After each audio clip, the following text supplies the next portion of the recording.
Hi, welcome back guys. This is your friend, the What If guy. Back with another fanfiction. This is the first part of What If Issei was trapped in Backrooms. Now before starting, please give this video a like and subscribe to the channel if you want more videos like this. Now let's get into the fanfic. Kuoh Town Rim. A bright light appeared in the park and then faded. A brown-haired man and several others looked around. Issei smiled and said he was finally home after many months away.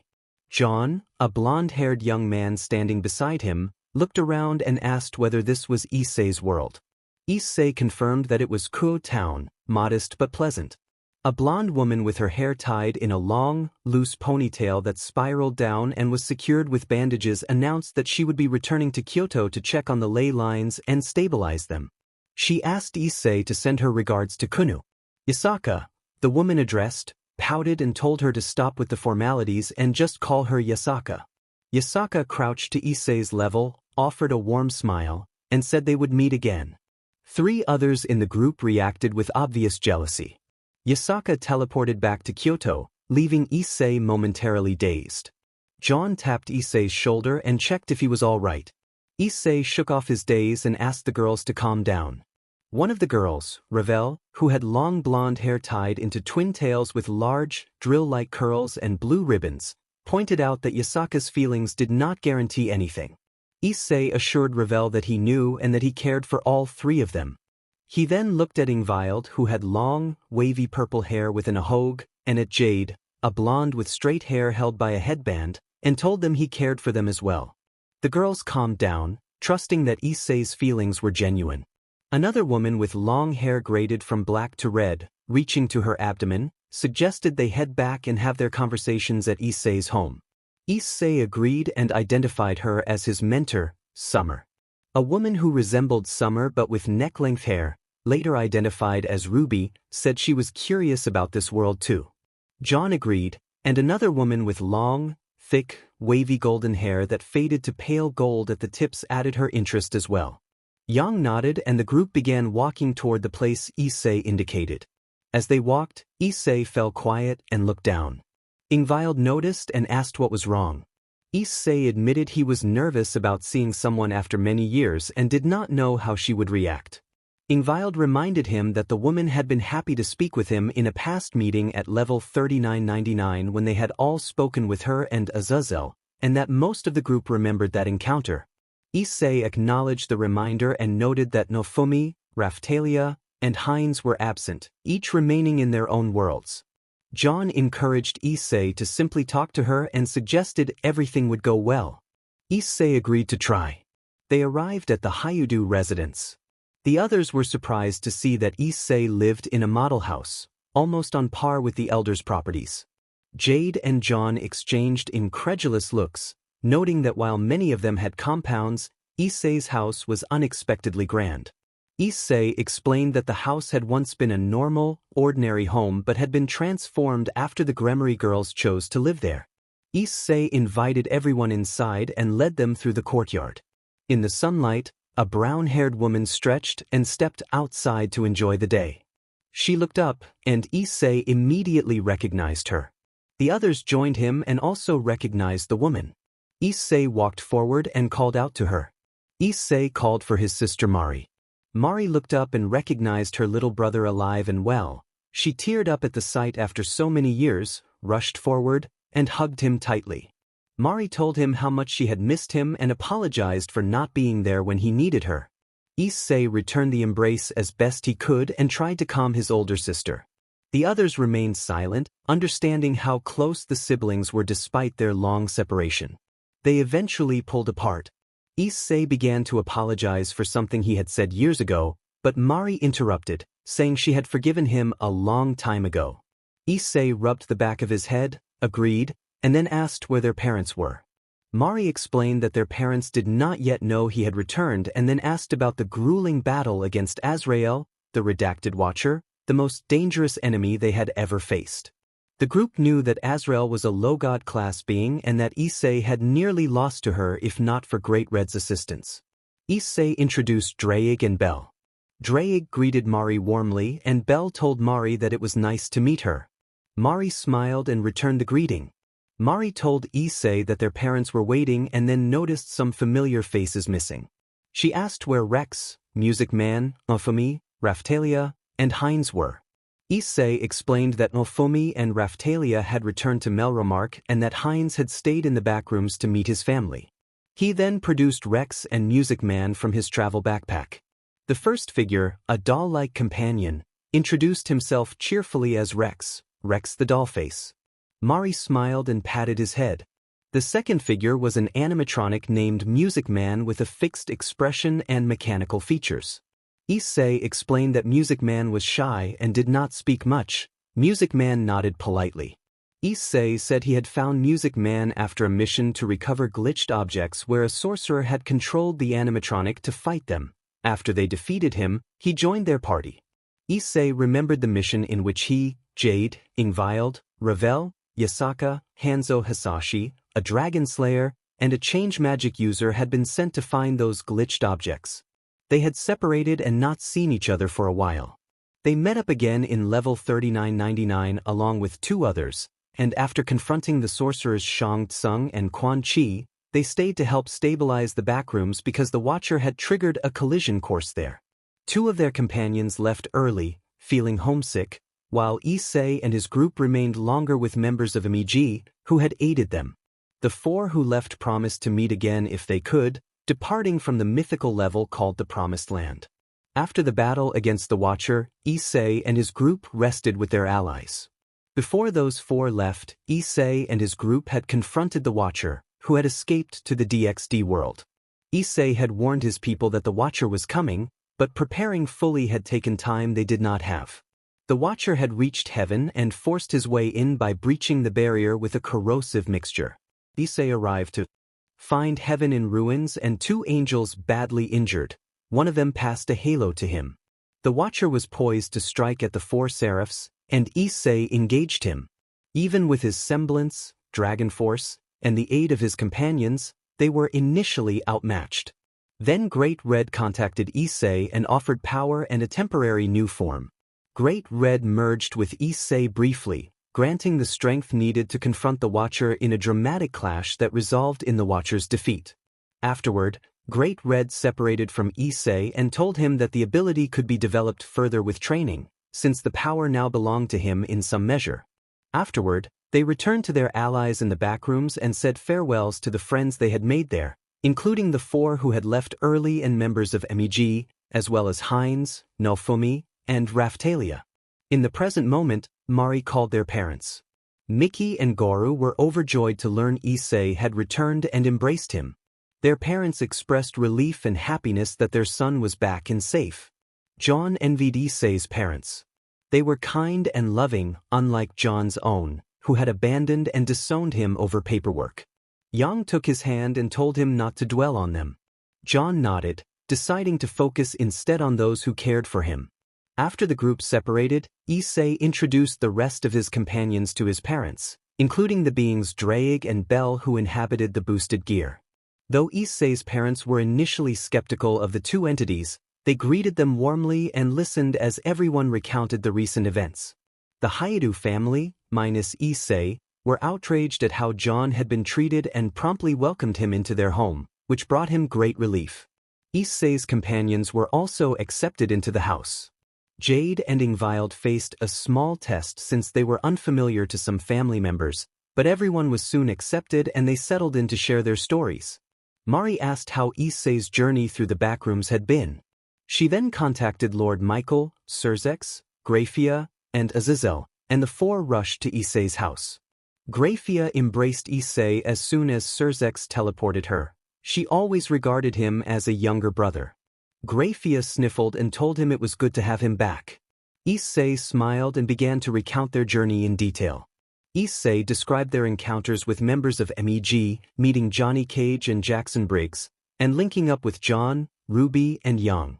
They fought hostile partygoers and progressed through levels 4 and 5, meeting Raphtalia and Nofumi along the way. They continued through levels 6 and 7, where they met Ingvild, and reached level 9, where Issei unlocked his semblance. After training at level 11 for a while, they mounted missions that took them deeper into the backrooms. On one mission they met Yasaka in level 632. They had their first run-in with the Watcher before returning to level. Other missions sent portions of the group through several more levels, including the Broken level and the Mall on level 33, where they encountered Music Man in a different form after interference from Shang Tsung. John led his own team through level 505 and eventually confronted Quan Chi, who had revived an enemy of MEG. They managed to defeat that threat.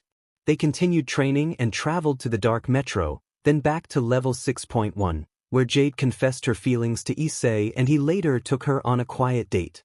The group then moved through levels 36, 9223, 3720, 368, 5477, 5806, and there they clashed with another of the Watcher's agents, the seemingly invincible Garrus. When Hines suggested throwing Garrus into the void, they did so, which led them to the end and eventually to level. They traveled across many levels to complete their objectives before returning home. Not everyone completed their missions. Some members were captured and forced to participate in a twisted tournament, compelled to fight against opponents they had faced before. Garrus remained trapped in the void while the others fought to survive. The group ultimately prevailed and later confronted the alliance of Shang Tsung and Quan Chi. They were able to defeat that alliance, and the Watcher escaped and fled toward heaven, where word spread quickly among the leaders and angels. Irina, however, was not present to learn what had occurred. Issei also filled everyone in on their companions' whereabouts and pasts. Many were furious on John's behalf. Grafia and Surzex viewed the Arc clan's treatment of John as disgraceful. They expressed sorrow over what had happened to Ingvild's father at the hands of the old Satan faction. Issei provided details about where Yasaka, Malfomi, Raphtalia, and Hines could be found, helping everyone understand the full picture. Surzex listened thoughtfully and remarked that it must have been quite the journey for all of them. He agreed that it had been intense and meaningful. Azazel apologized to Jade for the harm caused by Rainier and her followers. Jade waved it off, saying she had accepted what had happened and that Azazel need not worry. Issei asked Michael how heaven was faring. Michael explained that they were in the process of repairing it and expressed deep gratitude to Issei and his team, saying that had they not intervened, heaven would have been in much worse condition because of his former brother's actions. Michael's gratitude was sincere, and one angel in heaven felt a special admiration for him after Issei's rescue from the Watcher. Issei observed that the house felt quiet and asked where the other guests were. Mari said they were at the academy. Issei mentioned that he expected a particular guest and her entourage to cause trouble, and that he intended to make certain things clear to her. John compared his own troubles to Issei's, noting that both had been hurt by red-headed figures, which drew a rueful agreement from the others. Surzex confirmed the name Piranikos, and John muttered that if she caused trouble he would put her in her place. The assembled leaders Surzex, Grafia, Michael, and Azazel understood John's frustration. They considered betrayal unacceptable. Grafia respectfully addressed John, but he interrupted, asking to be called simply John. Grafia complied and then asked why John's clan had deemed him unworthy of training despite his survival of the backrooms. John took a deep breath and explained that, in short, he had never shown the talent his family expected and so they refused to train him. That had not even helped him unlock his aura. Issei explained that his family had wanted him to remain in their house forever, but he was not that type of person. He had gone to Beacon using fake transcripts, and when the deception was discovered, his life became unbearable. Jade added that they had been told they were protecting their little brother, and she shook her head as she said it had become clear how foolish the family's decision was not to train him. She lamented that her other sisters failed to see the danger in that choice. Jade looked down, sadness on her face, and Issei kept his hand on her to calm her. He admitted that in a world where Grimm, or in John's case, rival clans threatened people at their doorstep, he had come to see the Arc clan as reckless and dangerous. His words made the elders understand why John had strong resentment toward the Arc clan, and they no longer blamed him for his feelings. Conversation about the Arc clan was interrupted when a magic circle appeared. Issei and the others turned to see who would arrive. From the DXD world, Rias and her peerage stepped through, Rias herself with Akino, Kaneko, Yuto, Asia, Gasper, and 2 others Kates, a pink-haired girl with light red eyes, and Murayama, a brunette with brown eyes. Mari glared at the 2 girls with hatred, remembering how they had repeatedly assaulted her brother. Rias tried to rush toward Issei, but he produced a 12-gauge shotgun and aimed it at her, his expression hard. Issei coldly clarified who he was and stated that he was no longer anyone's pawn. Rias flinched at his tone, and Aquino urged Issei to let the matter go, but Ingvild angrily countered Aquino, reminding her of the insulting words Rias had used against Issei in the past. Jade added that Rias had lost any right to be near Issei after demanding an apology when he had merely defended himself.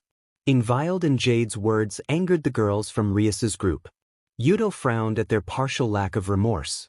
Ravel brought up mistreatment Issei had endured at the hands of Kaneko and the 2 kendo students, and Kaneko and the others bristled at the accusation. Issei told them that if they had any further business, they should go back to their club and take their members with them. Rias, affronted, asserted that the house was hers too and insisted that Issei should once again be her pawn. Grafia and Mari prepared to intervene, but Surzex held them back and pointed toward Issei, showing he knew how to handle the situation. Issei's group, along with his parents and Azazel, made their displeasure clear. Issei declared that he would never return as a pawn to a spoiled, unrepentant princess who acted as if she owned him simply because she had revived him as a devil, a favor he had never asked for. Rias's temper flared and she demanded a rating game between Issei and her team to settle the matter. Issei observed their confidence without amusement. He asked Kiba whether he also wanted to fight. Kiba answered that he had no choice. Issei accepted the challenge and looked for support from Surzex and Grafia, who were unhappy with Rias's peerage. Grafia offered to prepare an artificial dimension for the contest. Issei asked if, should he win, Rias would allow him to have one of her peerage join his side. Rias and her peerage nodded. Issei then asked what they would do if they lost. Rias promised they would do anything he asked. The girls hesitated, unsure what he might request, and braced themselves. Issei reassured his mother that he would handle the fight and asked Mari to protect his parents because it would not be a gentle affair. Mari understood and moved to shield them. Before plans could proceed further, Ingvild stepped forward and announced that she would join the battle as well. John volunteered to take on the group's knight. Summer said she would support her student and join the fight. Yang admitted she loved a good fight and would participate. Jade, Ravel, and Ruby each pledged to aid Issei, remembering how he had been treated and vowing to stand by him.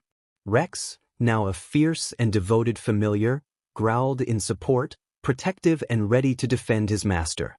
Music Man showed his anger and determination as well. Rias and her peerage exchanged concerned looks. Facing Issei alone was one thing, but facing his allies too presented a far greater challenge. Only Azazel and Mari fully understood the extent of some allies' unusual abilities and how formidable the combined group could be. Despite everything, the older residents and guests were glad that Issei had found people who would stand by his side at all costs. Surzex gathered everyone's attention and said he would speak to Issei and his peerage about something important once this was finished. He cut Rias off, telling her not to speak and insisting that Issei was no longer her pawn, blaming her spoiled attitude for driving him away and hoping it would serve as a lesson. Rias was horrified that her brother still did not want to work with her. Grafia announced that the dimension was ready and that everyone would be teleported. The fighters nodded as they were sent through the portal, and Surzex warned that the outcome might be dire. Mari suggested that Rias could be seriously hurt and urged them to bring Phoenix Tears. Surzex agreed and teleported to retrieve them. At the artificial Hayadu residence at 9:30 a.m., Issei and the rest of his group gathered in a room large enough to hold them all, equipped with a flat-screen TV, the latest game consoles, and a king-sized bed draped with curtains. John looked around in surprise and noted that it was even larger than his own room. Issei told them their rooms might be comparable, but for now they should focus on the game. Issei asked Summer to use one of her plants to create a listening device. Summer smiled and employed her maiden powers to fashion a pair of cups that allowed the group to overhear a conversation. She located the others' base on a rooftop and let them listen in, and what they heard angered Issei and the rest. Kaneko complained that Issei had caused a feud by getting people to fight, and Ravel, Jade, and Ingvild were irritated by her tone. Akino observed that the two girls with darker hair seemed attached to Issei, while the blonde boy was staying with them. John, Ruby, Summer, and Yang bristled at those remarks. Rias urged the girls to try to bring Issei back to their side and added that they would confront the person who had come between them and Issei. Hearing this, Issei became furious, Jade trembled with anger and John clenched his fists. They moved on to planning. Issei outlined a strategy to strike when their opponents least expected it, isolate targets, and take them on one by one. He intended to lead and deal with Rias himself, and he asked Yang to handle Kaneko with Music Man's support. Yang agreed. Ingvild volunteered to confront the queen. John and Ruby planned to take on Zenobia and Kiba, with John confident his telekinesis could hinder Zenobia and Ruby able to press the advantage quickly. Yang noted that her speed and semblance had improved and that she could assist. Issei told Music Man not to hold back. Music Man responded eagerly. Issei assigned Jade and Ravel to Asia and Gasper, warning that Gasper could stop time and that Asia might struggle to use Fafnir properly. Jade accepted the task with a confident smile. With the plan set, Issei encouraged his team and they agreed. Meanwhile, Rias and her peerage were discussing how to handle Issei when the flowers around them suddenly bloomed in a flash. Kaneko's ears pricked up and she attempted to warn the others, but a burst from the flowers created a cloud of dust and pollen that obscured their view. Summer's manipulation of plants had created the field. Kaneko tried to use her heightened senses to pinpoint the attackers, but a deliberately loud sound disrupted her. She clutched her ear in pain. Before anyone could fully react, Issei and his allies launched an ambush. Issei moved to extract Rias, Ingvild acted quickly to separate Akino, and John dragged Kiba and Zenobia away. The remaining members Kaneko, Gasper, Asia, Kates, and Murayama found that several of their pieces, including their king, were gone. Opposing forces revealed themselves: Summer, Yang, Jade, Music Man, and Ravel. The attackers announced their assignments and the group split into pairs. Ravel and Jade pursued Gasper and Asia, Yang and Music Man pressed Kaneko, and Summer faced the two kendo students as substitute opponents in Rosweiss' absence. Summer expressed disappointment at having to face those particular opponents, knowing they had been involved in causing trouble for her student. One of the kendo students accused Issei of inappropriate behavior that had sparked the conflict, and Summer bristled at the attack on her student's character. She acknowledged past mistakes but insisted that Issei had led them back home and had remained loyal, and she refused to serve someone so spoiled and disrespectful. The confrontation shifted into swift, anime-style skirmishes. Plants and movements flashed, sound and speed were used to create openings, and each side maneuvered to isolate and outflank their targets. Non-graphic clashes scattered the battlefield as both teams tested their strengths and followed the plan they had carefully prepared. Some bystanders accused Rias of being completely apathetic to his situation, claiming she had neither helped him nor tried to protect him.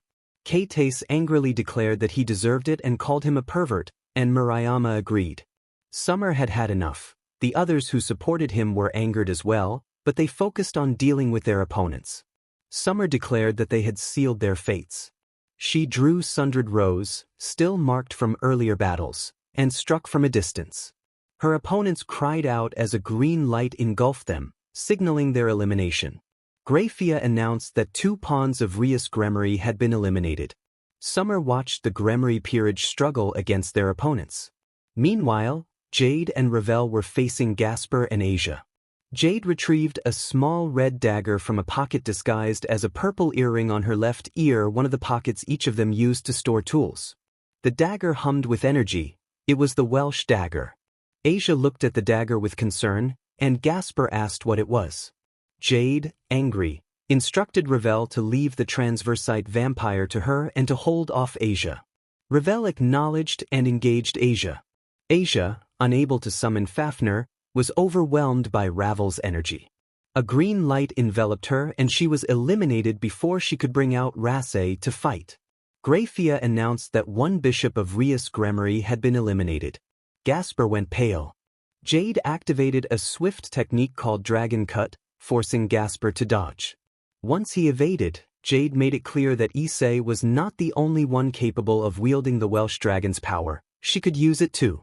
She raised her dagger and activated her balance breaker. Jade activated the Welsh wyvern balance breaker and gained an armored form resembling scale mail, though it was weaker than Issei's. She warned Gasper that she intended to press the advantage. Jade judged that, though weaker than Issei's balance breaker, her form was still sufficient to handle him, and she worried about Issei's time-stop ability. Draig used the dagger's connection to communicate with Jade and told her she had 5 minutes in that armor. Jade smiled and accepted that it was enough time. Jade dashed toward Gasper to end the fight quickly. Gasper closed his eyes and did not brace to fight. Jade paused just before striking and asked if he was going to defend himself. Gasper, timid and uncertain, did not want to fight.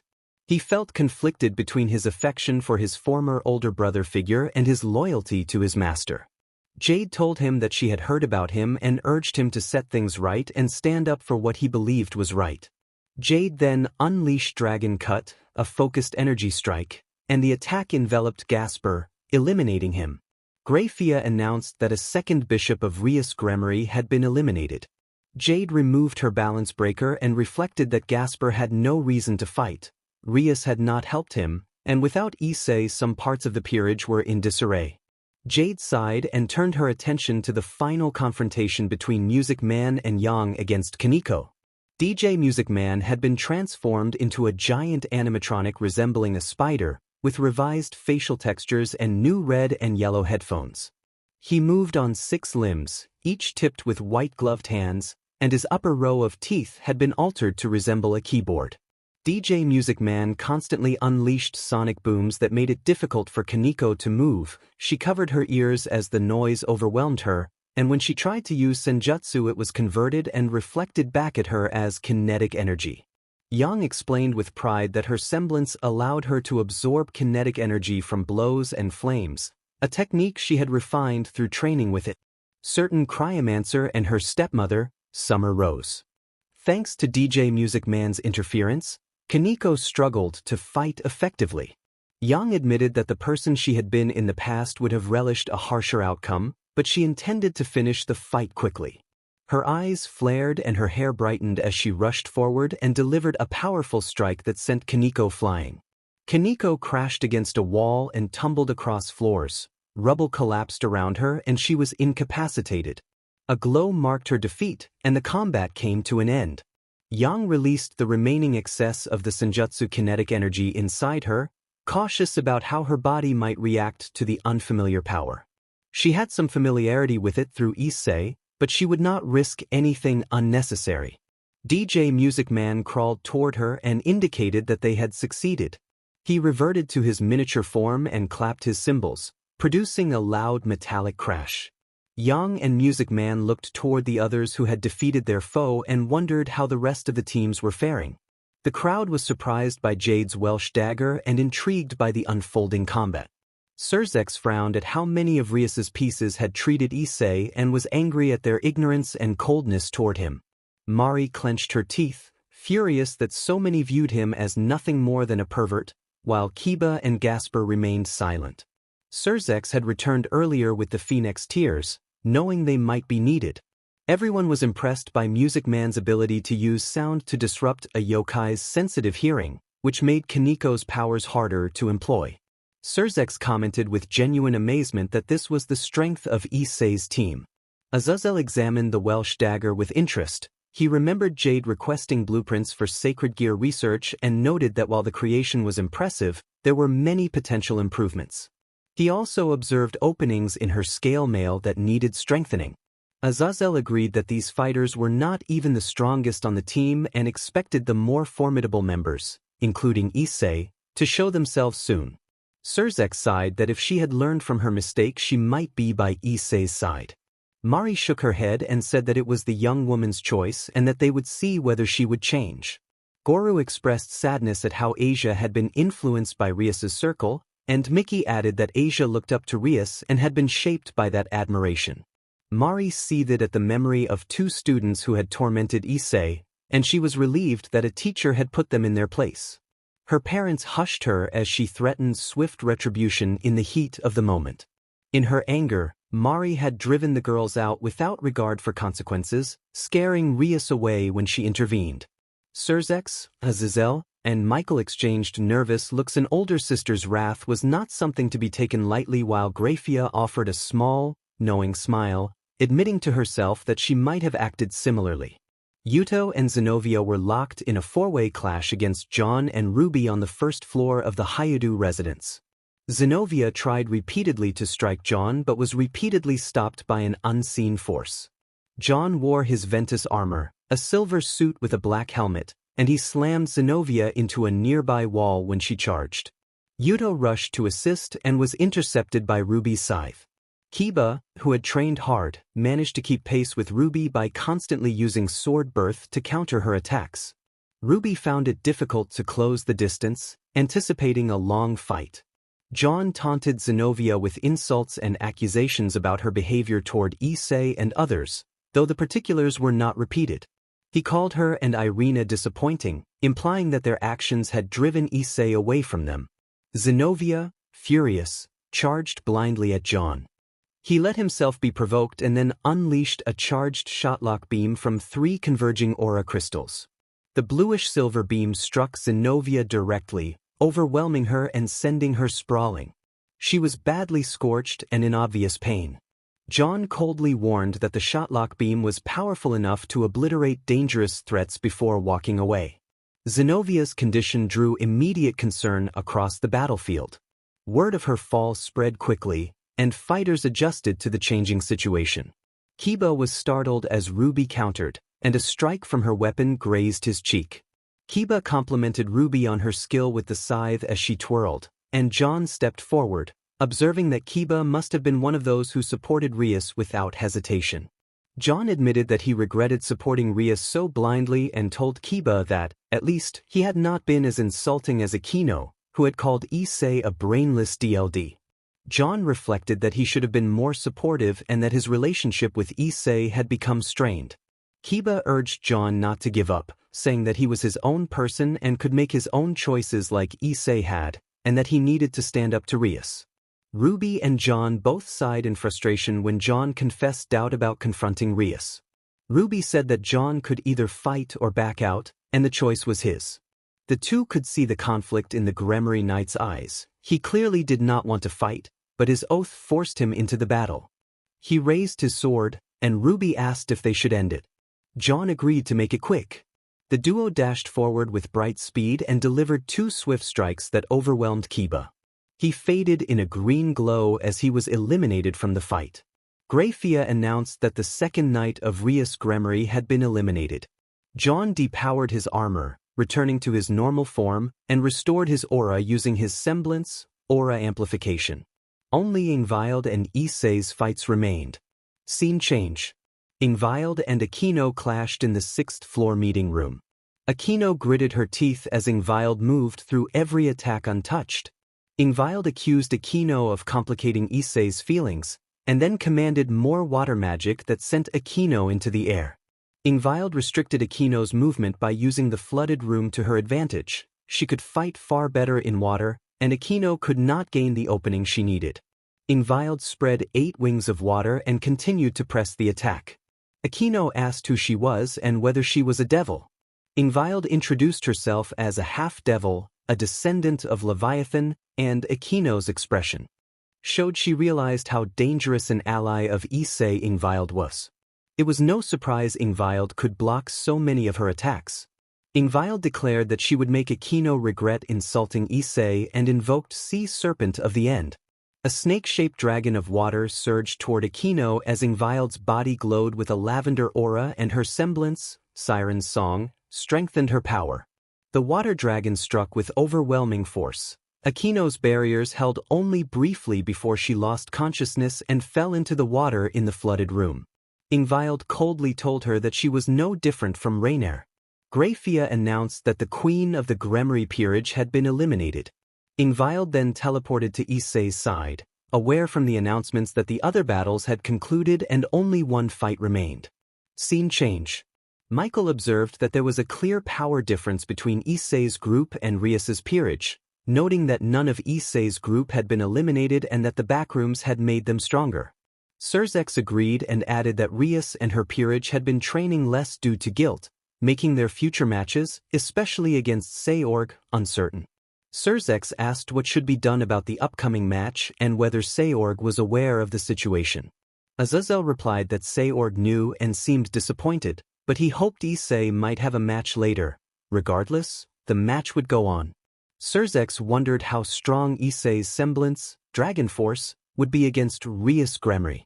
Azazel answered that it was powerful and had played a key role in the Watcher's defeat, which made the Haida family watch the final fight with keen interest. Scene change.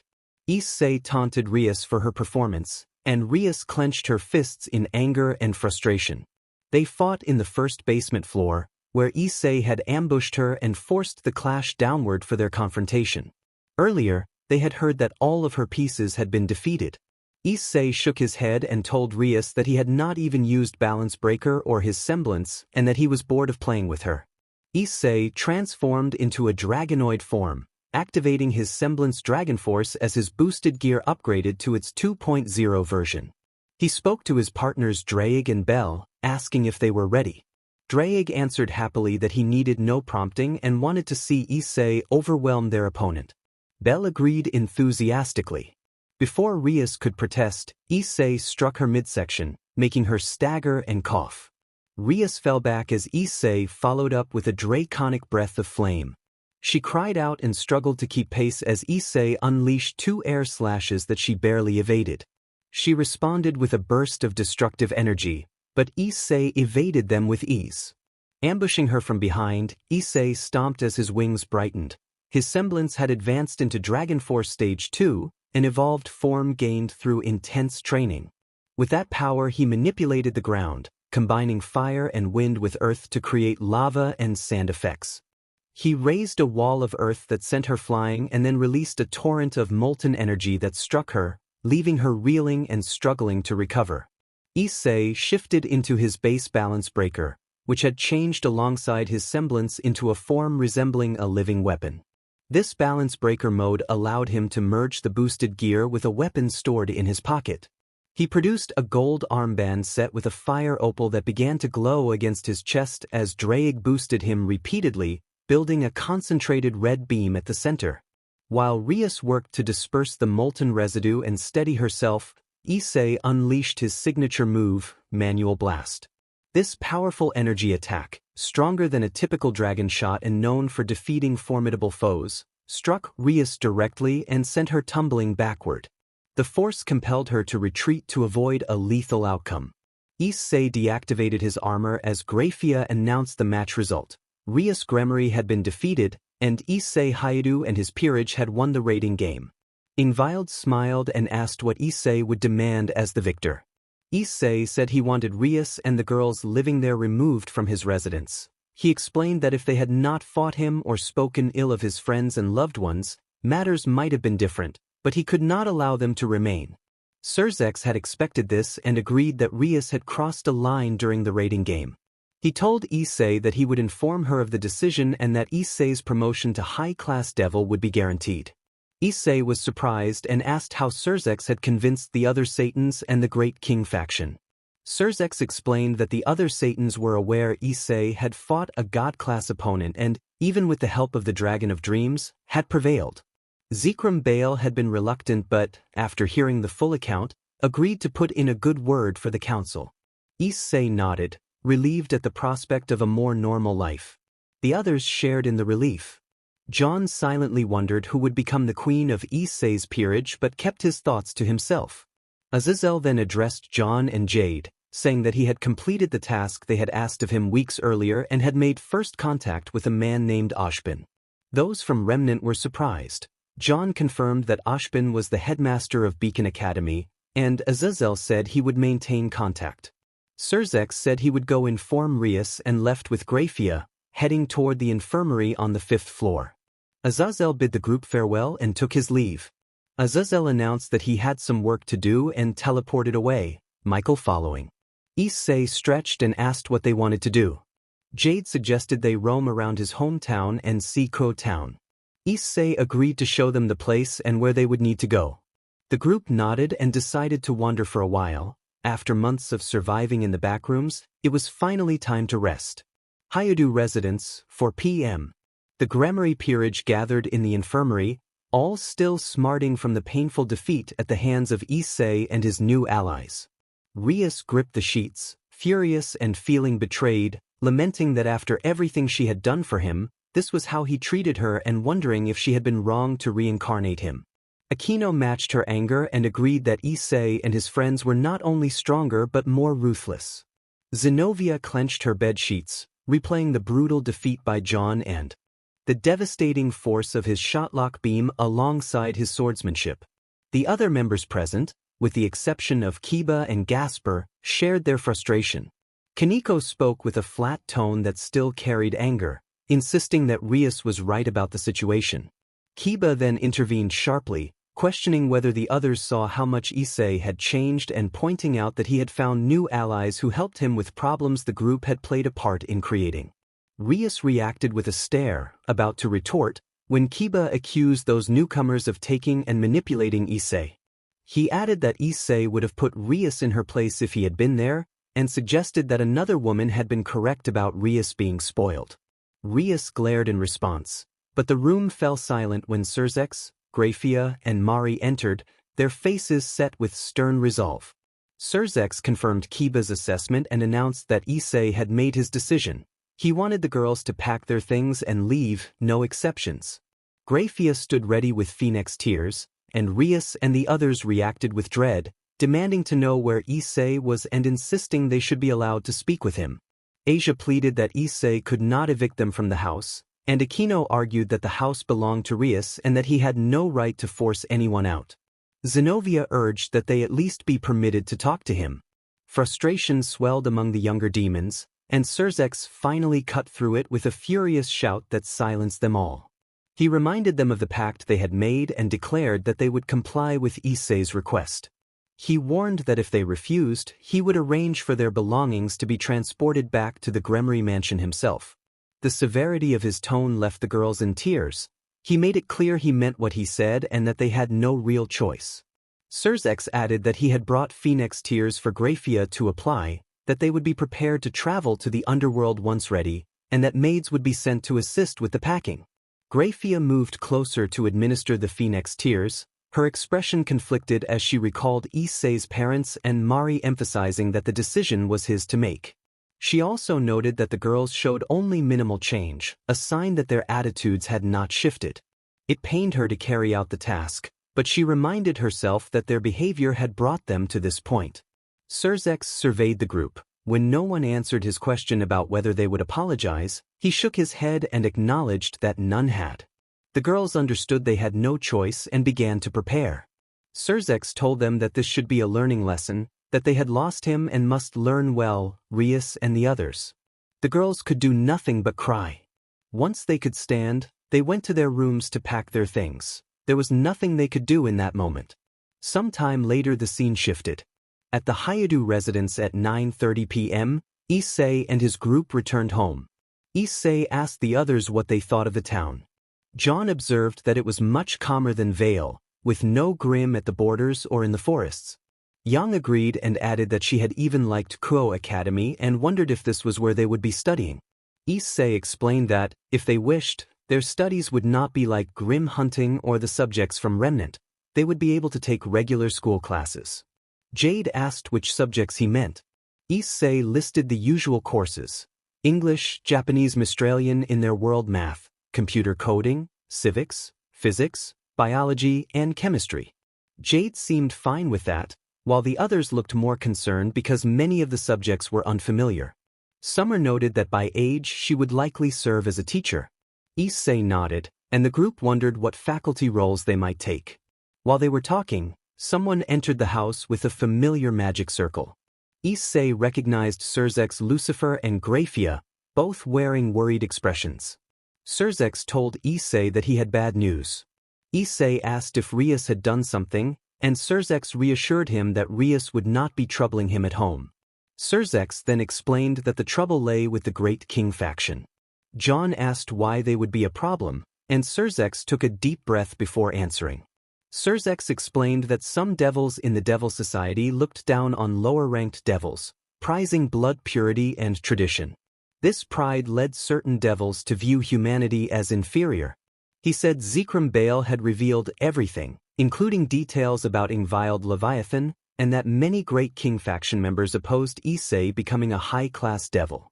Surzex noted that they were against this even after Issei had defeated a god-class being with the help of Great Red and had faced many other powerful entities in the Backrooms. Those accomplishments had not been enough to change their stance. Issei asked why Surzex was so worried. Surzex explained that when Zekrom told everything, he included information about the other girls. The faction now wanted Ingvild to be engaged to a high-class devil and sought to arrange engagements for several other girls to the same class of devil. Lord Baal was leading that decision, and the news made many of the group angry. Issei and John held their partners protectively, gritting their teeth. They would not let the girls be handed to strangers. Yang, Jade, and Ingvild reacted with fury at the faction's decision. They had no right to decide the girls' lives. Ruby and Ravel were angered as well. Summer was beyond livid, insisting her daughters were not pawns. Issei said that he would like to speak with those men directly. Surzex understood Issei's anger and replied with a knowing smile, recognizing that Issei would always protect his loved ones. Later that night at the Great King faction headquarters around 10:30 p.m., the Baal-led political faction gathered. The Great King faction, also called the Great Royal faction, had formed to increase the Baal clan's influence and to preserve traditional devil aristocracy, including emphasis on blood purity and the continuation of noble society. The faction's leaders were Lord Baal and his son Zekrom Baal. Zekrom was a middle-aged man with black hair and calm violet eyes who wore noble attire and carried an aura of dignity. Lord Baal resembled an older Seord Baal, also with black hair and violet eyes and similarly noble clothing.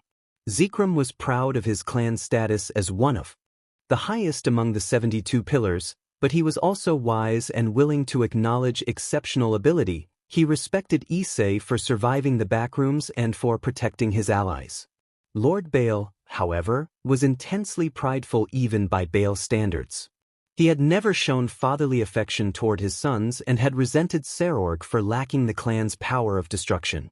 Lord Baal also harbored jealousy and a strong hatred of Issei, seeing him as a rising star in the underworld who inspired fear and envy.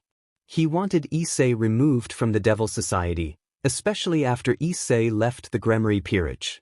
As the faction leaders prepared to leave the hall, the main doors burst open with a dramatic crash, startling everyone inside. Lord Baal demanded to know who had broken into the Great King faction building. A voice announced that it was Issei. The faction members were taken aback and several bristled with anger. Zekrom shook his head in disappointment, while Lord Baal clenched his teeth when he recognized the intruder and denounced him as a low-ranking devil for daring to attack their building. Lord Baal ordered the devils present to destroy Issei and warned that he would regret this. The devils rushed in as Issei transformed into his dragonoid form. Activating his semblance, he entered Stage 2 and manipulated the earth to send several attackers flying before they could react. Lord Baal glared at Issei and vowed retribution toward anyone who went after his peerage. He summoned his power of destruction and launched an attack, but Issei dodged it and flew straight at him, grabbing his shoulder. Issei told him to let go, grinned, and then threw him into the air before unleashing an air slash. Lord Baal responded with a magic circle and elemental spells closed in, but Issei ascended faster than they could take effect. Even ultimate-class devils would struggle at that point. He then shifted into Stage 3 Dragon Force, the third evolution of his semblance that had manifested during previous battles. Stage 3 Dragon Force enlarged Issei's horns and wings, giving him a noticeably more imposing silhouette. In this form he could manipulate water as well as combinations of elements, steam from water and fire, sludge from water and earth, and storms from water and wind. The transformation further amplified his power and strength beyond Stage 1 or Stage. Issei boosted through the air toward Lord Baal while the Lord attempted more destruction attacks, but Issei evaded them with ease. He breathed intense fire at Lord Baal, and the Lord's barrier finally failed under the onslaught, forcing him to cry out. Lord Baal was scorched and then struck in the face by Issei before he could recover. Political members who had sided with Lord Baal tried to defend their leader and cast magic, but Issei seized Lord Baal and used him as a shield to absorb their attacks, preventing them from targeting anyone else. Those supporters clenched their teeth in anger. Rizevim and his followers did not intervene. Rizevim believed Issei's anger was justified. He knew, from Surzex's account, how fiercely Issei cared for his friends. Rizevim respected Issei and was surprised that Lord Baal had refused to consult him as he normally would. Lord Baal was sent tumbling toward the ground and coughed as he hit. Issei looked to the remaining members and then to Rizevim and his followers.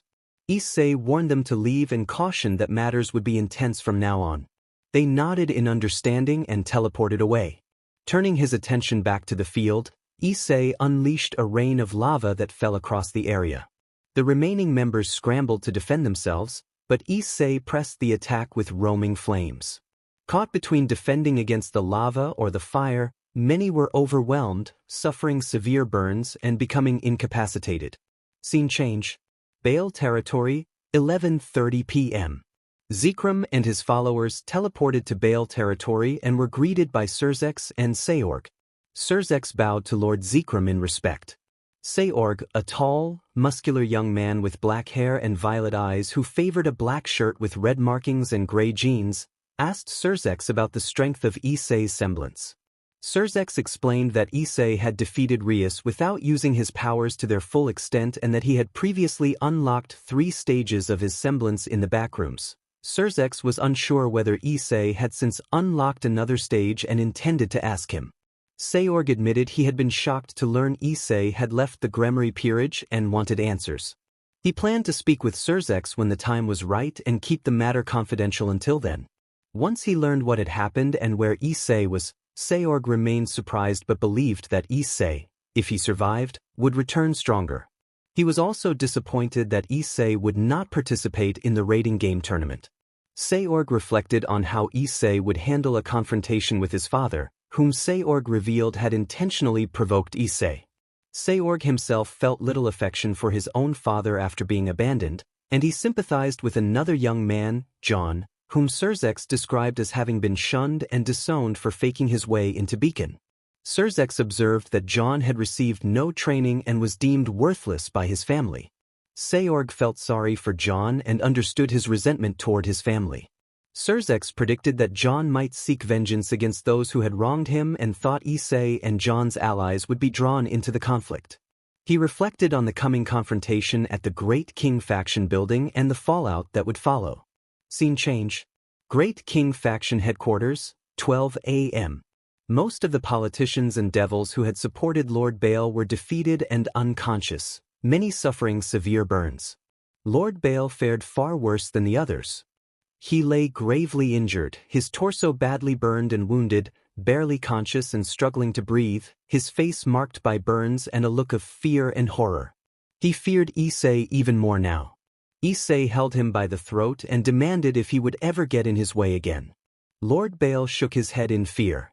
Issei accused him of abandoning Lady Misla Baal and Seorg Baal when his son had no power, and declared that he would strip him of the power of destruction. Issei released him, activated Boosted Gear 2.0, and began absorbing the power of destruction. Lord Baal looked on in horror and could do nothing. Issei imagined the power of destruction in his hand and smiled, certain he had taken it successfully. Issei's Boosted Gear 2.0 had an ability called Absorb, which allowed him to take the powers of those weaker than him, including magical abilities like the power of destruction. Lord Baal reacted with a terrified plea, and Issei told him to experience the suffering his son once did before walking away, leaving Lord Baal defeated. Pride drove Lord Baal to curse and attempt an ambush. Lord Baal shouted a furious battle cry and charged. Issei dodged and struck back with a precise move that left Lord Baal doubled over in pain. Lord Baal clutched himself as Issei muttered that this one was for Johnny Cage. Scene change. Backrooms, level 11, 12:15 a.m. Johnny Cage and Sonya Blade shared a quiet evening at Sonya's apartment, watching a movie. Johnny paused and looked thoughtful. Sonya asked if something was wrong. Johnny said he felt proud for some reason, and Sonya urged him to continue the film. They enjoyed the rest of the night together, and Sonya eventually fell asleep, resting her head on Johnny's shoulder as the movie played on. Scene change. DxD World, Bale Mansion, 12:15 a.m. Issei reached the Bale Mansion and informed Zekrom that Lord Bale was alive but not in good shape. Zekrom nodded and headed toward the mansion, hoping Lord Bale would not provoke them further. Seorg greeted Issei, noting that it had been a while, and Issei smiled in return. Seorg said he was glad Issei did not hate him and reminded him of their promise. Issei confirmed he remembered and vowed to fulfill it, adding that he would bring his team this time. They exchanged a fist bump and an excited agreement. Surzex cleared his throat to gather their attention and said he would be sending Issei his remaining pieces. He then asked whether Issei had chosen his queen among Jade, Ingvild, or Ravel. Issei advised Surzex not to open that subject, expressing dread at the prospect of dealing with 3 angry girls. Surzex, Zekrom, and Seorg all shared a knowing look. A few days later, Kuoh Academy, 4:30 p.m. John and Issei walked toward Azazel's laboratory.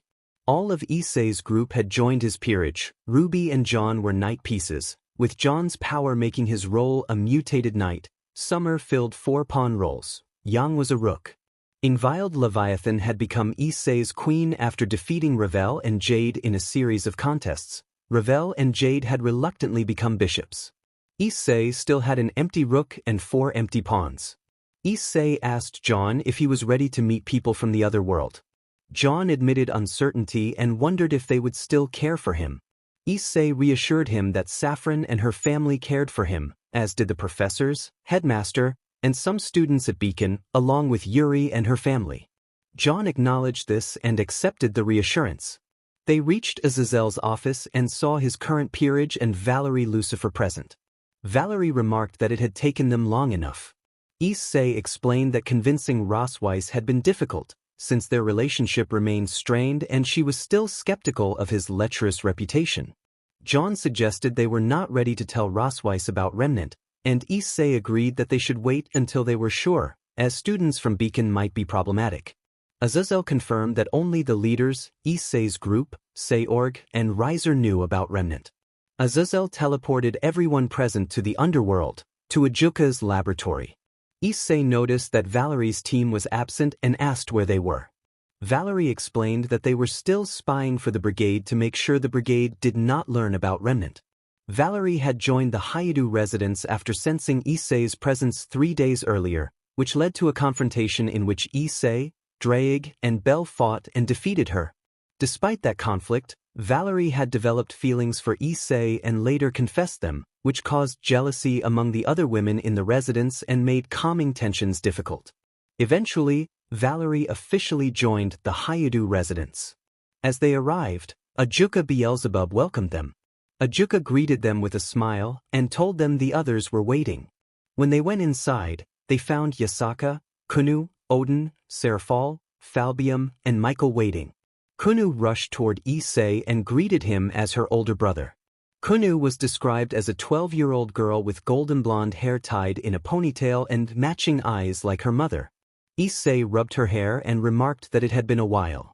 Ingvild playfully chided him to greet the rest of them, and Kunu happily greeted the rest of the peerage. She got along with almost everyone. Yang noted that Kunu had an attitude similar to Ruby's, and Ruby had become good friends with her. The other leaders soon stepped forward. Yasaka smiled and commented that it had been a long time since they had all seen one another, and Issei nodded in agreement. John acknowledged the question about meeting those from Remnant and nodded, and Serafal pouted and insisted she preferred to be called Levitan or Sarachun. Everyone reacted with embarrassed amusement, and Odin expressed hope that the newcomers would be friendly. Ajuka nodded and activated the machine. A portal opened, revealing several figures: Headmaster Oshbin, members of Team CFUI, Carden Winchester, Blake Belladonna, Saffron and the Terracotta, Crow Branwen and Taiyang Xiaolong, and someone who was especially excited to meet John Yuri Winterflake. Ruby, Yang, and John were ecstatic to see them again. Summer had tears in her eyes at the sight of Kuoh and Taeyong, and Taeyong hugged his wife after a long time. Kuoh and Taeyong greeted their daughters with relief and warmth. Blake, seeing Ruby and Yang, was emotional and rushed to embrace her two teammates while John watched with a smile. Kuoh greeted Summer with surprise and affection. Saffron, Tara, and Yuri called out to John. Yuri shouted in happiness, dashed toward him, and embraced him while crying tears of joy. John returned the hug. Saffron, Tara, and Adrian also approached, and after a moment John and Yuri separated. Saffron asked if John would greet his older sister, and John assured her he would never forget. He embraced Saffron, Tara, and Adrian, and Saffron told him it was good to see him again, admitting they had feared the worst when he disappeared. John invited them to sit and catch up, and everyone smiled at the reunion.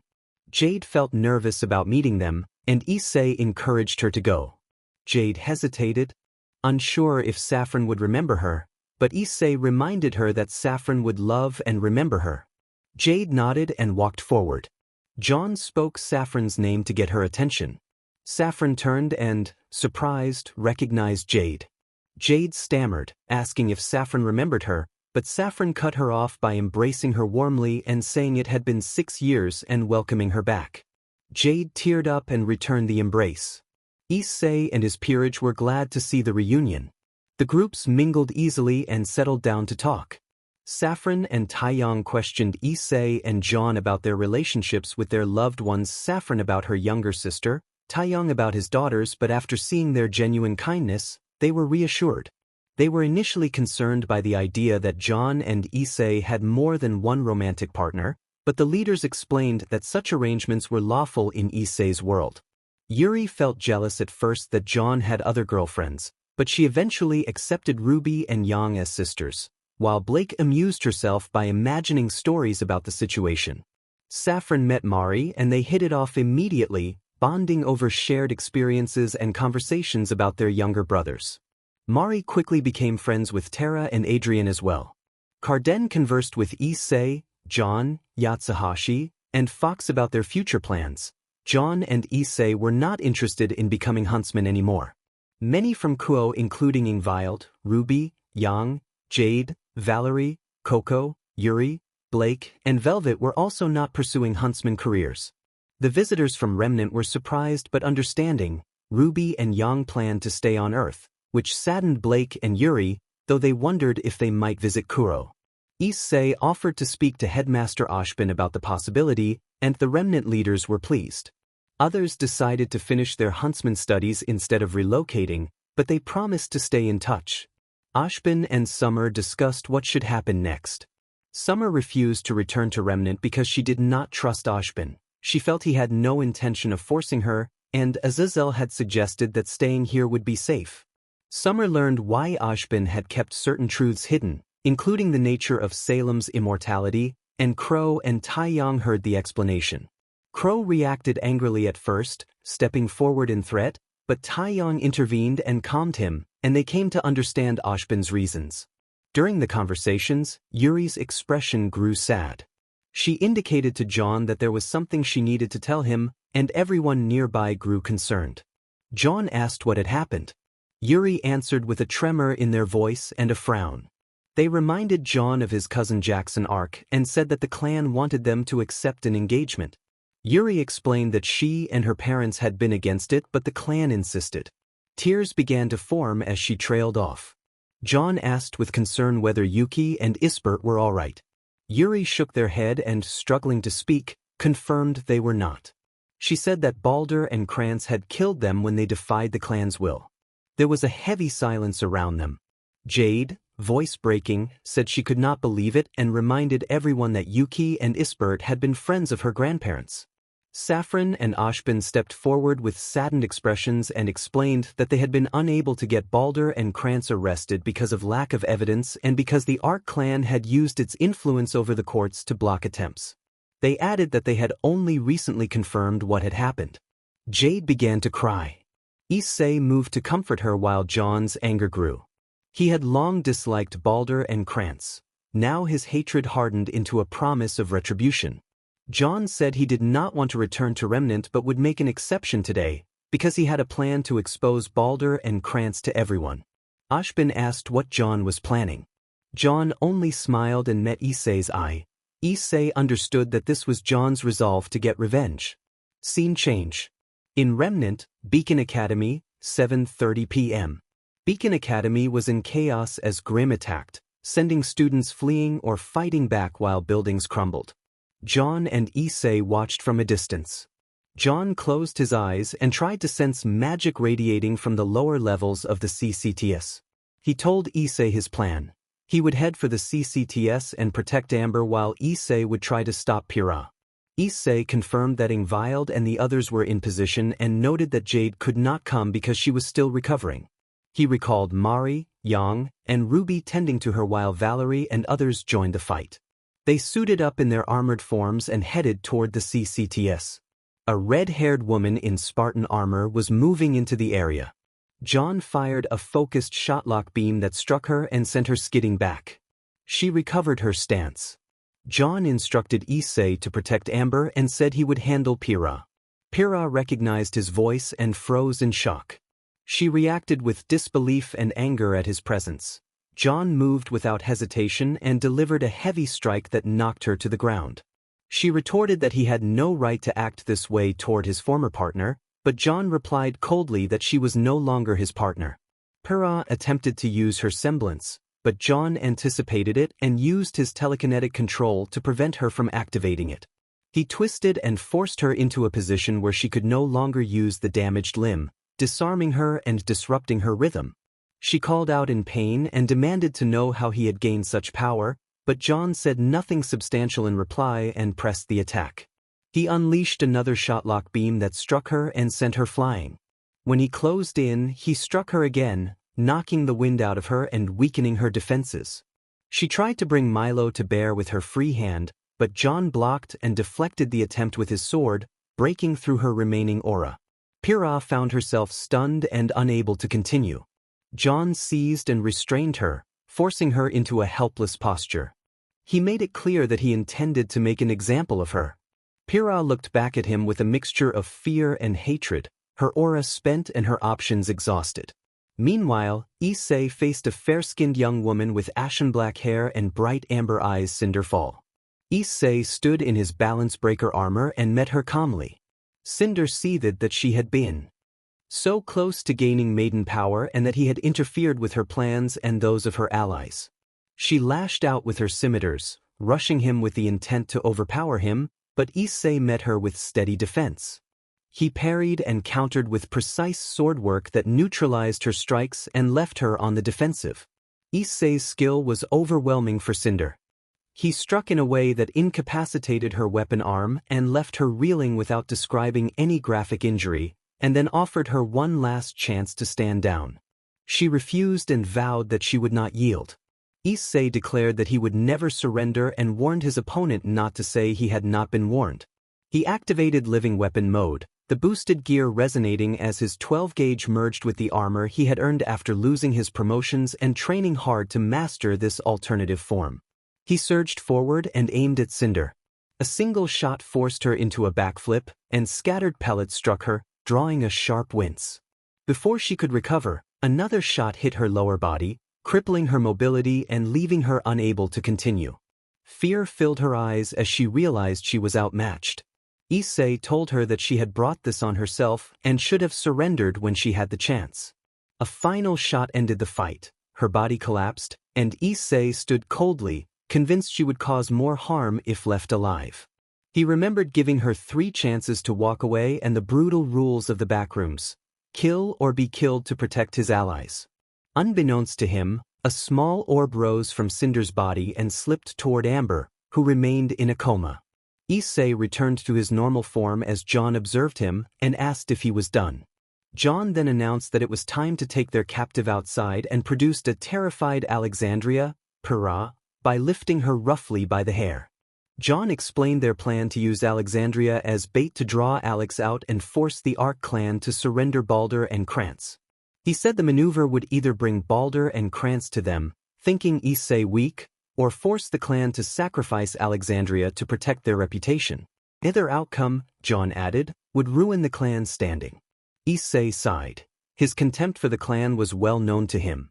Pyrrha pleaded, horrified that she had been seized in this way. John made it clear that he no longer considered Alexandria family and that he intended to make an example of them. He dragged Pyrrha along, and Issei followed, regarding her with a disappointed expression. Outside, Nora, Ren, Alex, and Weiss approached. Weiss rushed to ask if Pyrrha was all right but stopped at the sight of Pyrrha's condition and the armored Issei. Pyrrha shouted a warning to Alex that Issei had come for vengeance, but John stepped on Pyrrha to silence her, forcing a painful groan from her. Nora moved to intervene with her hammer ready, but Issei intercepted her and seized her firmly, cutting off her movement and causing her to drop her weapon.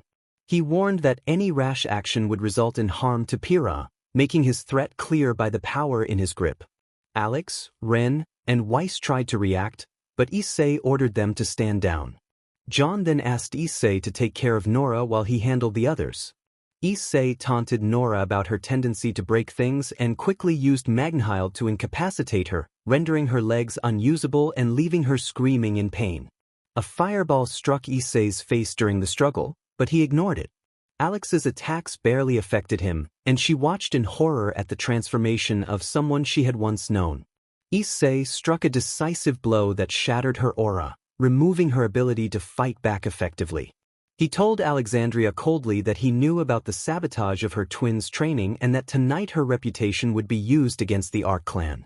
Alexandria glared but could not stop them as her twin and Issei set their plan in motion to bring the clan down.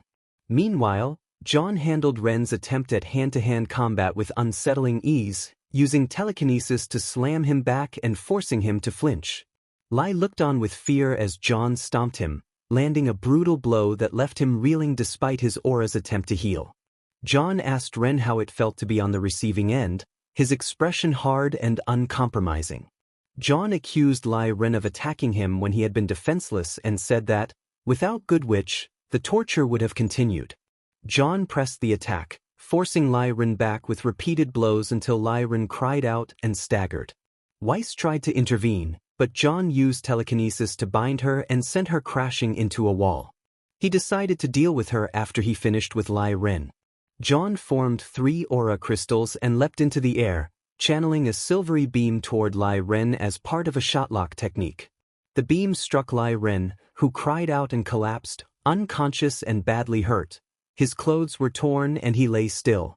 John regarded him without concern and turned his attention to Weiss, who stared at him with fear. John taunted Weiss, telling her she would meet the same fate as Lai Ren and claiming that Ruby, Blake, and Yang had already planned to remove her from the team, leaving her alone. Weiss raised her glyphs to block, but John severed them with Caliban and then grabbed her, slamming her down. Weiss felt unable to reconcile the cruel figure before her with the person she had once cared for. Fear and disbelief replaced whatever trust she had left. John crushed Weiss's hand, forcing her to drop her Mertenaster, and then stomped on the weapon, shattering it. He struck her again, hitting her jaw, and gloated about having found people who cared for him now.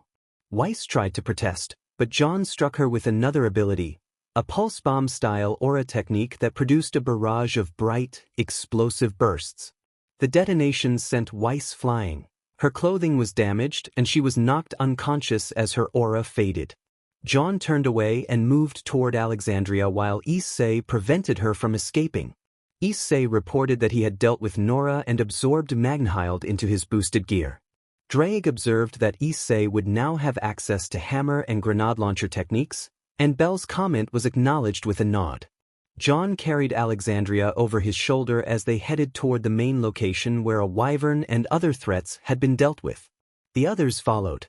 They arrived to find Valerie, Ingvild, Summer, Rex, Music Man In, his DJ form, and Yuri, all of whom had managed to defeat the wyvern and the other Grimm. Valerie noted Alexandria's presence with surprise, and Ingvild suggested taking her away and bringing John and Issei to them. Alexandria recognized Yuri and seethed. She saw his betrayal as responsible for the clan's damage to its reputation.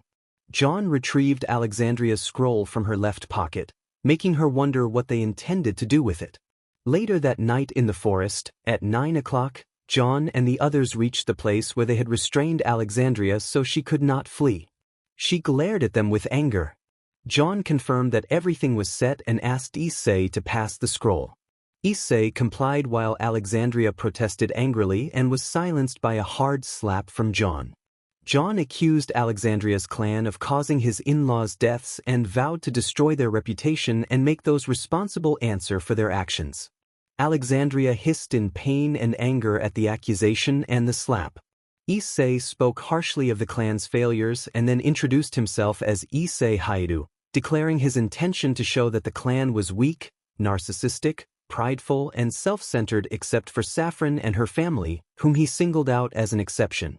Alexandria reacted, continuing to shout defiantly, refusing to back down in the face of their accusations. John used telekinesis to silence Alexandria and warned that any further resistance would have consequences. Alexandria swallowed hard and fell silent as the others entered. Issei asked if everything was prepared. Valerie demanded whether John had called their father, staring at Alexandria with anger. Valerie understood John's fury from her own history with an abusive parent. John's pain came from abandonment by his father. John replied that he had not yet called, and asked if the listening and viewing devices were in place. Ingvild confirmed they were positioned in several locations and that the live stream would begin once John finished the call to their father. John placed the call to Nicholas. When Nicholas answered and began to speak, John interrupted and activated the video feed to show Alexandria restrained and looking hurt. Nicholas reacted in outrage and demanded where Alexandria was and what had happened. He accused John of wrongdoing and vowed consequences in a furious tirade. John remained calm and told Nicholas to listen carefully.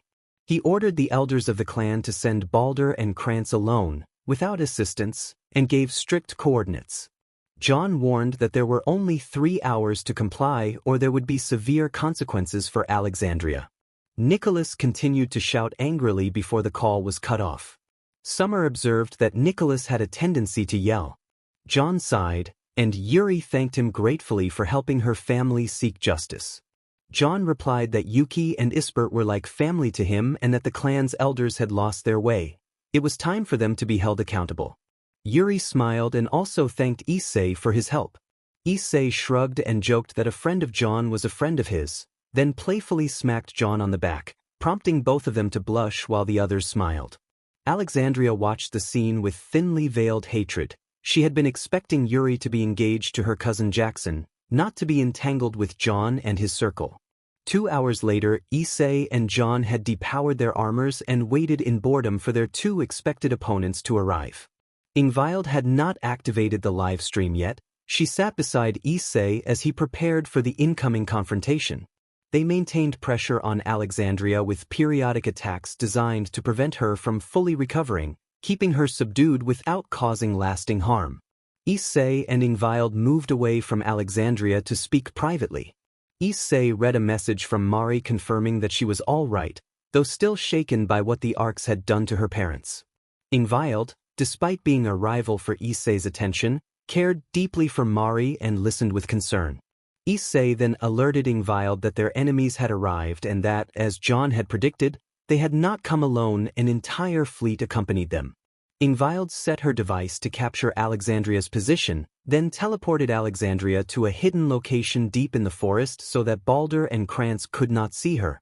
Alexandria protested, but a stern look from Ingvild and Issei silenced her. She was secured and watched to prevent escape, and a simple GG kept her from calling out. Summer reported that a large bullhead fleet was approaching, accompanied by Music Man in his usual form. John noted that the Arcs had not honored their request to send only 2 men and asked Valerie, Ingvild, and Summer if they could handle the fleet. Valerie accepted with a fierce grin and activated her balance breaker. Albion roared as she launched into the air. Issei instructed them to take Rex and Music Man with them. They complied and headed toward the incoming armada. 2 Mach 8 Arc aircraft streaked toward them, their speed and weaponry formidable. The jets opened fire with laser blasters, but John used telekinesis to intercept and neutralize the beams with precise, controlled effort. Issei activated his own balance breaker and unleashed 2 giant cannons. The combined defenses forced the pilots to eject as their aircraft were disabled. The team moved efficiently, each member carrying out their role with the resolve to see the plan through and protect those they cared about. The 2 attackers were Balder and Krantz, just as John had expected. Yuri seethed at the sight of them, while Issei retracted his cannons and dropped into a guarded stance. Issei asked whether those were the ones John wanted to take down. John regarded Balder and Krantz and addressed them with a caustic greeting, calling them uncles. Balder demanded to know where John's sister was, and John replied that she was somewhere in the forest. He then asked if they had been the ones who attacked Yuri's parents. Balder watched the fury in Yuri and John's faces. The armored man who fought alongside them kept his expression neutral, and the attackers assumed he must be the weakest of the trio.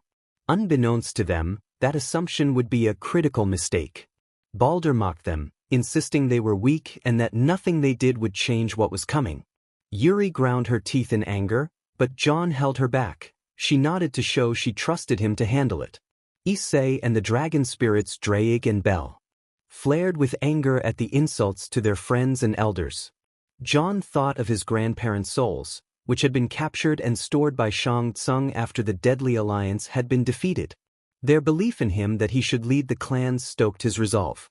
Krantz erupted at John for speaking of the elders, and John countered that the clan had become corrupt and that he would protect those he cared about.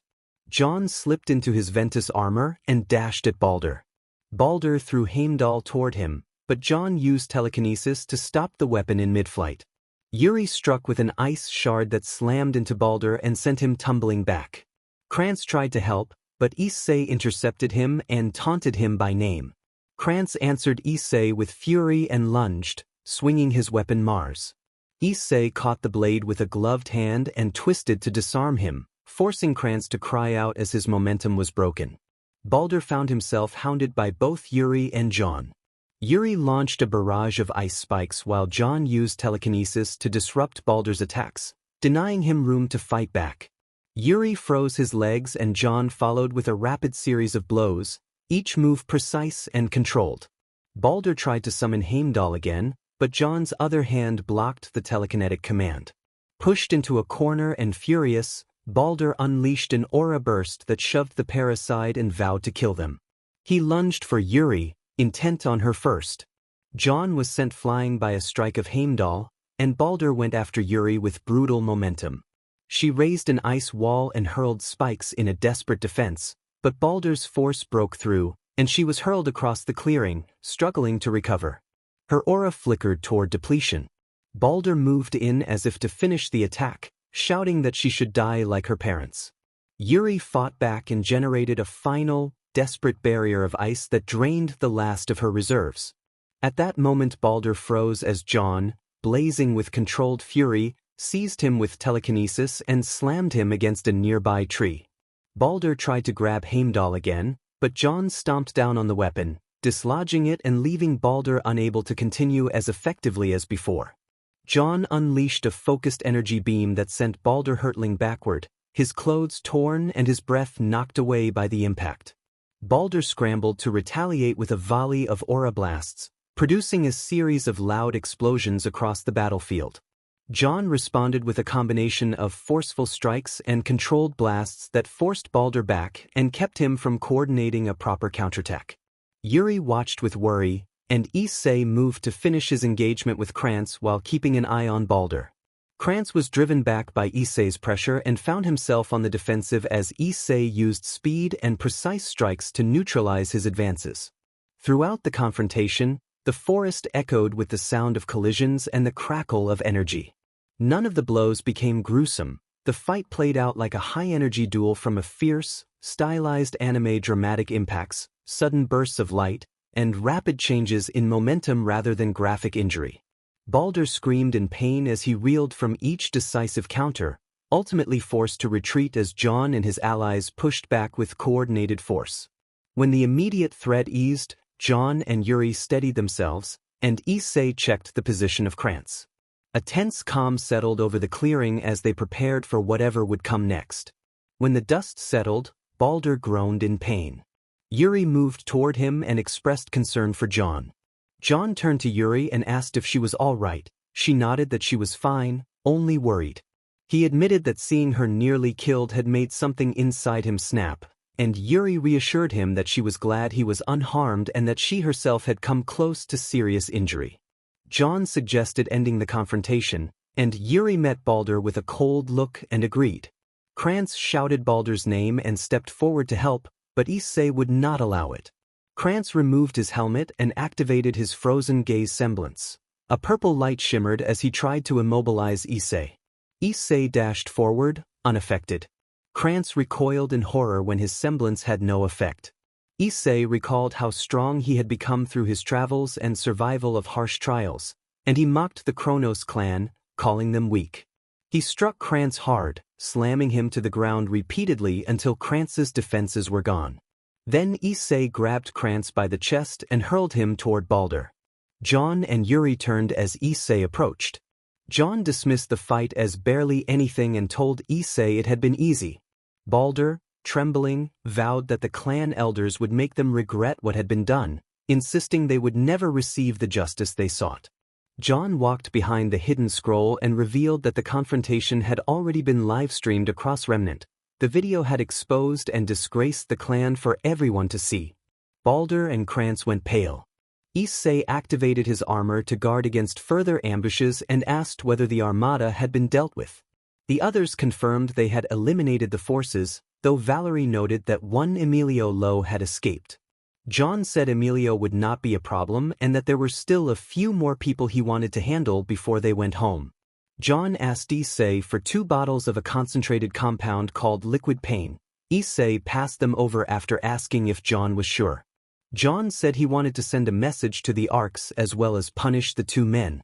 He instructed Yuri to freeze their bodies so they could only move their jaws. When Yuri looked at the bottles and asked what they were, John said that they were intended to make the men suffer for their crimes. Yuri immobilized Balder and Krantz, leaving only slight movement in their jaws. They could only mouth their pleas, but Yuri told them not to beg for mercy and insisted they had brought this on themselves. John handed 1 bottle to Yuri and kept the other. He indicated that she should do the honors while he watched. Yuri forced Balder to drink the liquid, and John did the same to Krantz. Almost immediately, both men reacted with intense pain. Their bodies convulsed and their faces contorted as a fierce internal burning seemed to spread through them. In an anime-like flare, light and smoke seemed to emanate from their forms as they writhed and cried out, unable to halt the overwhelming agony. Their struggles lasted only a short time before they collapsed and did not recover. The onlookers had no sympathy as Balder and Krantz succumbed to the effects. Yuri breathed out, steadied by John, and allowed herself a small, relieved smile. With their deaths, her parents finally felt avenged. John calmed her and said he still had things left to do. He told the others to head home while he and Issei dealt with the remaining targets. Yuri insisted on joining them, wanting to end the matter completely. Ingvild, Valerie, and Summer agreed to go together, and John and Issei exchanged looks and nodded. John stopped the livestream. Ingvild flew off to fetch Alexandria, who was shocked by what she had witnessed and by the clan's disgrace. Issei teleported everyone to the compound Jade had mentioned, where they would regroup. Arc Compound 100, midnight. The elders gathered in a state of fear for an emergency meeting. Before they could act, a massive explosion rocked the compound. A strange greenish-red beam flashed through the chamber, and several elders either collapsed or were stunned by the blast. Mason reacted in shocked bewilderment at what had happened. Mason began to accuse John of disgrace, but he could not finish as an invisible force restrained all the elders in the room. Belize recognized the effect as John's doing and looked at his former nephew in Ventus armor flanked by Issei and Valerie. John dropped Alexandria to the floor, and Belize rushed to her side. Belize told John that Alexandria was alive and listened quietly as John explained that one of the elders would be eliminated that night at the request of his grandparents. Mason erupted in anger, insisting John was lying and accusing him of repeating the lies that had ruined their reputation in Beacon. Belize stood silent, guilt and doubt settling over him as he remembered warnings that John might retaliate. John scanned the room and saw Wilzark trying to flee. He grabbed Wilzark by the head and slammed him onto a nearby table in a fast, brutal exchange typical of intense anime combat. Wilzark begged for mercy while other elders struggled to intervene. Mason tried to use his semblance to stop John, but the group's strength began to drain away as a strange chorus of weakening energy pulsed through the chamber, leaving the elders helpless and Mason's armor failing. John gave no mercy to Wilzark and ended his resistance with a decisive, swift move that left Wilzark motionless. He told Belize that he had not wanted to act on his own but that his grandparents had ordered the deed. Belize believed him this time, sensing no deception in John's words. The doors flew open and a new group entered, revealing Jackson bound and flanked by Ingvild, Summer, and Yuri. John approached Jackson calmly. Jackson reacted with insults and defiance, and Yuri shoved him in the gut to silence him. Jackson still spat in John's direction, but John used telekinetic force to deflect the spit harmlessly to the floor. John then knocked Jackson down with a precise kick and berated him for his behavior toward Yuri, warning him to stay away. He pinned Jackson and issued a chilling threat about the fate of those who crossed him, then rendered Jackson unconscious with a powerful strike before tossing him aside. Issei and Valerie stepped forward briefly and then teleported away, not wishing to become more involved. Mason rushed to tend to Jackson, teeth clenched in fury at the ruin of the family's reputation. Belize freed Alexandria from her restraints and held her as she cried against her uncle. She bore some responsibility for what had happened and sobbed with remorse. The rest of Alexandria's family arrived moments later. Nicholas, Juniper, and the others embraced her, furious and heartbroken over John's actions. The sisters' anger matched their father's, and Jean, once close to John, now seethed with hate and vowed to exact revenge one day, no matter the cost. Word of the incident spread quickly across Remnant. The clan's standing plummeted and they faced widespread scorn and discrimination. For the time being, there was little they could do but endure the fallout and wait to see if their reputation could ever be restored. 2 days later in Kuoh Park at 10:30 p.m., Issei had been caring for Jade and her friends since the events in Remnant. Jade was still grieving, and Issei had stayed to provide support. They were walking together when Issei asked how she was doing. Jade said she was feeling better and thanked him with a small, relieved smile. Issei returned a shy smile and looked away as Jade chuckled at his reaction. Jade then asked about his plans for the upcoming raiding games. Issei said he did not have a concrete plan yet, since official matchups would not be announced for weeks, and he sighed as he considered the main challenges.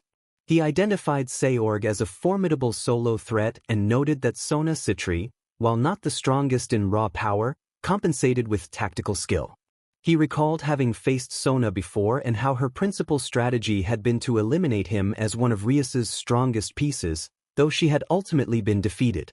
Jade remembered the controversial technique he had once used and asked if it was the move that had been banned. Issei confirmed that it was, explaining that it had been prohibited after many complaints from members of the Citri peerage who found it embarrassing. He added that his former master had banned him from using it afterward.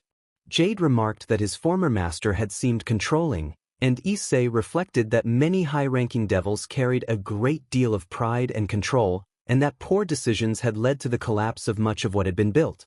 He let out a long sigh as he recalled the bitter defeat Rias and her peerage had suffered during the raiding game finals when he had not been present.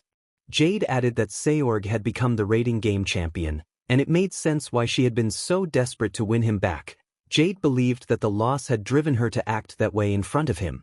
Issei shrugged and said it did not matter. They had lost despite his warnings not to fight. They had chosen this path, and now they were living in the Gremory mansion. Jade nodded in agreement as she looked around the park and said it brought back bad memories. Jade then clarified that Rainier had never been intended to be anyone's partner. She sighed and admitted that the woman had been responsible for many of her allies falling in battle. From their last encounter, Rainier had met a tragic end during the conflict when Shang Tsung forced them to fight a strengthened group. Issei agreed and added that they had made sure to deal with the sorcerer afterward. As the two continued to walk, Issei noticed Jade's attention shift and asked what was the matter. Jade said she had sensed something strange and that her semblance had reacted. She hurried toward the source and found an object on the ground. Picking it up, Jade said it looked like a pair of glasses. Using her semblance, Jade observed that the glasses were very advanced and difficult to manipulate. Issei asked if she was all right. Jade stammered that she was fine, then explained she had never seen these glasses before and thought she should take them back to the lab for research. Issei warned that it could be dangerous. Jade acknowledged the warning but said that if she could analyze them with her semblance, they could discover where the glasses came from and what they did. Issei agreed, adding that if the device proved dangerous they might have to get rid of it, and he suggested informing Lord Beelzebub and Azazel-sensei. Jade nodded, and the two headed home, knowing they could investigate the next day. Unbeknownst to them, the device they had taken would change their lives forever. They had taken their first step toward opening a Pandora's box. Here is information on the characters who were in the Backrooms and their pasts. Non-entity characters. Issei Hayato. Issei Hayato is the youngest child of the Hayato family, the Red Dragon Emperor, and the younger brother of Mari Hayato. He served as the leader of his group and peerage. He was formerly a member of the Gremory Peerage and the Occult Research Club and left after a misunderstanding surrounding a failed confession. After a PRD of estrangement he returned, but tensions remained unresolved. Issei ran away and was at the park where he fell into the Backrooms alongside Ravel, who had been there to calm him down. In the Backrooms he found new companions: Ravel Phoenix, Jade Arc, Ruby Rose, Yang Xiao Long, Nofumi Iwatani, Raphtalia, Ingvild Leviathan, Jade Arc, Summer Rose, Yasaka, and Heinz Bernada. Under Issei's leadership, the group navigated the Backrooms, kept allies safe, and ultimately escaped despite efforts by the Redacted Watcher and its allies to stop them and break their resolve. Among Issei's strongest traits are quick planning, intuition, persistence, kindness, compassion, and a good-natured spirit that earned him admiration from friends and the affection of close companions.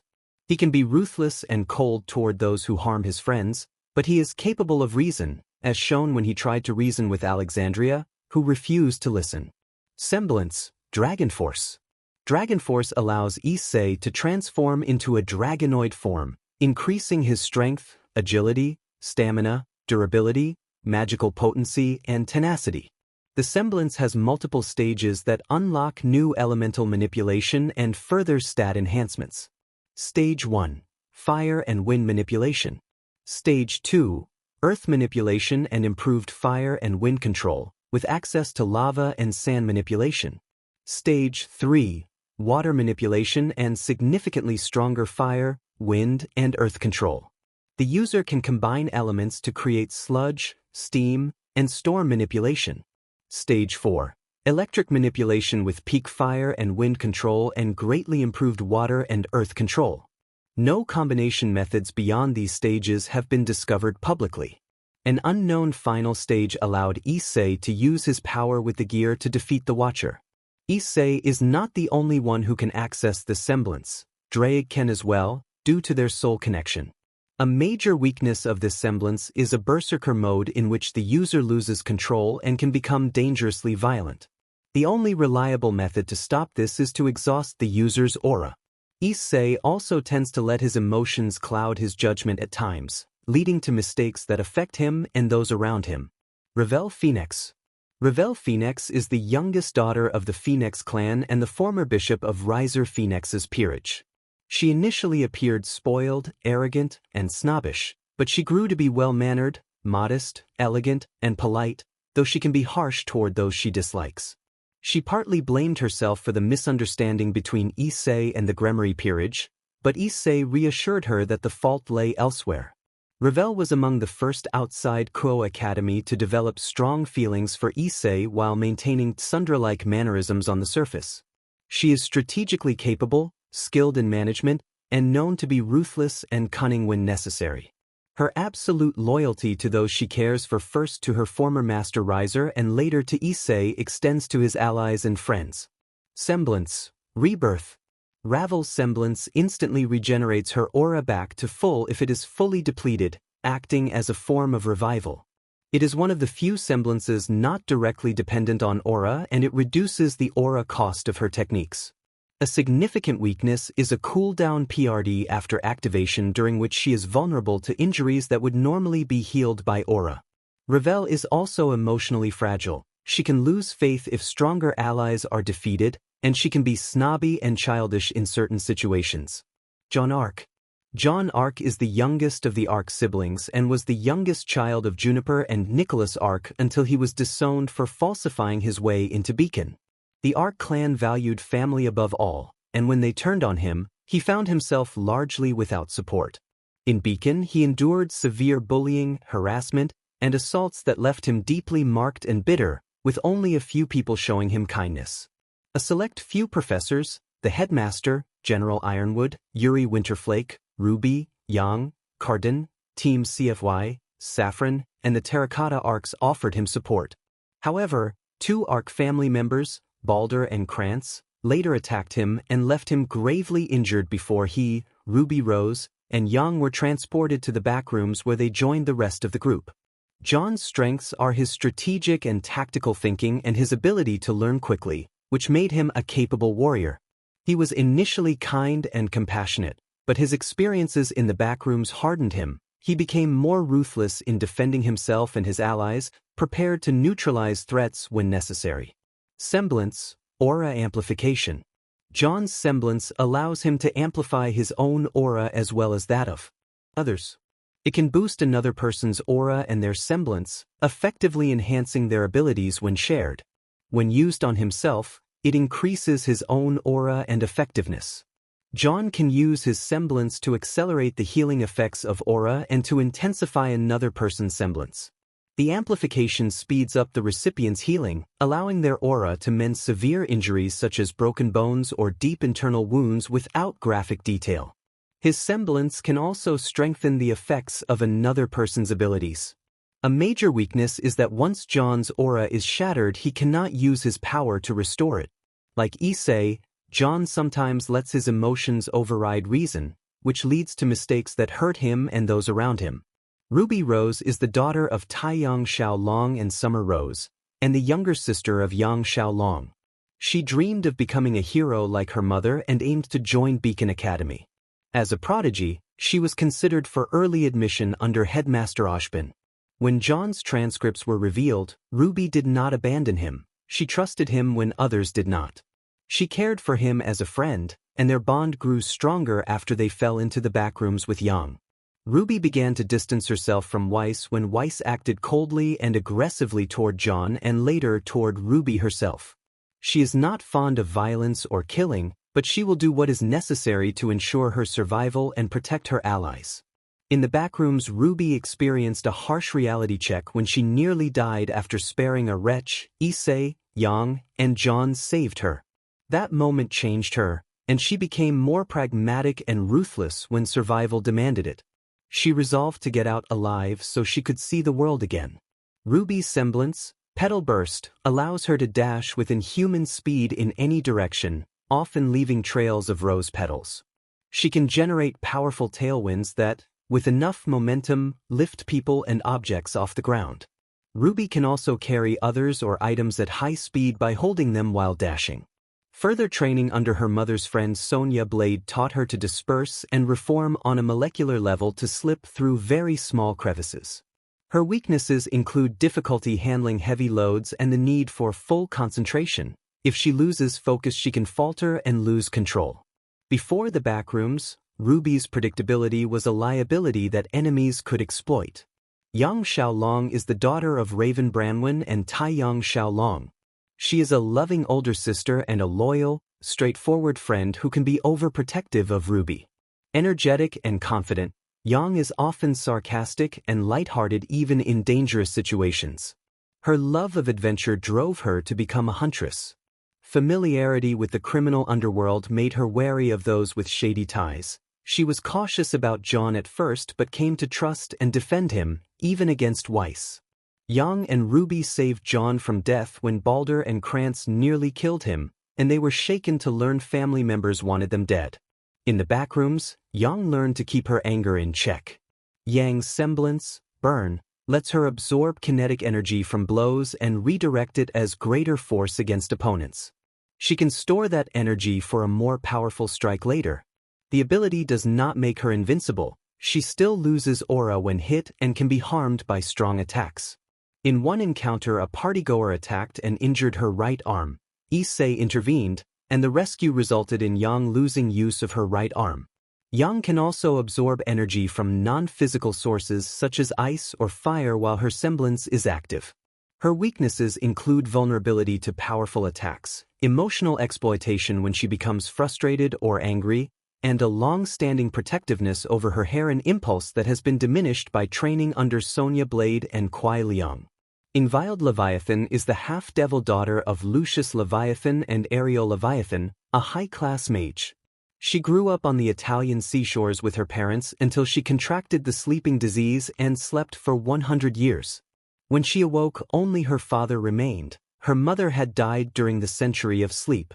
Devastated by her mother's death, she still had her father, but that did not last. The Khaos Brigade attacked to capture her, and during the assault she fell into the backrooms while watching her father die. She eventually met Issei and his group and decided to join them.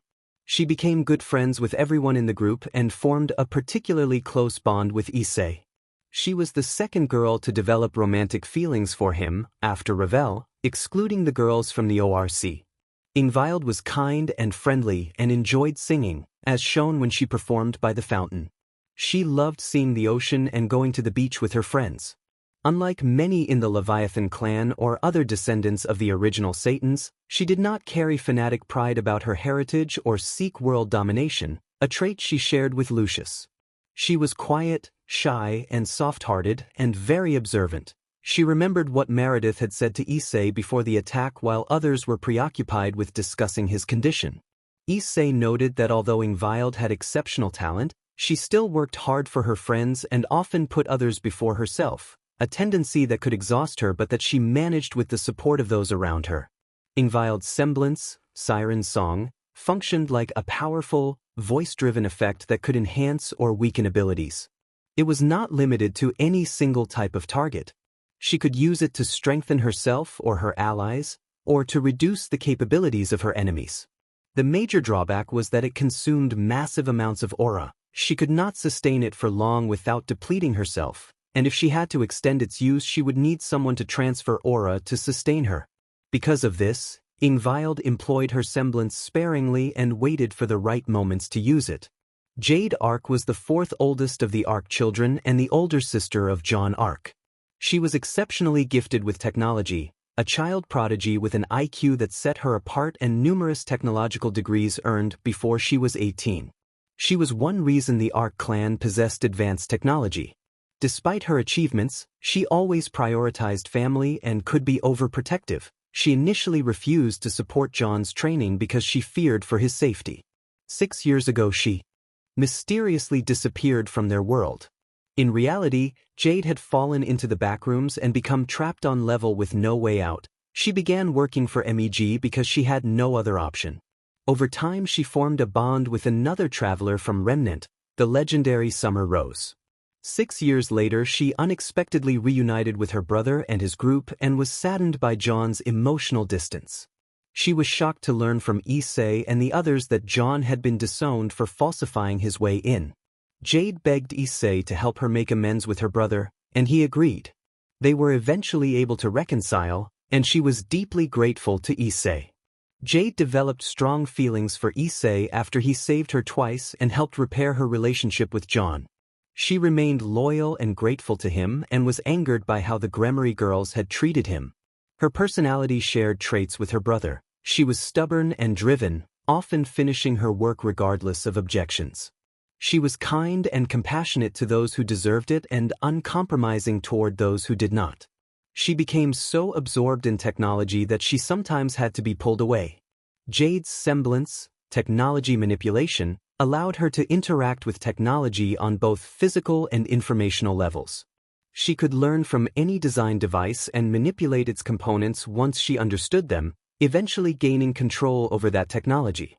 Her semblance was commonly mistaken for metal manipulation, which she could not do. If she could not comprehend a piece of technology, she could not use her semblance on it. Two major flaws complicated Jade's life. She could become vengeful toward those who harmed people she cared about, and she could become so engrossed in technology that she endangered herself. These tendencies had been tested when Rainier launched a destructive attack that left her squad destroyed and severely affected Issei, leaving emotional scars that fueled Jade's desire for justice.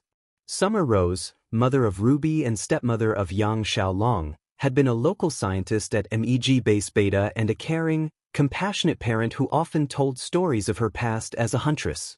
Yang had affectionately labeled her supermom. She was revered by her daughters and loved by many. Moments before a fatal incident, Summer had been transported to the Backrooms, where MEG saved her life. She worked for them until her daughters arrived 12 years later. When Ruby and Yang returned, Summer understood it was time to go back. They left together with Issei guiding their escape.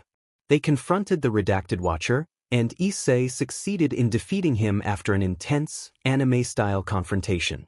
Summer said farewell to her old friends with a promise to meet again. As a mother, Summer had been attentive and deeply loving toward both Ruby and Yang, treating them equally.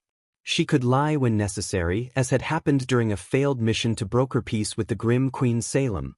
That mission had ended in disaster, and she had been on the brink of death before being saved. Semblance, Petal Dance. Summer's semblance, an enhanced version of Ruby's petal burst, allows her to dash with inhuman speed in any direction, often leaving trails of rose petals in her wake. She can create powerful tailwinds by building momentum and can weaponize the petals to damage foes or protect allies. Any petal she generates persists as long as her aura remains, and she can use them to manipulate nearby objects so long as the petals maintain contact. The semblance is highly demanding on aura second only to Siren's song, but Summer's mastery lets her limit its consumption.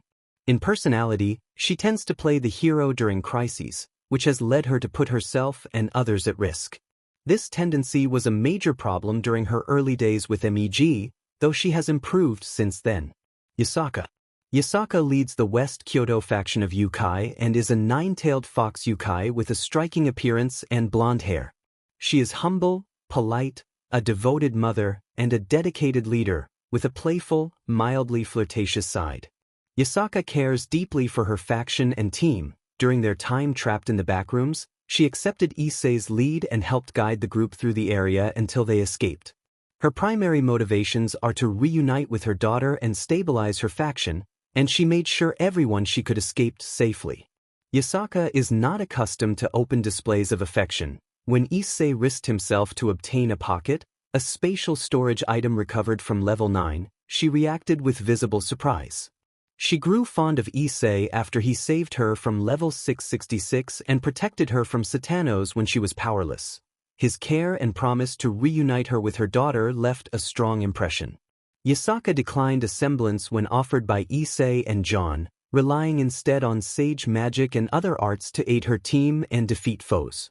Her vulnerabilities include certain materials that can disable or silence her briefly, and her daughter is an emotional liability. Yasaka was once more trusting, but a past betrayal hardened her. Entity characters. Rex is a dollface who, once tamed, is friendly and kind. He is Issei's first companion and familiar. When defending Issei or those Issei cares about, Rex becomes fierce toward enemies and anyone deemed an annoyance. He can be overwhelmed or destroyed by sufficiently powerful attacks. After bonding with Issei, Rex developed draconic traits, including giant claws capable of breaking steel, and gained strong resistance to fire and extreme heat. His defining trait is unwavering loyalty to Issei. Rex's unusual weakness is his dependency on sugary foods. Without them he becomes vulnerable. Music Man.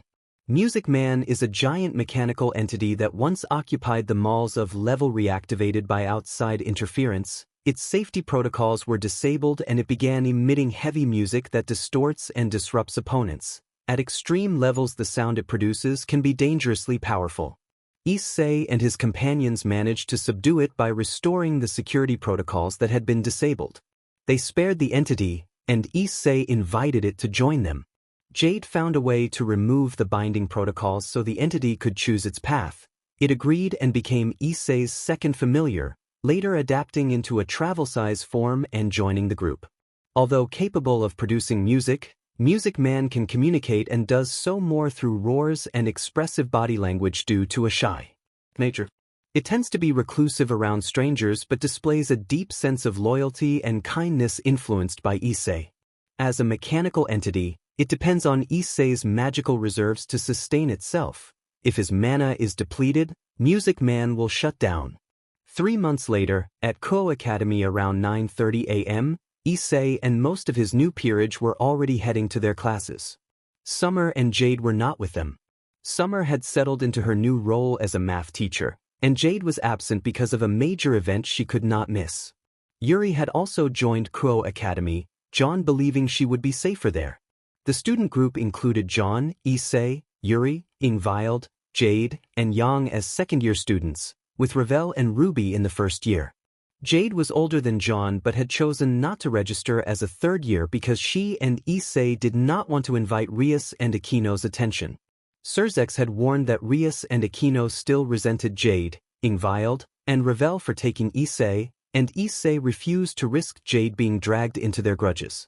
Ravel and Ruby were having trouble with Kaneko, who often provoked Ravel while Ruby tried to calm the situation. When Issei learned of it, he intervened and put a stop to Kaneko's behavior. He also told Kaneko that his feelings had changed, which left her upset. Yang asked if there was any way to get a sneak peek of what the event would be. Issei shook his head and explained that Jade had made him promise to keep it a secret. She wanted to surprise everyone and had insisted he not tell anyone. Ruby pouted but understood after seeing the others' agreement. Issei emphasized that he had not even told Ravel, John, or Ingvild. Ingvild, Ravel, and John all made it clear they supported keeping the surprise, and everyone agreed to trust Jade. Yuri wondered aloud what invention Jade's brilliant mind might produce. John admitted he had no idea. Both Issei and Jade kept their plans tightly under wraps. The others understood why it must be something special if it was being kept secret.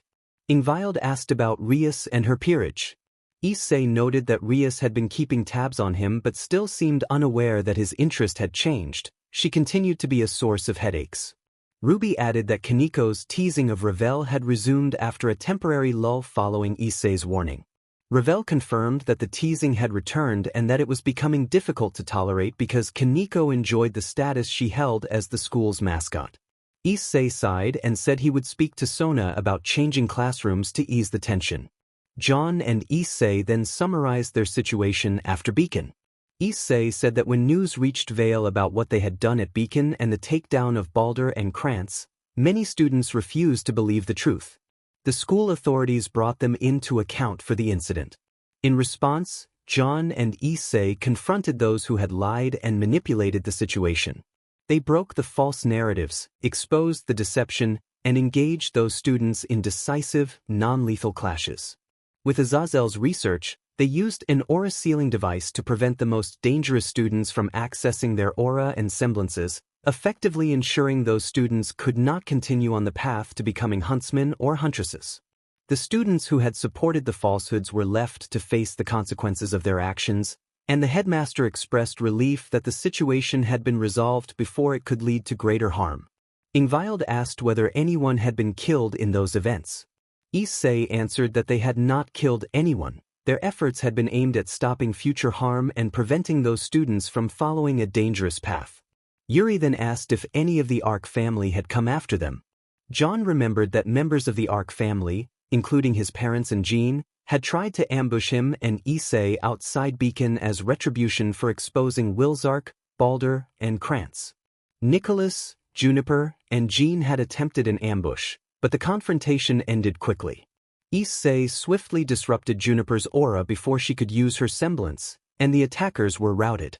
The encounter concluded without fatal harm, leaving John and Issei to continue dealing with the aftermath. The group continued toward their classes, minds occupied with the coming event and the lingering tensions of the past months. John explained that he had made her watch as he dealt with Nicholas and Jean personally. He said he shattered Nicholas's aura, incapacitated him, and left him unconscious. Then he turned to Jean, who had wanted John dead.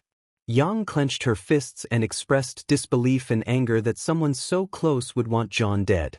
Issei confirmed that the woman had wanted him dead. Ruby stepped in to calm Yang and reminded her of the promise Yang had made to Lu Kang and Kuai Liang to keep her anger in check. Yang took a deep breath and apologized to Ruby.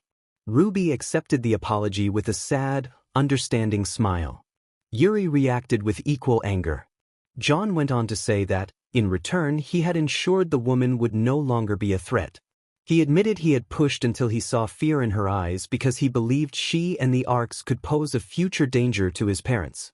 To protect his family, he had made an example of them and left her unable to fight. Issei and Yuri nodded, and the others came to understand why John had acted as he did.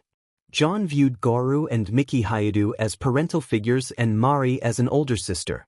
Like Saffron, Jade, and Issei, he would not tolerate anyone who threatened them, so he had acted decisively. The Hayudis considered John one of their own. There was no way he would allow his former clan to harm his parents or his new family. Ingvild asked with concern whether they would still be a problem. Issei smiled and reassured everyone that as long as they did not come this way, they should be fine.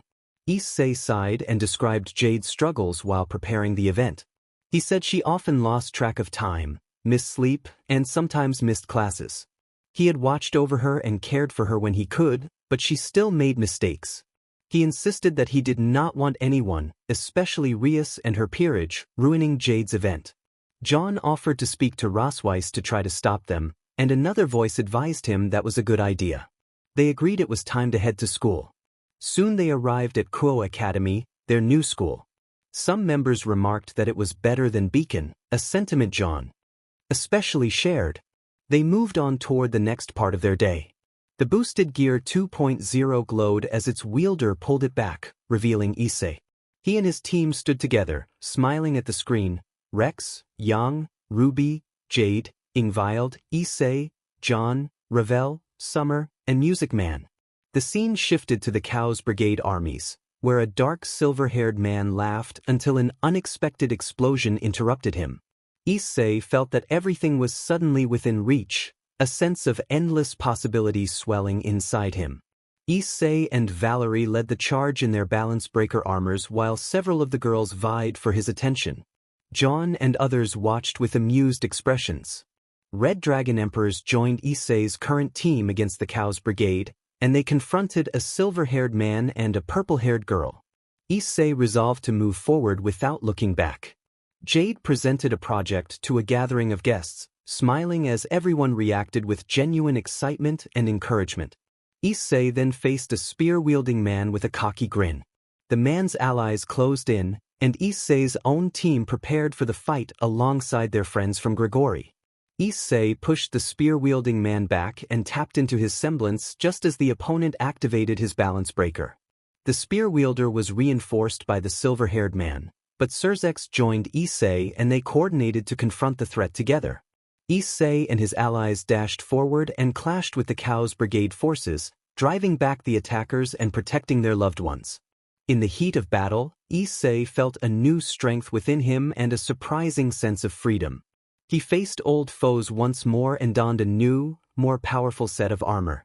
When a faction of humans sought to eliminate him, he moved with confidence and skill, dispatching their attacks gracefully while a brown-haired man observed with a smile. As Issei stood victorious, many faces that resembled his own watched with pride, seeing him grow and develop.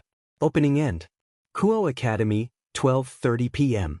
Issei sat by the window with a bored expression. Summer had just finished her math class, and he was not a fan of math nor of certain annoying Backrooms levels like Level. John told him there was nothing they could do and warned that angering Summer was not a good idea. The group shuddered at the reminder. Despite being their sworn leader in some ways, Summer was not someone to be provoked. Ingvild and Yang joined them. Ingvild sighed and said she had spent the night avoiding the Kendo duo and a few persistent fans who had been bothering her. Yang added that the Kendo duo and some others had been insisting things that upset Ingvild. Issei sighed and promised to make sure they would stop harassing her. Issei approached the Kendo pair. Keites demanded to know what he wanted. Issei told her to stay away from Ingvild and challenged their right to interfere in his friends' lives. He warned that if they continued to bother them, neither he nor his friends would show mercy. The girls' anger faded into fear as they remembered what Rias had told them about Issei's strength and composure. They recalled how, earlier, Issei had used lessons from Summer to best them in their kendo domain, teaching them a harsh lesson. He had restrained himself to avoid causing serious harm. Murayama, trembling, agreed that they would stop. Issei gave a short, satisfied smile and began to walk back, when Rosweiss called him over. Rosweiss asked what he had been doing. Issei explained that he had delivered a stern warning to the girls. Rosweiss sighed, visibly concerned by the change she had seen in him. She had heard how his team had routed his opponents in a confrontation that had left many surprised. She urged him to restrain himself and then requested a conversation about Miss Arc. Issei nodded, aware that Rosweiss maintained a formal distance from members of his peerage. He also knew that Irina still kept her belongings at the academy and often avoided contact because she did not know how she or Mari would handle recent tensions, especially after the actions of Rias and her peerage except Rosweiss. The church trio watched the scene with sadness. Asia observed that Issei had changed. Zenobia agreed that he had become more ruthless and trigger-happy, and Asia wondered what they should do. Irina sighed in frustration and suggested they leave him alone. She said he seemed content with the others and questioned why Rias could not do the same. Asia noted that Rias and Aquino were still seeking his affection and warned that this would not end well. Zenobia feared it could get worse and said there was no telling what Issei might do if provoked. She shuddered and observed that even Kiba and Gasper had been keeping their distance from Rias to avoid becoming involved. Outside the classroom, Issei asked Rosweiss how the situation at that peerage was going. Rosweiss replied that things were anything but good. She explained that Rias had been pressing her about what was happening at Issei's place and about his relationships with the four girls, and that she had also been asking about Lady Yasaka. Issei asked how Rias had learned about Yasaka. Rosweiss explained that Rias had sent a familiar to spy on his house. Although Issei had expelled the familiar, Rias claimed her familiar was not forbidden from entering. Rosweiss said the familiar had been seen visiting Issei and his peerage. Issei admitted he should have dealt with that familiar sooner and said he had felt an annoying presence when talking with Yasaka and Kunu. He asked why Rias could not simply stay out of his place. Rosweiss called Rias a headache and added that, given Issei's change, Rias did not dare to confront him directly. Rosweiss then asked if Issei minded her attending the event with Miss Arc. Issei said he would not mind, but he added that someone needed to keep an eye on Rias and her peerage, including Irina, because he did not want them to ruin the event Jade had worked hard to prepare. Rosweiss understood and nodded, knowing Issei cared for Jade and did not want to see her upset.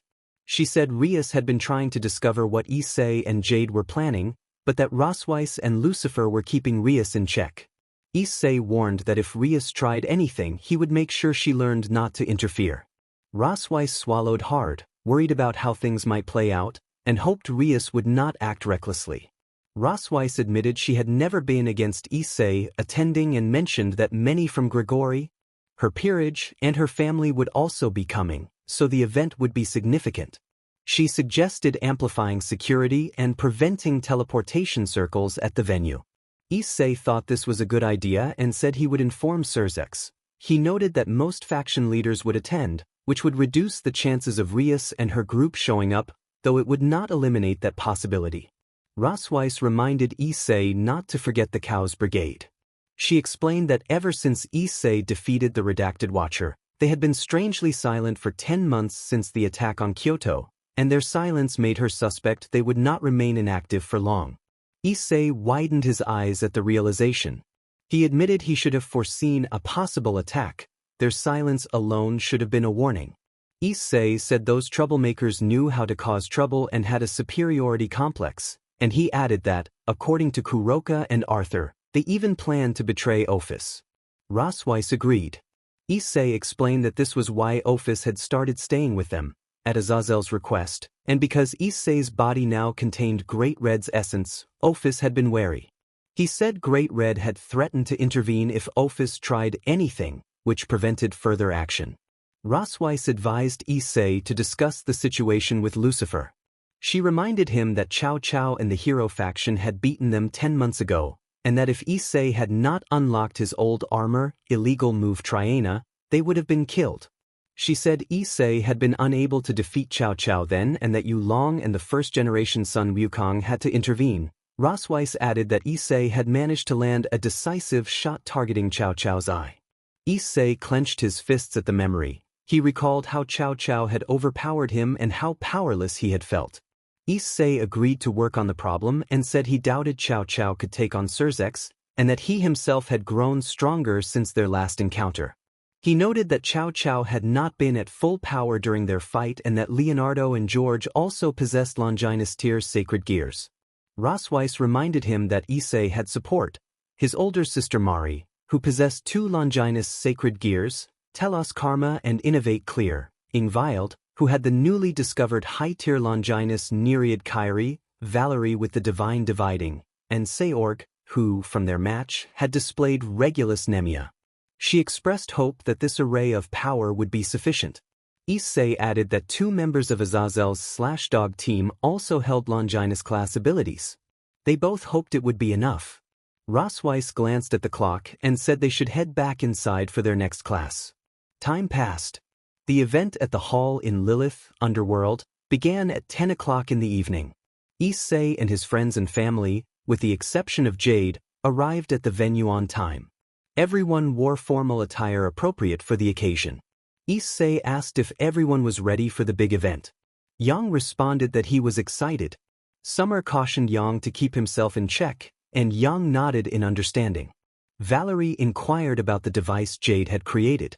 Issei asked what it was going to be like, and Valerie pouted, responding that it would be revealed soon enough. Issei then asked where the others were.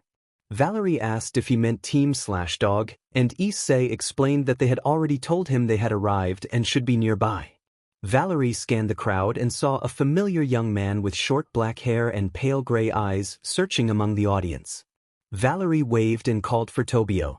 Tobio recognized Valerie, smiled, and walked over, greeting everyone cheerfully and addressing Mickey, Goru, and Mari respectfully. He also greeted Mr. and Mrs. Hayadu and the notorious Helmari, Miss Hayu. The 3 responded with smiles. Goru insisted they need not be formal since they were friends, and Mari agreed that a friend of Issei's younger brother was a friend to her as well. Tobio nodded. Issei asked where the remaining guests were. Tobio replied that most had already taken their seats and had been waiting. He said only Seorg and his family, Yasaka and Kunu, and Riser and his family were left to arrive. Ravel commented that it had been a while since she had seen some of them and wondered what they were doing. Tobio added that Yasaka and Kunu were already inside talking with the leaders who had arrived and suggested they head that way. Issei mentioned he wanted to speak with Surzex about something important to ensure the event ran smoothly and to protect the guests, especially his parents. Ruby expressed excitement to see what Jade had planned as they all moved inside. Ingvild wondered where certain girls were, and John noted that Surzex and Rosweiss had already prevented them from attending, though Issei had not explained how. They proceeded toward the inner halls. Inside the event halls at 10:20 p.m., Issei discussed security with Surzex. Jade was designing something that, if it fell into the wrong hands, could cause widespread chaos. Only Ajuka Beelzebub and Azazel understood the project in depth and were guiding the work. Surzex acknowledged the danger and said he had suspected a terrorist attack might target this event, noting such threats were not unprecedented. He also observed that Issei had changed a great deal since returning from the Backrooms. Issei reflected that the humiliation from the Gremory peerage, combined with repeatedly protecting the lives of friends and family and facing a god-level being who had sought to kill him, had altered him. Surzex chuckled and agreed. When Issei asked about his other friends, Surzex explained they were back in their own worlds handling their own affairs. Surzex detailed the precautions. Teleportation within the halls had been disabled, and only an exceptionally powerful teleportation spell could bypass that restriction. It was the best measure they could implement on short notice after Issei warned them of potential threats. Issei felt reassured that, with Surzex and Lord Beelzebub involved, they would be protected. Surzex added that Rias and her companions, except Rosweiss, would not be attending because their mother had placed a sleeping spell and sealed their rooms until the event concluded, so they would not cause any disturbances. Issei thanked Surzex for his help. Surzex then told Issei that someone unexpected wished to speak with him. A dark blue teleportation circle appeared, marked with the Sanskrit name Rudra, and Surzex grew solemn as the visitor arrived. The figure who stepped through was tall and muscular with 4 arms and 5 golden eyes, 3 of which were open in a calm state. His skin was indigo, his hair black, he wore a golden bandana, baggy golden trousers with a blue sash, and blue tattoos on his wrists and fingers. The being introduced himself as Shiva, one of the 3 pillar gods, and offered his greetings, saying he foresaw they would meet more frequently. Issei felt the chill at Shiva's presence, and Drake warned him mentally not to provoke Shiva, explaining that Shiva was the god of destruction and far stronger than Drake at his prime. Bell also urged caution. Shiva assured Issei that there was no need to fear him and that he had come to talk. Issei looked to Surzex with apprehension, trusting that Surzex would not have allowed the meeting without reason. Shiva said he understood Issei's intentions, approached, and placed a hand on Issei. He praised Issei for confronting Azrael and for standing up to a god to protect his friends and loved ones, calling Issei noble and kind and expressing respect and high hopes for him and his team. Issei opened his eyes and realized Shiva did not intend harm. Issei expressed his gratitude to Lord Shiva. Shiva lowered his hand and, with a more concerned tone, assured Issei that he was not opposed to him or his team's achievements. He then explained that he had seen a vision a few hours earlier that compelled him to act, despite his usual reluctance to intervene. He said the vision made him worried for the future of the supernatural world and the wider universe. Issei listened intently as Shiva described what he had seen. Shiva warned that Jade, Teacher Azazel, and Satan Ajuka were probing into unknown realms in a way he likened to opening Pandora's box. In the vision, beings far surpassing even Great Red in power had assembled with allies for a final confrontation against an unnamed threat. Shiva noted that he could not discern their faces, but he cautioned Issei that life would grow more difficult after that day. He added that if Issei and his friends could overcome the trials ahead, they would achieve something far greater. Shiva ended with a reassuring smile. Issei accepted the warning and pledged to look after Jade and his other friends. Shiva acknowledged his promise and prepared to depart. Issei asked whether Shiva would stay for the event. Shiva declined, saying he was needed elsewhere and that they would meet again. Shiva then teleported away. Surzex took a deep breath and asked if Issei was all right. Issei said he was fine and planned to clean up and settle into his seat, and that he would tell Jade about Shiva's vision after the event so as not to spoil it for her. Surzex, meanwhile, was left to ponder who could be stronger than Great Red and what lay ahead, but he set those thoughts aside for the moment. The audience settled into their seats. Most of the Gremory family were excited, and a curtain concealed something on the stage. Issei sat next to Ingvild and John. Ingvild asked why he had been gone so long, and Issei replied that he had some business to attend to and would explain once the event was over. Ingvild nodded, sensing that things would be interesting. Lavinia Rennie called out to Issei from the crowd. She was an attractive young woman with long blonde hair and blue eyes, and she smiled warmly as she greeted him. Cookie Samjma, a handsome man with a delinquent air and a white cat perched on his shoulder, also called out. Cookie teased Issei about being proud of his bishop's achievements. Issei replied that he could not be prouder. Cookie returned the smile and asked whether Issei planned to greet Suzuku and Issei.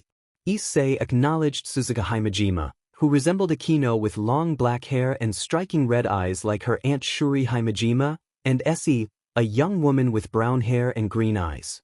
He also greeted Natsum, an attractive young woman with light brown hair usually tied up and a slim build, and Shigyon, a Eurasian woman with long blonde hair braided like a crown and heterochromatic eyes, one blue and one dark. Shigyon announced that the event was beginning and suggested they could chat later. Everyone focused on the screen as the presentation started. Jade appeared on stage in a more formal look than usual, her hair styled with a rose and a small crown.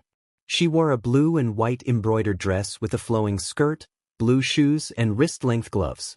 She walked to the microphone looking composed and happy. Jade welcomed the audience to the event and thanked everyone for coming. She then acknowledged her king and supporter, Issei Hayadu, and motioned for him to join her on stage. Issei rose and moved forward at the urging of John and Ingvild.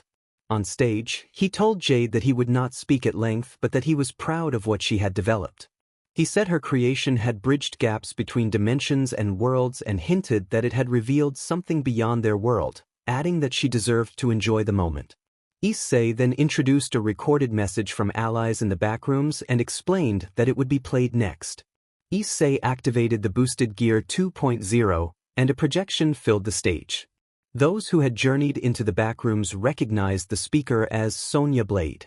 Her recorded message expressed pride in Jade's work and praised her for exceeding expectations.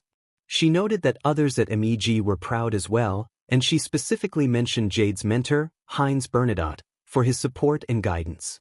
A shimmering projection spoke on behalf of everyone at MEG, expressing a shared wish for the audience's success and promising that, when technology allowed, they would visit. The projection faded. Issei indicated it was time to begin, and Jade nodded before taking the microphone. Jade thanked her mentors Ajuka Beelzebub and Azazel, her teacher, and acknowledged the two men handling the project's technicalities. Azazel gave a signal, and Jade announced that they would start.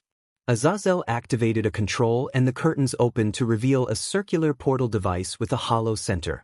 Jade introduced the machine as the Super Collider and explained that, during a walk with Issei 2 months earlier, they had encountered a futuristic device from another world, the world of Remnant.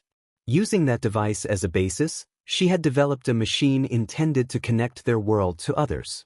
Issei took a seat while Jade described the collider as a particle accelerator designed to bridge dimensions and permit travel between worlds. The project's aim was to bring people or things from other worlds into their own. Jade activated a control on her scroll-like interface, explaining that she had the collider's operation while Ajuka retained master control to prevent malfunctions. She said their first test would be to bring an object from another world and see if it arrived without dangerous side effects. She acknowledged that early tests had produced mismatches in atomic and molecular structure, causing glitching effects on arrival and, in some cases, destructive failures. She reassured the audience that careful trial and error and proper funding had reduced those risks. As the machine powered up, a burst of light heralded the appearance of an object that landed in the center of the stage. Jade moved forward and scanned it. The object remained stable. Issei approached and felt that the object did not belong to their world.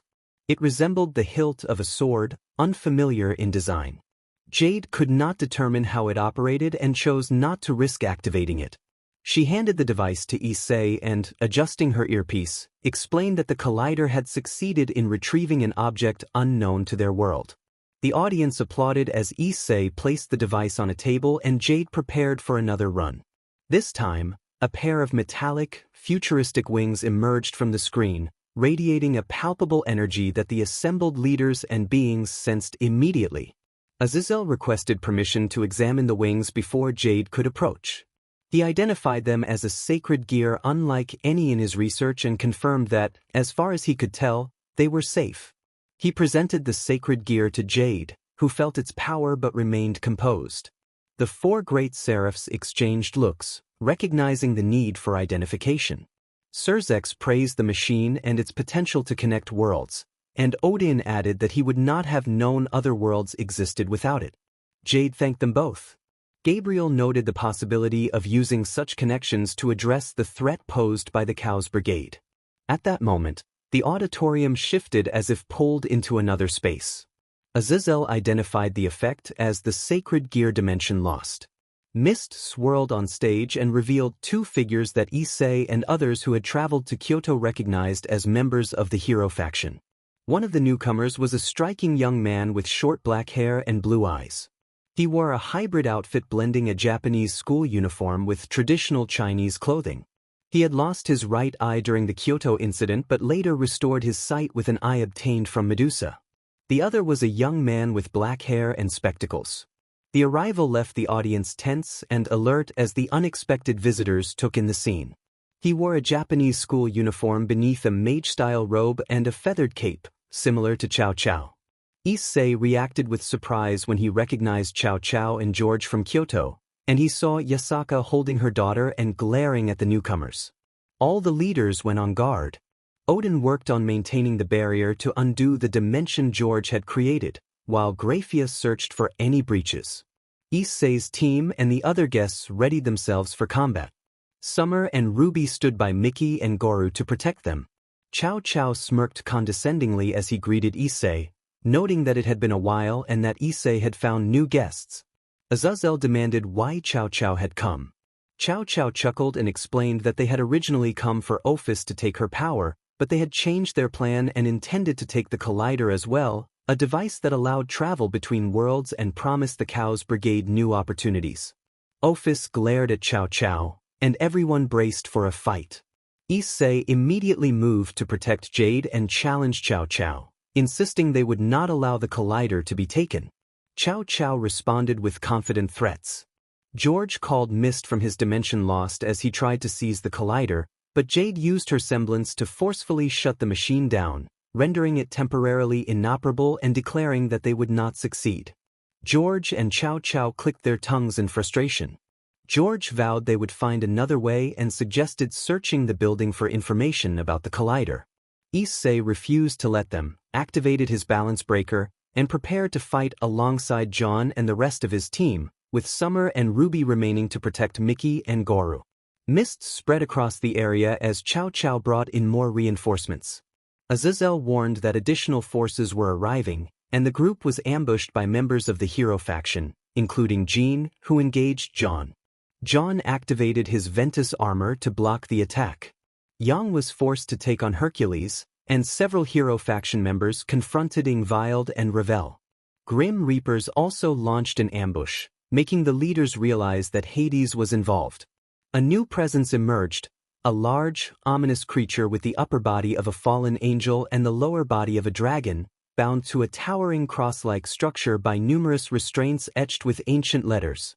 A Bielendif LD covered its eyes, and dark stains trailed from beneath it. The sight turned the angels fallen and otherwise pale. They recognized the being as Samuel. Issei and Valerie felt an overwhelming urge to retreat, their instincts screaming that they should flee.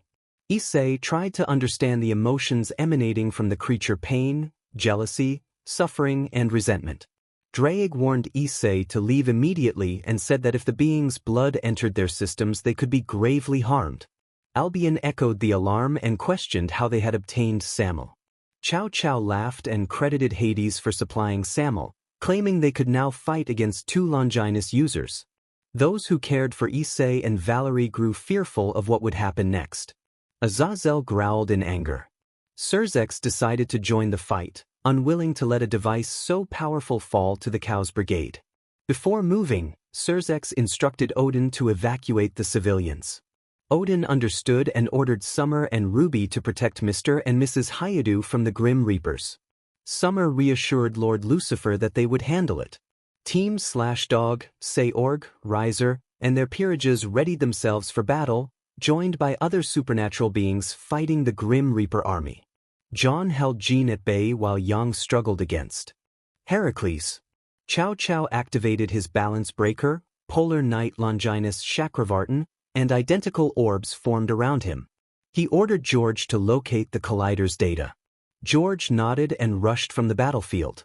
Jade warned that some of the Collider's blueprints and critical information were inside the building and that allowing the Khaos Brigade to obtain them would be disastrous. Issei vowed to stop them and entered his balance breaker. Cao Cao tried to intervene, using one of his orbs to fire an energy blast, but Surzex intercepted it and told Issei to go while he handled things. Cao Cao attempted to immobilize Issei with a Medusa-like technique, but Surzex disrupted his concentration with projectiles infused with the power of destruction. Issei seized the opportunity to pursue George, rushing out as Cao Cao glared in fury. Surzex stepped forward and declared that the fight was his. Cao Cao grew even more livid, prepared to use whatever was necessary against the formidable Surzex Lucifer. Surzex then turned to Issei's peerage with a smirk and offered to lead them. John pushed Jean aside with a kick and agreed, and the rest of the peerage nodded in assent. Surzex grinned and announced that they should stop their opponents. Scene change. Issei dashed up to the upper levels of the auditorium and saw George straining to counter Ajuka. Issei called out to Lord Beelzebub. Beelzebub asked about the others, and Issei explained that they were dealing with Cao Cao while Surzex was taking care of the situation above. George ground his teeth, aware that facing both Issei and Ajuka at once would be disastrous. He formed several magic circles and opened a barrage of attacks. Ajuka used his signature ability to seize control of the incoming magic and redirect it. Ajuka redirected a blast at George, who hastily acted a defensive circle. Issei used the opening to ambush from the left, striking George in the midsection and forcing him to stagger. George retaliated with a Dragon Slayer magic attack, which Ajuka deflected and sent back toward George. Issei followed with a precise strike to George's head, knocking him unconscious. He went limp and slumped to the floor in a non-graphic, decisive finish. Issei remarked that should take care of George and asked Ajuka how he had been able to redirect the attacks. Ajuka explained that the ability he had used was the Kankara formula. He described it as a method of treating phenomena and abilities as systems governed by calculable rules. By filling in the equations, he could control and redirect demonic powers. Ajuka recounted that as a child he had developed an interest in calculations, and that specialization carried into his demonic powers, allowing him to manipulate the powers of devils from the old Satan faction during the Devil Civil War. He said that by understanding the underlying magic and applying his formulas through a specialized magic circle, he could affect the outside world and turn enemies' attacks back on them. He added that he had been researching spells from other races to find loopholes where his equations could apply. Issei absorbed the explanation and then shifted to the practical matter at hand, the Super Collider data. Ajuka insisted they must delete Jade's stored data about the collider. Issei sounded annoyed but determined that they should not let that information fall into the wrong hands. He contacted Jade directly. Jade confirmed that she and Satan Beelzebub were both present with the system. Ajuka warned that the collider data had to be erased immediately so the Khaos Brigade or anyone else could not access it. He hesitated at the idea of destroying something Jade had worked hard on, but Jade reassured them that precautions were in place and that backup data was stored in a secure location only she knew. Issei resolved to proceed. Issei took one final look at George lying unconscious and felt relief that only Jade knew the secure backup location. He ended the scroll connection and signaled that they should head into the console. Ajuka guided them through the interface to the collider files. It took a few minutes, then Ajuka initiated the delete command. A password prompt appeared, and Ajuka explained that he would have deleted the data earlier were it not for that safeguard. Issei entered the password he had been entrusted with, Red Dragon 0804, and confirmed the deletion. The files began to erase. Ajuka commented that he had not expected the password to be so simple, and Issei reflected that it was something Jade could easily remember. Realizing the others were still engaged in combat, Issei said they needed to move quickly. He checked where George had been, but George was gone. Surprised, Issei wondered aloud how George had vanished. Ajuka urged haste, and the two rushed out to try to stop whatever George and Cao Cao were attempting. Scene change. 15 minutes earlier, George had reached Cao Cao's side while Cao Cao struggled against the combined forces of Surzex and Issei's peerage. Cao Cao demanded whether the data had been secured. George reported that Ajuka and Issei had deleted the collider data and that no access remained. Cao Cao clenched his teeth in anger at the failure to obtain his objectives. He had been blocked from Office by Team Slashdog and the Seraphs, and the Super Collider information had been lost to him as well. Cao Cao ordered a retreat and called his teammates to fall back. George used mist to evacuate their group. Surzex tried to stop them, but Cao Cao triggered one of his orbs and fired at the collider, causing a malfunction that created a valuable distraction. Using that chaos, Cao Cao made his escape. Surzex ground his teeth in frustration at being unable to capture Cao Cao. He already had his hands full protecting Issei's team from Samul while contending with the Grim Reapers and Cao Cao at the same time. He had no intention of killing him. He wanted to bring him in for questioning because he was a Longinus wielder. He wanted to know who was behind the attack since he knew Ophis had been with Issei and the others. Odin and Graphia had managed to gather most of the information on Dimension Lost, so the next time the enemy attacked they would be ready to counter them. The collider began to grow even more unstable and the dimension returned to normal. Issei and Ajuka arrived, and Surzex asked what was going on. Jade and Ajuka took one look at the super collider and went pale. Jade warned that they needed to get out of there. Everyone immediately teleported out of the theater. Using teleportation circles created by the leaders and the strongest magic users among them, they were also able to recover the items the collider had summoned. Once outside, they watched as a massive explosion erupted. Surzex and the leaders acted barriers to protect against blast and debris. 8 brightly colored beams issued from the explosion. Issei asked if everyone was all right, and everyone nodded.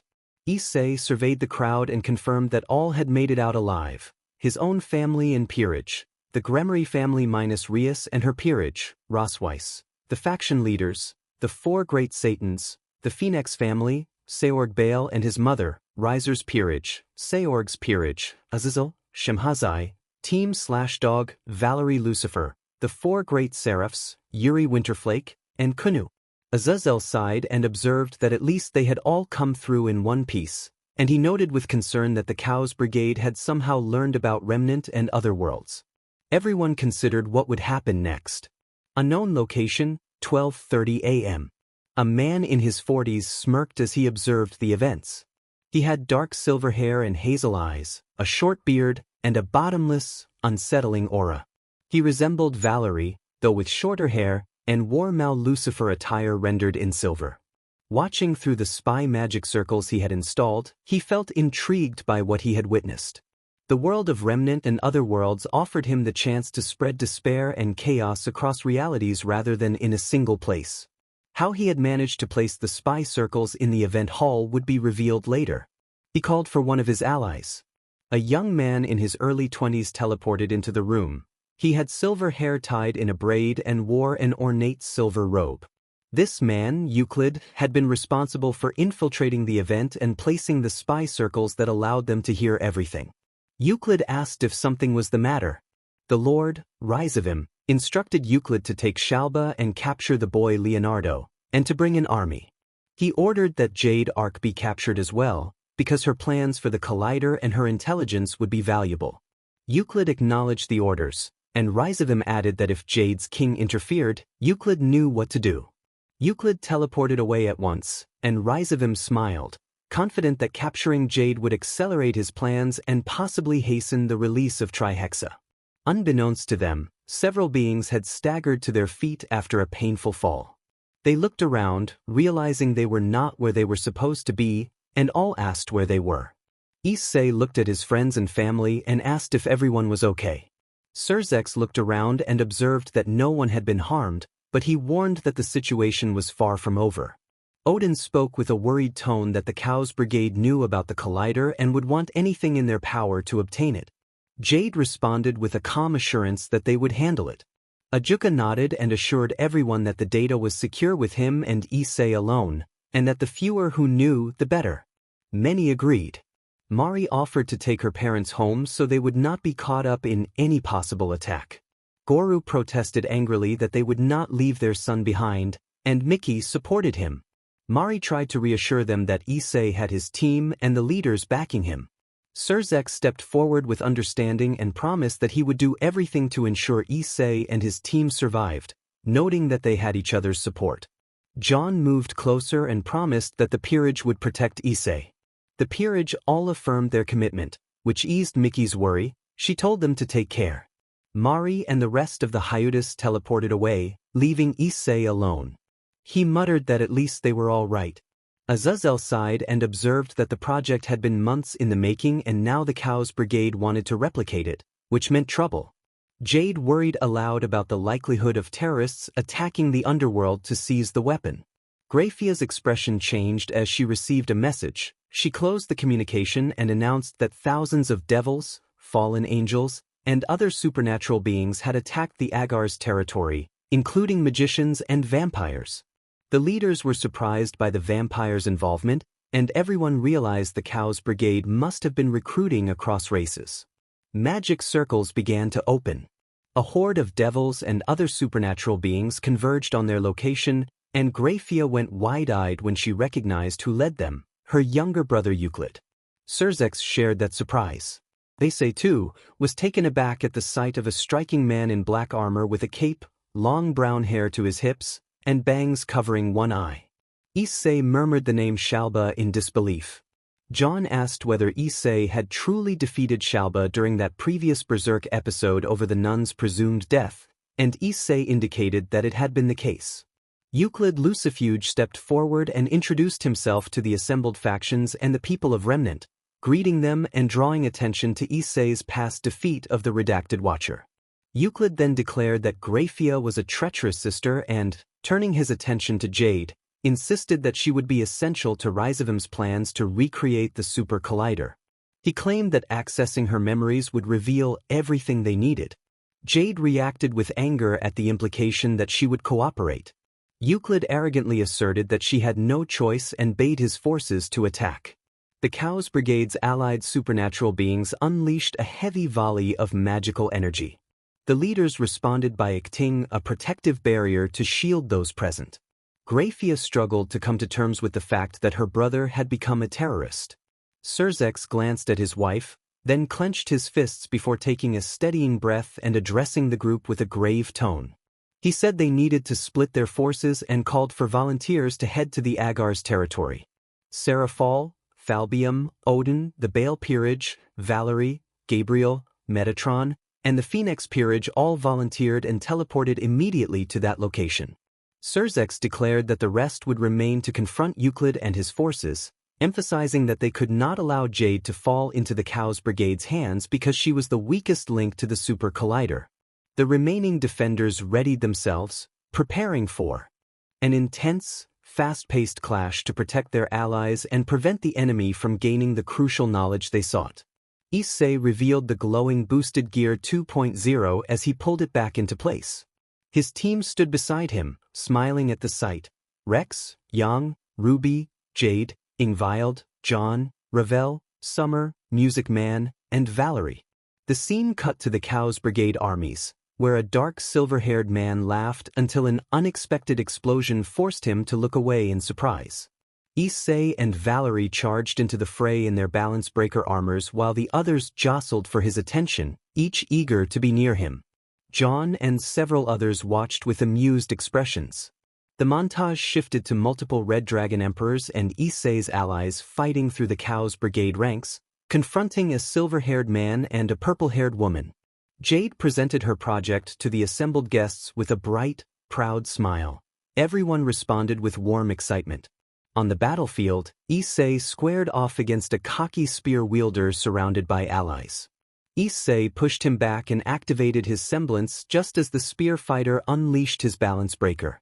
The spear fighter was reinforced by the silver-haired man, but Surzex arrived to team up with Issei and meet them.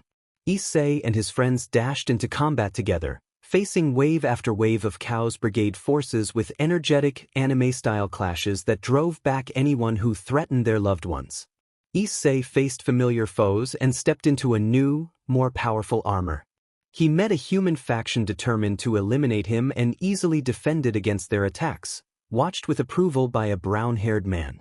Several onlookers who resembled one another smiled as they watched Issei defeat his opponents and grow stronger. Euclid pressed his assault, knowing that capturing Jade would be difficult. He exchanged a determined nod with Shalba, resolved to strike a decisive blow at the faction's pillar. When the skirmish paused, Surzex spoke seriously and coldly, ordering Euclid and Shalba to surrender because they could not defeat everyone aligned against them. Euclid shook his head, acknowledging the truth but refusing to yield. Valerie glared and made it clear that she would never rejoin them. Euclid then commanded his forces to attack once more. Issei asserted that they had no choice but to take down Euclid and Shalba along with the rest of the Khaos Brigade. Surzex agreed and instructed Jade to stay close to him and Graphia for protection. Jade nodded and moved nearer. The others readied themselves for battle, and allies from Remnant, led by Yuri, joined the fight. Yang and Ruby targeted the magicians. Thanks to enhancements from the evil pieces, they had gained additional power and strength, enough to challenge low to mid-level enemies. They sent several opponents flying and evaded magical attacks using wings they had been trained to fly by Issei. Summer joined the fray, taking down higher-class foes. Issei gave his permission for her promotion to queen, and the advancement increased her speed, durability, magical control, and augmented her maiden abilities. John, Ingvild, Ravel, and the others excluding Surzex and Grafia joined the battle against the Khaos Brigade. Euclid stood back and watched Issei, overconfident about capturing Jade himself. Issei engaged Shalba at a short distance. Shalba unleashed intricate magic circles while Issei countered with his semblance. Issei accused Shalba angrily of continuing to strike at the Satans and asked if he had not already done enough damage. Shalba laughed and declared that he no longer cared for the underworld's authority or possession. He proclaimed that, with his remaining power, he would become the poison to devour the underworld and destroy it along with the monsters that opposed him. Shalba then revealed a familiar figure, a short, dark-skinned young boy with gray-blue hair and purple eyes, wearing a school uniform topped by a long coat. Issei recognized him as Leonardo and noted that Shalba had brought him into the conflict. Shalba used a mind control spell to force Leonardo to activate his balance breaker, and Leonardo cried out in visible pain as magical waves radiated outward and summoned additional beings to the ground. They were the Bandersnatch and the Jabberwocky. The result was 12 anti-monsters, each 150 meters tall and called Bandersnatches or great demonic beasts that could create smaller copies of themselves, and a single 200-meter anti-monster called the Jabberwocky, the super demonic beast.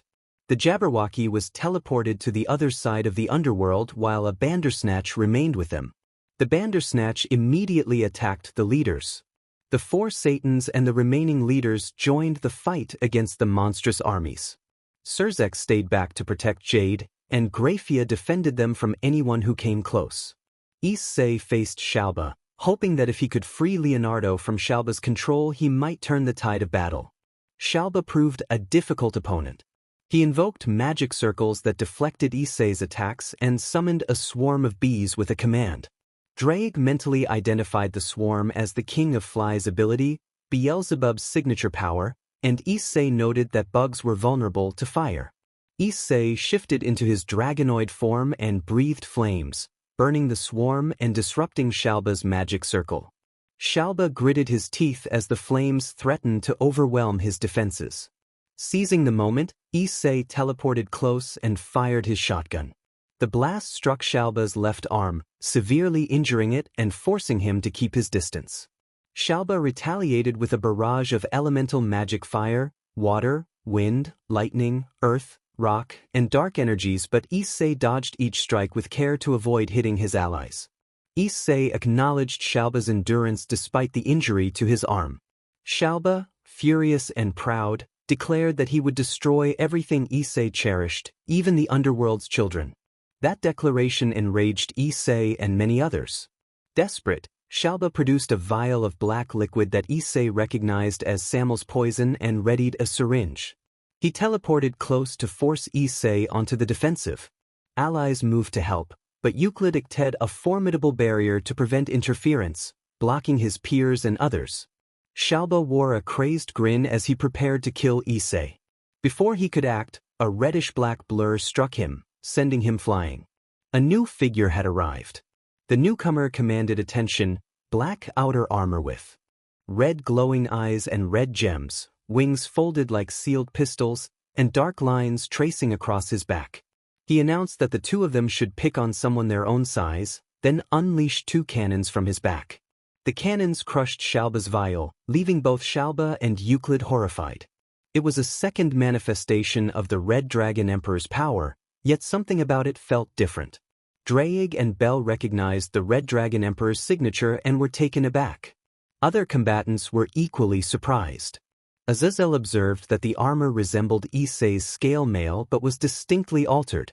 Euclid seized the confusion to escape and decided to report the unexpected complication to Rizevim. He fled with Leonardo while the barrier dropped. Issei's peerage hurried to his side. Summer asked if he was all right, and Issei nodded that he was. He watched the other Red Dragon Emperor with surprise. His friends asked why another one had appeared. Issei admitted he had no idea and added that the newcomers sounded like him. Ruby and the others were stunned. Yang suggested the possibility of a clone-like Faker, but Issei rejected that hypothesis, noting that a sorcerer-made clone would likely have sided with the Khaos Brigade instead of saving him. Issei hoped the stranger was an ally. The armored figure began to generate reddish-black beams from its cannons, and Shalba attempted to flee, but the newcomer stopped him. A magic circle bearing the number 666 appeared, and the leaders felt a troubling familiarity. Surzex feared it might be Trihexa, but Azazel corrected him, explaining that the armor looked like Issei's balance breaker merged with something else. Jade agreed, noting that whoever wore the armor now possessed both the Red Dragon Emperor's power and an element of Trihexa's power. Grayfia muttered that they should hope the person was friendly. The armored entity trapped Shalba with a tentacle-like appendage that belonged to the Beast of Apocalypse, Trihexa's ability, and began siphoning his magic to prevent escape. The entity then unleashed a concentrated energy beam that engulfed Shalba. He screamed in rage and hurled curses at Issei Haidu as the beam struck. Shalba shouted a curse before collapsing and vanishing. The entity retracted his cannons, walked toward Issei and his peerage, and asked if Issei was all right. Issei nodded, though he looked unsettled by the stranger. He glanced at the others and was surprised to see a familiar face, wondering aloud why John was there. John replied with equal surprise that he knew Issei, and the others grew astonished that the stranger not only recognized John but also carried the presence of the Red Dragon Emperor. The stranger confirmed that he knew John and said that this place was the underworld, though it felt different. Ingvild affirmed that it was the underworld and asked who he actually was. Before the stranger could answer, more people arrived. Surzex calmly asked the newcomer for his identity and whether he was the Red Dragon Emperor. The stranger nodded and then removed his armor, revealing that he was an older version of Issei. Everyone, including the younger Issei, reacted with stunned disbelief. The older Issei wore a red t-shirt and jacket, black jeans, and black shoes. The younger Issei pointed at him in confusion and noted the resemblance. The older Issei mirrored that confusion. John, Azazel, and others exchanged bewildered looks as they tried to make sense of two versions of the same person standing together. Drake spoke from Issei's boosted gear, expressing confusion about how this could be. The boosted gear belonging to the older Issei responded in kind, deepening the mystery. Ajuka observed silently for a moment before offering an explanation. The Issei beside his peerage was their Issei, and the other was an alternate from a different universe. Everyone reacted with wide eyes as Jade connected the idea to the Collider's explosion, suggesting that the alternate Issei had appeared because of that event. Yasaka recommended investigating another location in the underworld where trouble had been reported, and they all decided to head there as soon as possible. The older Issei joined them. Scene change: Agar's territory, 20 minutes earlier. In the Agar's territory, devils and allies faced a rampaging Jabberwocky that tore through the region. Lord Agar's helped evacuate citizens while Sikvera and her peerage, including Olivian and Bafil Furkas, fought desperately against the creature's regenerative resilience. Even with reinforcements from Metatron, the Baal peerage, and Gabriel, they struggled to contain the threat. Odin, Valerie, and Seraphal were occupied dealing with grim reapers and rogue supernatural beings. Valerie used her Imperio Juggernaut drive and compression divide to neutralize Pluto, but that victory did not free them to aid the others. The Jabberwocky launched a storm of fireballs across the field and then fired a focused beam towards Sikvera.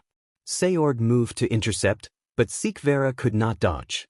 She formed a magic circle to protect herself just as a powerful magic blast struck the Jabberwocky, distracting it. A figure stepped in front of her. Sikvera took in the stranger's appearance, glowing orange eyes behind a face covering, a helmet of brown and white, and red clothing worn for comfort.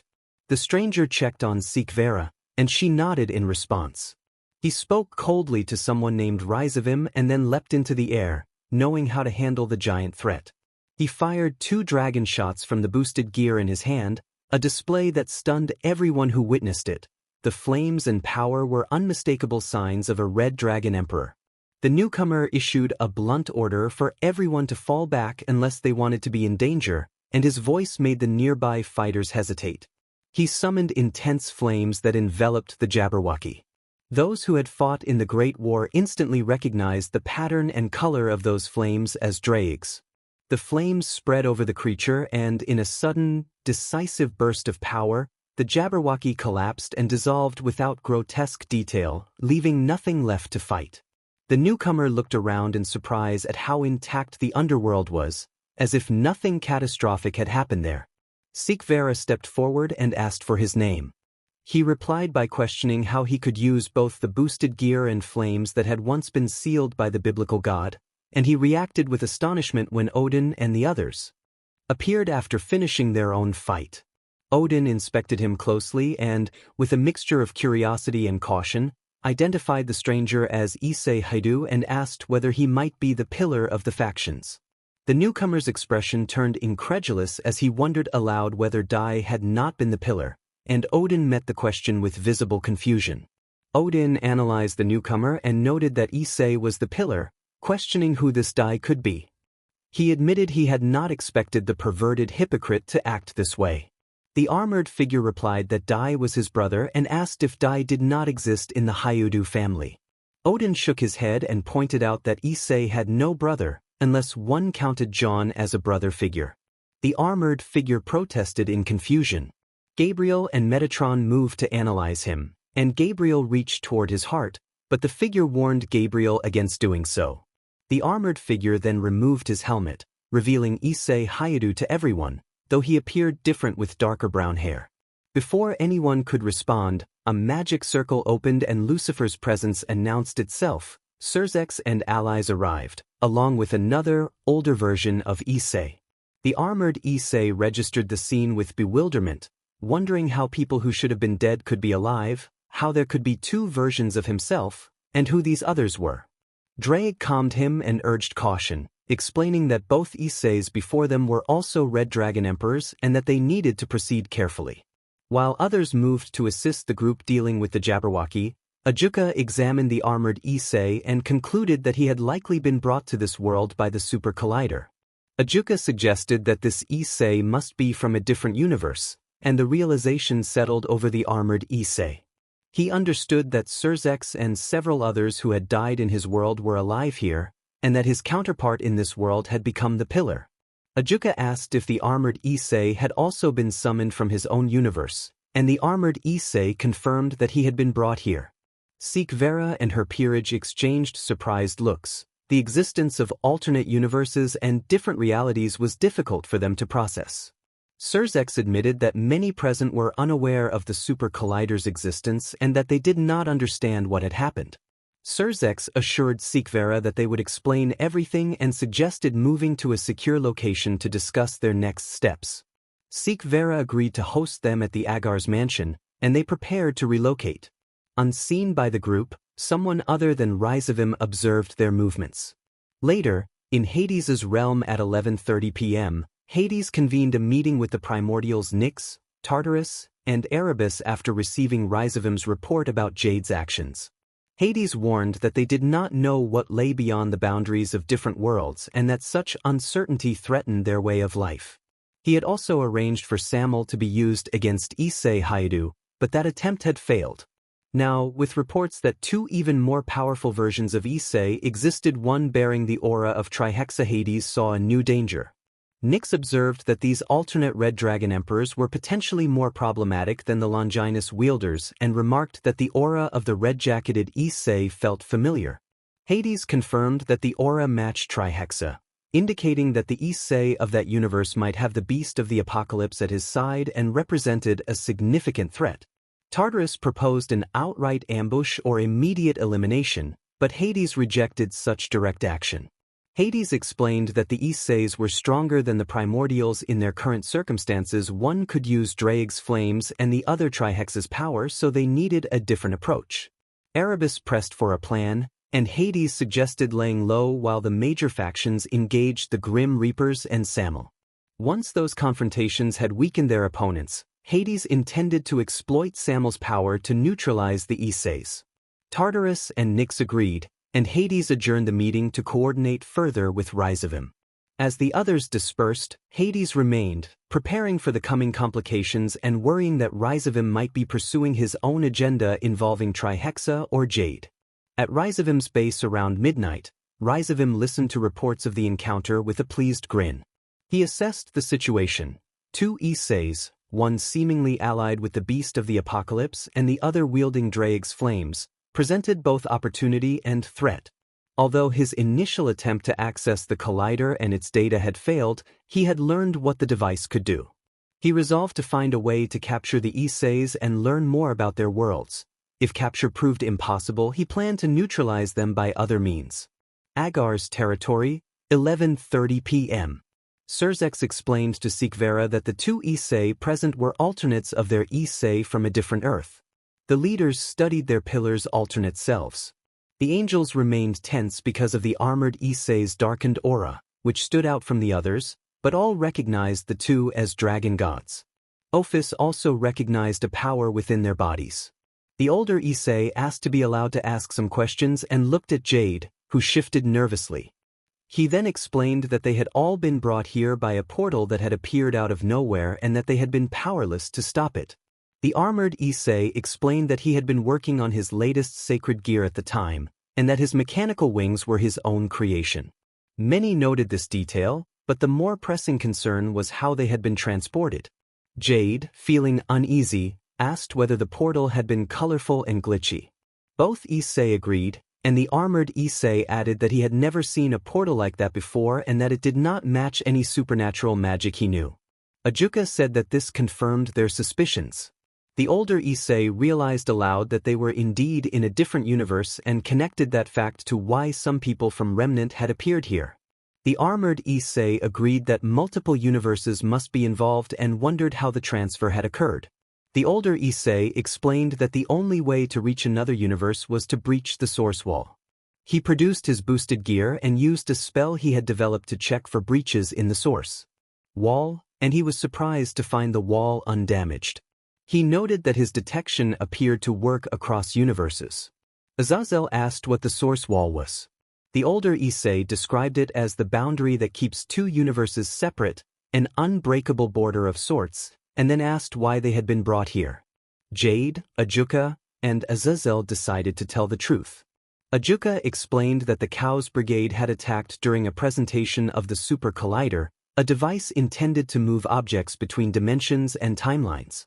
Jade had been involved with the collider, and when the Khaos Brigade attacked and destroyed it, a chain reaction occurred that brought the 2 Issei here.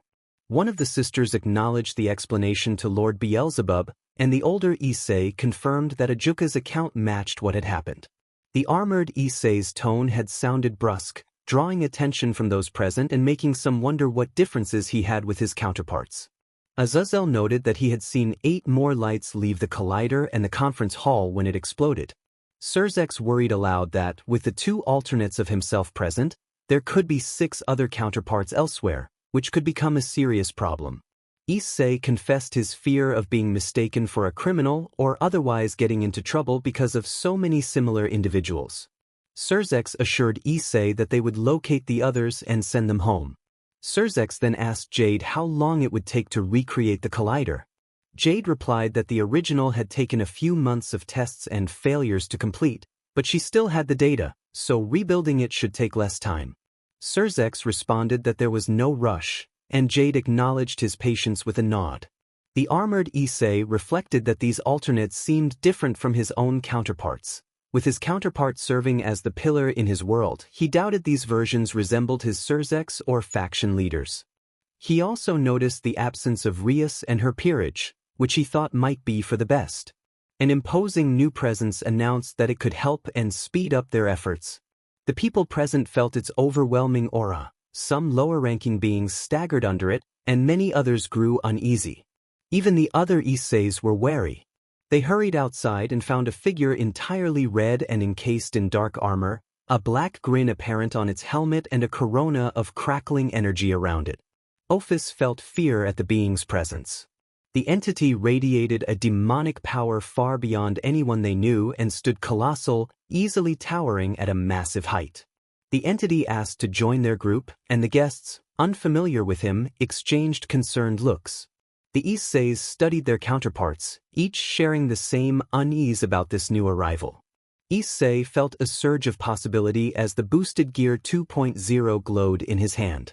He pulled it back, revealing himself as its wielder, and a thrill ran through him as he realized how close everything seemed to be. His teammates stood beside him, smiling at the unfolding moment. Rex, Yang, Ruby, Jade, Ingvild, John, Ravel, Summer, and Music Man. Across the field, the Khaos Brigade roused under a dark silver-haired commander's mocking laugh, which turned to surprise when an explosion erupted nearby. Issei and Valerie led the charge in their balance breaker armors while the others showed their affection and support for him. John and several allies watched with amused interest. Issei raced through the battlefield with the others, refusing to look back as he pushed toward the unknown. Red Dragon Emperors clashed with wave after wave of Khaos Brigade soldiers alongside Issei's current team, facing a silver-haired man and a purple-haired woman. Jade later presented a project to many guests, beaming with pride as everyone gathered around her in excitement. When Issei confronted a spear-wielding opponent with a cocky grin, he gritted his teeth and prepared to fight, surrounded by the enemy's allies. Issei's team and his friends from Grigori stood ready to back him up. He drove the spearman back and tapped into his semblance just as the opponent activated his balance breaker. The spearman was soon joined by the silver-haired commander, but Surzex arrived to assist Issei, and together they turned the tide. Issei and his friends dashed forward against the Khaos Brigade, meeting the enemy onslaught with decisive, skillful force.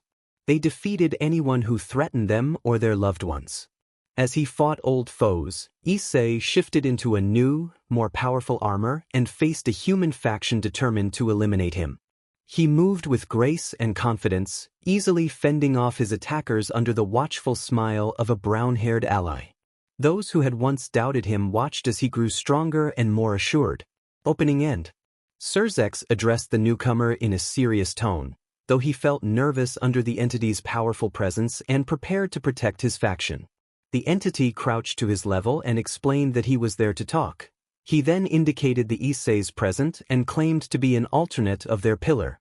Many of those present reacted with disbelief when the figure revealed himself to be another version of Issei, far stronger than the Issei they knew.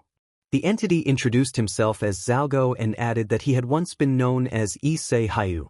Zalgo smiled, and the assembled leaders recognized him as the mythical force nicknamed the One Who Ends Universes, an impossible alternate of Issei. Noting the tension, Zalgo offered to assume a more human form to put everyone at ease. He transformed into a more familiar appearance, fair skin, amber eyes with diamond-shaped pupils, longer dark brown hair with amber tips and a single waist-length section at the back, 2 earrings, and a 3-piece suit. He carried an elegant but potent air. Zalgo greeted the faction leaders and acknowledged the 2 Isseis present as his counterparts. He suggested they continue the conversation inside, and Surzex stepped forward to lead them into the Agar's mansion. Inside, the faction leaders settled down and Odin asked whether all 3 present were alternates of Issei, or in Zalgo's case, a former Issei. The 3 alternates confirmed this in unison. Yasaka then requested more details about their backgrounds, and the 3 exchanged looks before agreeing that it would be a long explanation. 4 book covers appeared in the background, each representing a different version of Issei, Reset Issei surrounded by 7 soul traits and the factions, a scene of Issei and Yuri fighting a corrupted John, Concept Issei with his droid factions and prime generals Malik and Nyx, and a poster of Zalgo on a throne, radiating menace. The alternates spoke together about their pasts. They explained that Rainier had struck them with a spear and left them for dead while Rias watched. They recounted serving various factions and caring for those in their circles until many of those relationships broke down. Several people they trusted had betrayed them, including members of Rias's peerage, and others had left for different paths.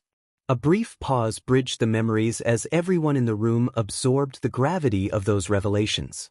The 3 alternates then prepared to explain the consequences of those events and how they had each come to be who they were now.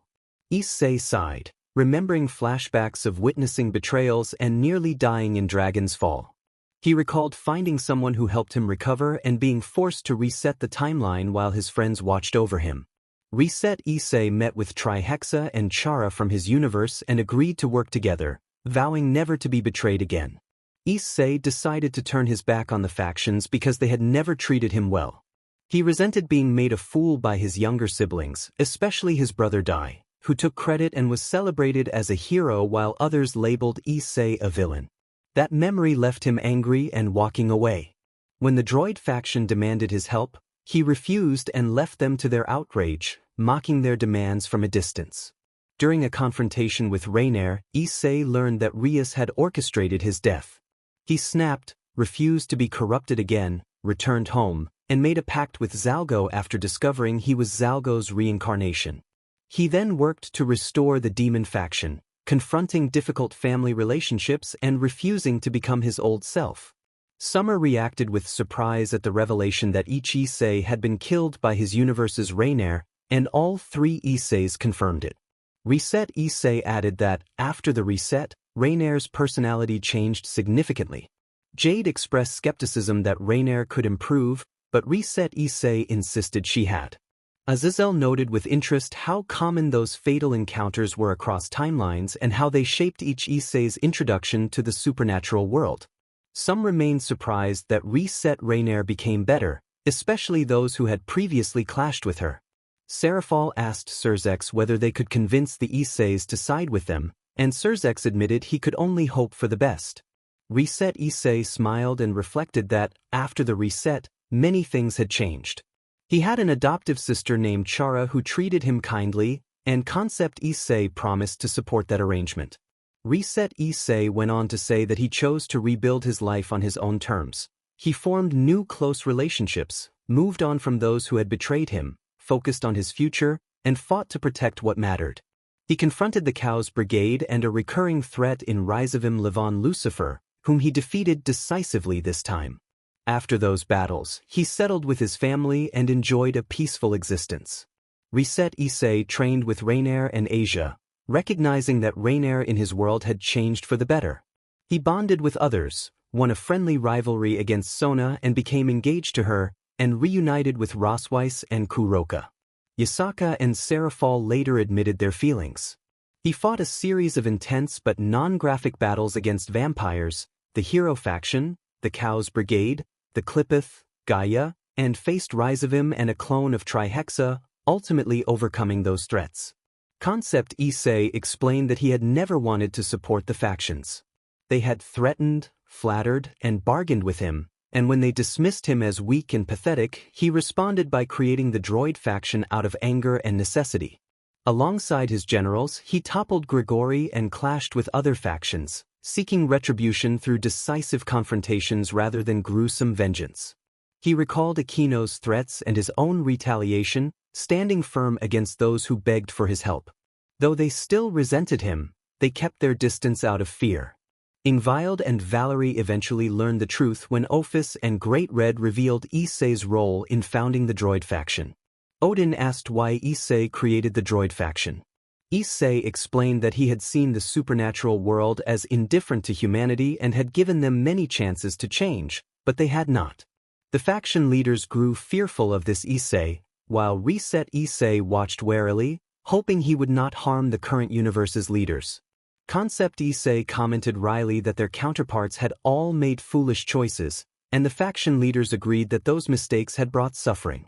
Zalgo continued his story, saying he had distanced himself from his parents when they failed to live up to their promises. Rias Gremory's actions had shattered much of what he held dear, and in fury he lashed out at those he felt had wronged him: his parents, the Kendo Club, and many in the Gremory peerage sparring only with Kiba. Surzex responded to the turmoil by imprisoning the peerage rather than tolerate further chaos. When asked how bad his Rias had been, the three Isseis agreed she was troublesome, though not as extreme as some post-reset versions. Zalgo nodded at their agreement while Surzex frowned at the memory of Rias's betrayals. Surzex pinched the bridge of his nose in frustration and asked whether none of the Surzex had intervened to stop her. Concept. Issei shook his head and said that the Surzex had been overly doting, nothing more. Surzex sighed and looked at the others as Reset. Issei continued the story. Reset. Issei explained that Surzex had punished Rias immediately after discovering her actions. Rias had improved somewhat but remained irritating. Zalgo responded in a serious tone that in his version she had not improved. Surzex listened as the family vowed to correct her attitude by any means necessary. Reset. Issei went on. Many of his friends had unlocked soul traits, including Arthur, Asia, and Gasper. With their help they fought the Khaos Brigade and eventually the EXE invaders who threatened their world thanks to Rizevim. Reset. Issei described how he had confronted the enemy leader in a climactic battle, ending the invasion when their leader was defeated. He added that he normally avoided killing, but when Great Red's life was in grave danger he had thrown caution to the wind and fought with everything he had. He described his friends using their soul traits to push back the EXE invaders. They channeled their power into Regal Ziva for a confrontation in space. Reset. Issei said he had finally defeated Regal Ziva. Afterward he fell exhausted and was helped up by Israel. He was taken to the hospital and recovered slowly over a long PRD. In the aftermath, Reset. Issei explained, they sent magical drones into space to prepare for future invasions. Those drones provided real-time footage and magical circles that tracked threats across the universe, and it was through that system that he first learned of Remnant. The scene changed to the faction leaders unanimously agreeing to deploy the drones after the EXE invasion so such a disaster could not happen again. Their efforts eventually reached other planets, and one drone surveyed Remnant. John reacted with surprise when Reset. Issei said he knew him. Reset. Issei confirmed that he knew Remnant did not have spacefaring technology and asked how John, Jade, Ruby, Yang, and Yuri had arrived. Jade stepped forward and said that they had been trapped in the backrooms except for Yuri, and afterward they had come to Issei's world. Reset. Issei interjected with a summary of John's hardships, faking his way into a prestigious school, being bullied, and being disowned by the Arc clan, which had ruined his life. He said he had suspected something like that would happen. John acknowledged the summary angrily and admitted it was accurate. He described how his siblings had never wanted him to become a huntsman and had disowned him for the fraud. He said he had taken revenge by destroying their carefully guarded reputations. Jade and the rest of Issei's peerage worked to calm him down as Reset. Issei asked whether Balder and Krantz had been involved in Yuri's suffering. Yuri reacted in shock and then clenched her teeth when Reset. Issei confirmed that her counterpart had been targeted by the Arc clan. Reset. Issei continued that John's counterpart had been hunted and nearly killed by Balder and Krantz. John pulled Yuri closer, furious at the Arc clan. Others in the Hayaду peerage and among the faction leaders were similarly angered. The Arc clan's elders were portrayed as monsters for their actions. Reset. Issei explained that John's counterpart had been consumed by hatred after those events, lashing out and ruthlessly crushing anyone who stood in his way, coming close to destroying Remnant in the process. John listened, horrified at what his counterpart had become. Yuri and John's loved ones were deeply worried, but they understood why he had fallen so far. Reset. Issei then revealed that he and his friends had stopped John's counterpart. With Yuri of that universe assisting, they had reset the timelines and restored things to normal. Reset. Issei reported that the counterpart was doing well and that John and his Yuri were fine now, which brought relief to everyone present. Yang asked what had happened to their own counterparts. Reset. Issei answered that in that timeline Jade, Yang, and Ruby had been hostile toward John and had made his life miserable, and they had suffered as a result. Jade, Yang, and Ruby felt ashamed at how different they had been from their counterparts. John soothed his companions, and Summer, Ingvild, and Ravel showed sadness at the contrast. Concept. Issei ground his teeth in anger and wondered aloud what kind of family could treat one of their own so cruelly. He thought that even his family had shown some care for him, despite lies spread against him. He said that if he had been in John's position he would have sought to make that family pay, and Concept. Drake agreed, vowing they would face consequences. Concept. Issei took a deep breath to calm himself and asked if he should continue his story. The others nodded, curious about how he had become the faction-shattering figure he was. He resumed, saying he had exposed Dai as a fraud and left when the fallout started. He had unsealed Nyx and taken her home, But even after that he remained unwelcome, they only tolerated him because of his power and kept him at a distance. The scene shifted to Nyx's release from her prison, which had angered and saddened the faction leaders. Concept: Issei took charge and forced the faction into a confrontation with Dai, which they reluctantly accepted. However, despite this, he was not welcome in his own home until he exposed Dai, which left the faction leaders in despair when they realized their hope was a fraud. He soon walked away, leaving the audience horrified. Issei reflected that even then nothing truly changed. The leaders still traded away their people without regard for their feelings. He kept pushing forward, seeing no change in their nature. With Malik's help he crashed a party and ultimately brought down heaven along with the sacred gear systems, which drew the attention of the god tribe. The scene shifted to Athena, Elizabeth, Marana, Artemis, Latia, and Sikvera, all in despair over how the faction leaders had treated them. Issei looked on in anger as he recounted destroying the Yukai faction, the Pendragon residence, crashing that party, and finally taking down heaven. A blonde-haired goddess then came to his residence, demanding that he serve her.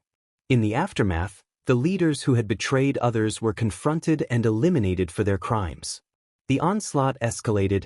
Issei gained allies such as Ain Lucifuge and the Malbranche, and he fought the remaining enemies, revealing himself during the Norse onslaught. What accelerated their collapse was their attack on his loved ones. After that, it was over. He spared the Hindu factions and left other groups in hiding, ready to deal with them if they emerged. Even his birth family had not been spared. Issei spearheaded the assault against the god tribe and wiped them out. He freed Ain and helped her with her illness, aided by Malakota and the Malbranche. He continued his campaign against the Norse gods, then the Olympians, the Shinto deities, the vampires, and finally the remnants of other factions and the devils. When he learned they had gone after Arteus and the unborn child, he resolved to settle everything once and for all. Only after those threats were dealt with could they begin to have peace. He ultimately faced Surzex and killed him, ending the war. Only stragglers remained. Afterward, and he hunted them down one by one until no organized opposition remained. Surzex reacted with horror at his own death, and Issei responded coldly that Surzex had been the worst in his reality and had received what he deserved. When Graphia and Yasaka drew their children closer in fear that this Issei might harm them, Issei showed no sign of softening. He admitted he had shown no mercy, even toward younger members, after what had been done to him. Meanwhile, Milikas felt dread at the idea that a version of his hero could be cruel in that way, and Kuoh hated that such a version of Issei existed. They blamed their counterparts for believing in Dai, the fraud and traitor. Yasaka asked in fear whether he had killed Kuoh and Issei's parents. Issei nodded and said that when he meant no mercy, none was given after what they had done to him. Yasaka could not accept that her Issei would ever become like that and hated the counterpart responsible for the losses her daughter and faction had suffered. Seorg spoke with anger, wanting to punish his counterpart for what he had done to Issei. Issei remained serious and told them he only hoped none of them would treat their own Issei as they had treated him. The leaders all promised they would not repeat those mistakes. Yasaka, above all, vowed never to lose someone like her lover. Issei acknowledged Surzek's stance and regarded his counterpart warily, understanding that this universe was different and that time would reveal how different. When Summer asked with worry whether he was a villain version of Issei, Issei shook his head and said he preferred the term anti-hero. Many looked surprised but then accepted that his intentions, however harsh, were driven by his sense of justice. Zalgo then began to speak, drawing everyone's attention. Zalgo explained that after the peace meeting when Valid betrayed the leaders and joined the Khaos Brigade, he had snapped and nearly gone on a rampage. The leaders could not bring themselves to kill him. Thanks to someone special, however, he later returned to a more stable life. The scene shifted to show Zalgo clashing with former allies over his traumatic past, but he was restrained by Slenderman and eventually supported by others who talked him through his pain. His imprisonment and recovery were the result of Vala's betrayal. Valerie asked with surprise whether Valley was a man, and Zalgo confirmed that he was. Valerie then became flustered and asked if Issei was dating his counterpart. Issei looked away, flustered. Jade, Ingvild, Ravel, and Yasaka observed with a hint of jealousy, something Issei did not notice. Issei decided to stay quiet on the topic, while Azazel found amusement in wondering how his adoptive daughter's male counterpart would react. The others, sweating at the awkwardness, noted that Reset Issei was like a jollier, older version of the Issei they loved, sharing many similarities. Many also felt sorrow for Zalgo's past and resented what his parents and sister had done to him. They hoped never to face those consequences again. Yang asked how Reset Issei had arrived. Reset Issei explained that he had been at home working on paperwork when a portal suddenly opened and pulled him through, depositing him here. Yang then asked whether the other two Isseis had been sent here as well. The other Isseis nodded. Concept had been playing a racing game when a portal dragged him in, and the same had happened to Zalgo. Reset Issei had crashed onto the ground when he arrived, while Zalgo had been hovering calmly. Ajuka asked what they should call each of them since they could not all be called Issei. Reset Issei asked to be called Reset. Concept Issei said to simply call him Concept. Zalgo smiled and explained that he no longer went by his old name, and everyone nodded in understanding. Azazel grinned mischievously. Surzex, looking toward Azazel, asked who each of them was dating and wondered aloud if they were really going to discuss that. Azazel admitted his curiosity and wondered whether Issei might be the harem king of the multiverse, which intrigued the girls in the audience. Jade said she was curious whether an alternate version of her might be dating that Issei, and Reset Issei smiled. Reset Issei revealed his partners, Yasaka, Serafal, Sona, Asia, Rosweiss, Kuroka, and Rainier from his universe. The announcement quieted the audience. Yasaka turned bright red on hearing that her counterpart dated that Issei. Kuna felt a little jealous but was glad that Issei in her universe was her father. Serafal and Rosweiss also flushed slightly. Many in the crowd reacted in shock. Jade said she could not believe it and remembered how Rainier had tormented her and her troops. The memory shifted her mood from outrage to sorrow. Reset Issei and the others tried to comfort her. Reset Issei, who knew what Rainier had been like before the reset, understood how much the event had affected Jade. Azazel commented on the diversity of Reset Issei's partners, and Odin agreed that the boy's counterpart appeared very fortunate. Surzex sighed quietly. Ingvild, Valerie, and Ravel felt jealous of Yasaka and wondered whether any of the other Isseis were dating their counterparts. Azazel turned to Concept and asked about his own situation.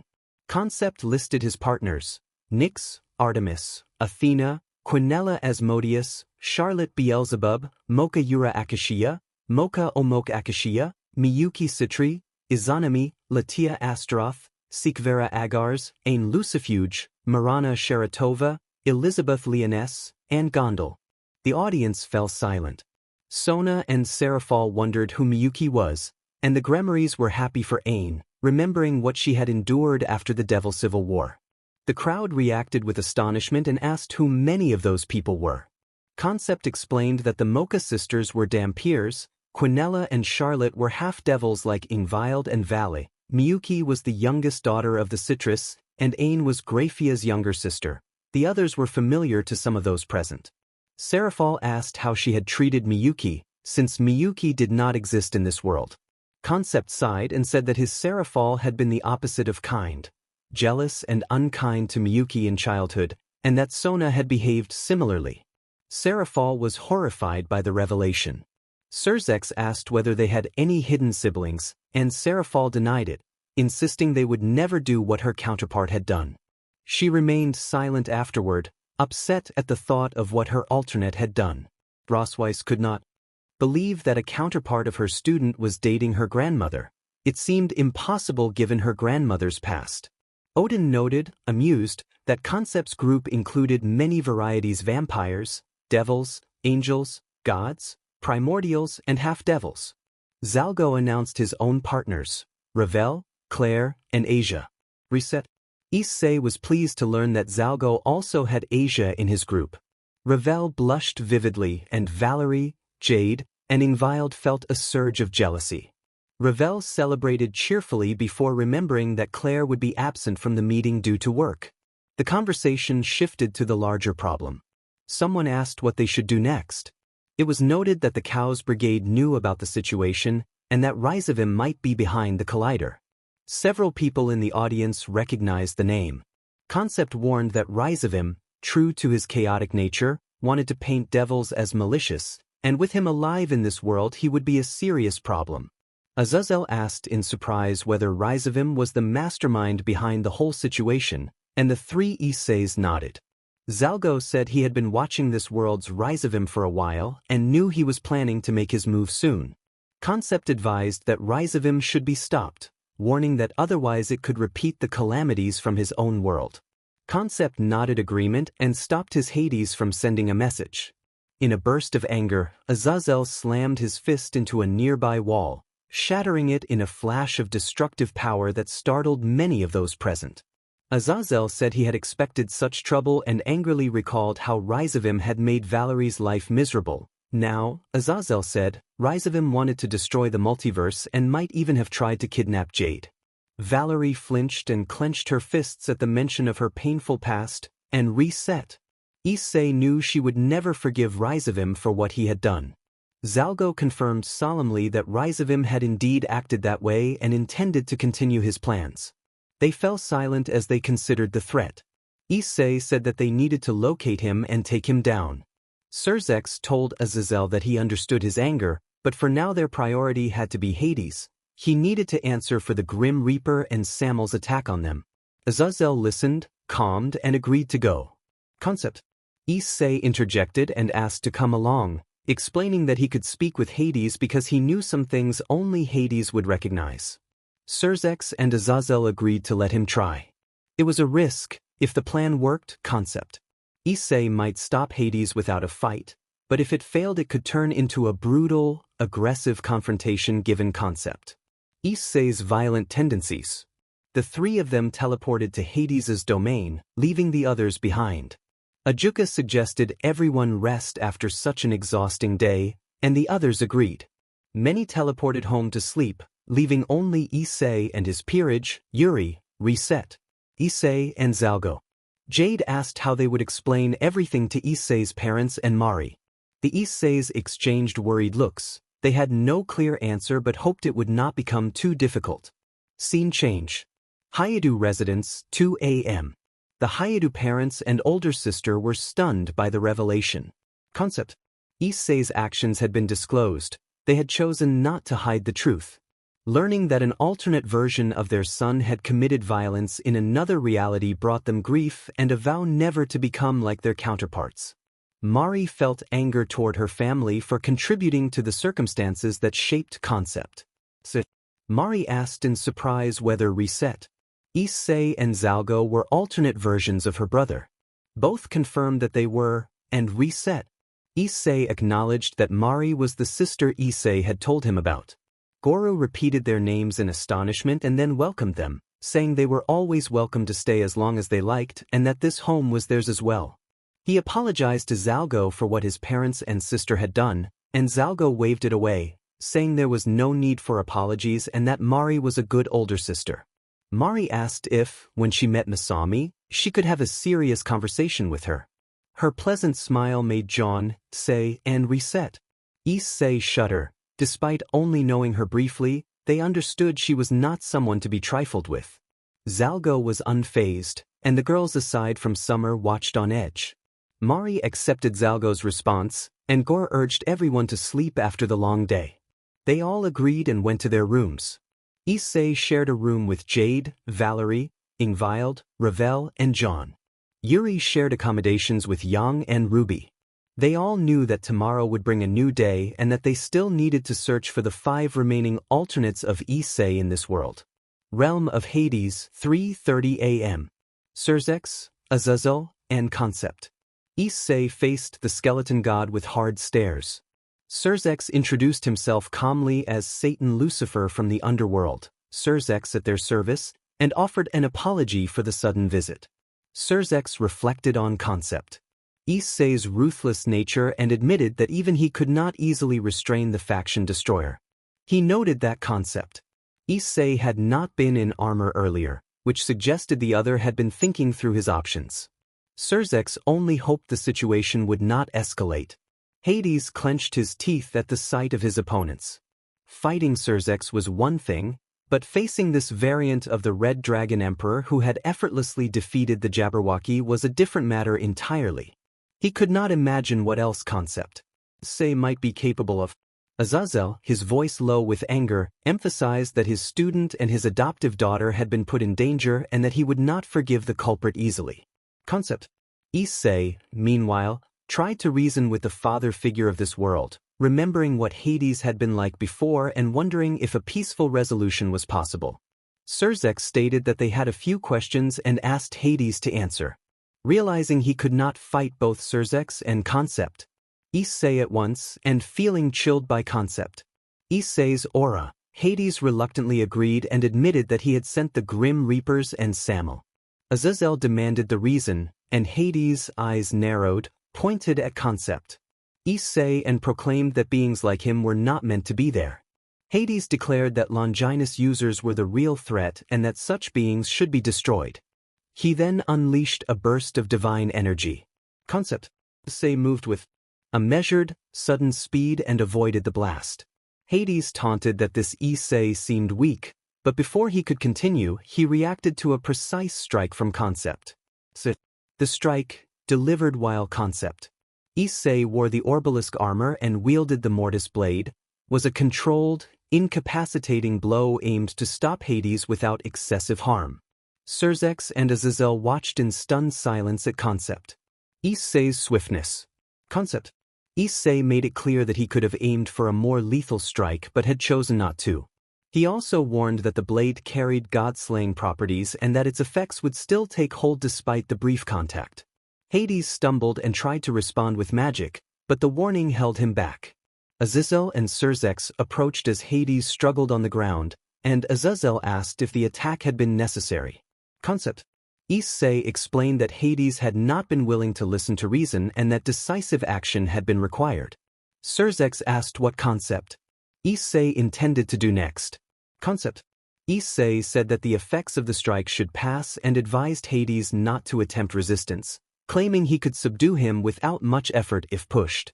Hades demanded to know what Concept Issei wanted.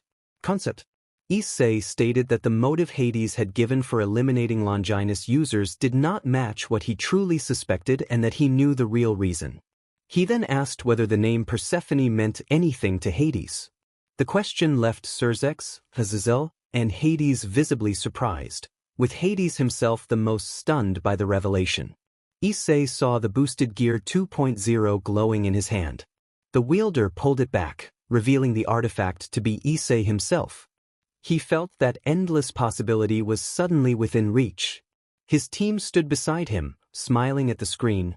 Rex, Yang, Ruby, Jade, Ingvild, John, Ravel, Summer, and Music Man. The scene shifted to the Khaos Brigade armies. A dark silver-haired man laughed at the chaos, then flinched in surprise as an explosion erupted nearby.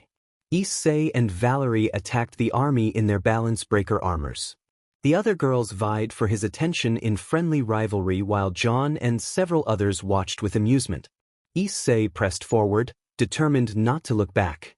Several Red Dragon Emperors and Issei's team engaged wave after wave of Khaos Brigade forces.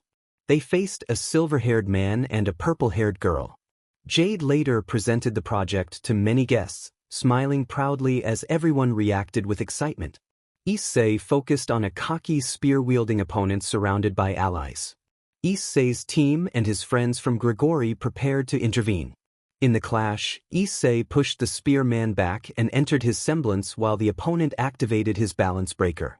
The spearman was joined by the silver-haired fighter, but Surzex arrived to support Issei and they formed a coordinated defense. Issei and his allies dashed into the fray against the Khaos Brigade. They fought to protect their friends and loved ones, repelling every threat in energetic, anime-style combat. Issei confronted several old foes and donned a new, more powerful armor. He faced a faction of humans intent on eliminating him and skillfully fended off their attacks while a brown-haired man observed with a pleased smile. Issei stood over the defeated opponents as groups of similar-looking allies cheered his growth and resolve, watching him develop into a stronger leader. Later, the trio saw Hades with tears in his eyes. He still deeply missed his wife. Concept. Issei spoke with a softer tone, remembering the past, while Serzex and Azazel exchanged uncertain looks because Persephone's fate had remained a mystery and Hades had been changed ever since her disappearance. Concept. Issei tried to reason with Hades, telling him that this reaction showed Hades had once been similar to the man Issei had known. Issei reminded Hades that Persephone had been killed by the wielder of the true Longinus and questioned how she would feel about Hades helping that same wielder.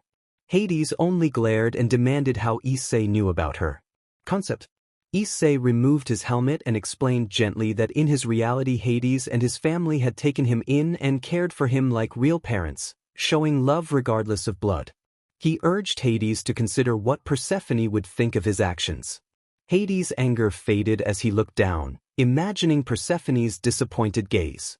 Azazel and Serzex were surprised to see a softer side of Issei. Despite his aggressive reputation, Issei still retained kindness beneath it all.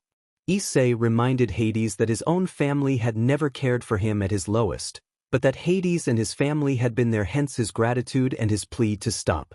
As Hades began to realize the consequences of his choices, a magic circle opened beneath him and teleported him away before they could react. Azazel expressed surprise and Serzex recognized the symbol on the magic circle. Issei clenched his fists in frustration and blamed Nyx for complicating the situation. Azazel confirmed that Nyx was involved and admitted the situation had become much more complicated than before. Azazel offered to contact Lord Zeus and reassured Issei that this Zeus was different from Issei's own. Issei asked Azazel to arrange a hotel room because he preferred not to go to that house for the time being. Azazel agreed and told Issei they would meet the next morning due to the events that had just occurred. The trio left Hades' realm to settle for the night. The scene changed to the Hayadu residence at 9:30 am. Issei was in the room with the rest of his peerage. He had informed Jade about what Shiva had told him, and Jade reacted with visible worry, asking why he had not told her sooner. Issei explained that he had planned to wait until the events were over so as not to spoil things. Jade accepted his answer. She understood how badly things had gone wrong when the Khaos Brigade, led in part by the hero faction, interfered and damaged the Super Collider. The whole chain of events had caused the crisis to begin. Jade sighed and said she understood, then asked what had happened after they slept. Yang guessed that Concept had gone along with Teach and Lord Lucifer to deal with him, and Yang added the last part with visible annoyance. Summer warned that dealing with Hades could be problematic. If Azrael had already made their lives miserable, they could be facing even bigger threats. The rest of Issei's peerage agreed, while Issei wondered when he would be able to use that form again and whether it would even help against someone like Hades and his allies. Ingvild advised that they should rest for a while before searching for the other 5 Isseis, and everyone nodded in agreement. Ravel asked how they were going to locate all of them. John shook his head and suggested that maybe Reset, Concept, or Zalgo had already located them, noting that those figures were known to be very powerful. One had the Beast of Apocalypse as an ally, another could create any sacred gear, and Zalgo's reputation spoke for itself. Issei agreed with a sigh and pondered what the other Isseis might be doing while roaming the universe. The peerage turned as Zalgo and Reset. Issei appeared, and Issei asked where else the other Isseis could be if not on Earth. Reset. Issei explained that Zalgo had performed a planet-wide scan for anyone with the same gene type or the boosted gear, but there had been no matches. The Hayudu peerage reacted with concern. Summer pressed for their location, and Zalgo clarified that the missing Isseis were certainly in this universe, but their precise whereabouts remained unknown. Zalgo added that the universe was vast, with boundaries that still made searching difficult, so locating them would take time, perhaps a day or two at most, hopefully. Many sighed in relief at the plan but understood they had to act quickly to avoid further complications. Zalgo recommended not rushing and suggested they take a moment to relax. The Hayudu peerage agreed, and they prepared to move out while the Draigs of the different universes wondered whether the other Isseis had similar partners. The group settled down as Yuri Winterflake, Mari, Rosweiss, and the Hayudu couple joined them. Yuri had decided to stay on Earth after what had happened to her parents in Remnant and because the Arcs would make her a target if she remained present. The group did not trust the Arc clan and anticipated trouble. Mari asked Issei to tell them more about his world, the monster faction, and his younger sister Chara. Issei obliged and explained that Chara was his adoptive younger sister, similar to him but bloodthirsty in battle, and she shared the same soul trait he had. He said she had once been known as Chara Dreamer but had taken his surname after coming to their world. He added that she was in a relationship with his universe's Yuto Kiba, who had once stood against Rias before her change. Summer asked whether Chara had improved after the change. Issei said she had become better than their Rias, though he noted that might not be a high standard. Jade observed that at least Chara was not a headache.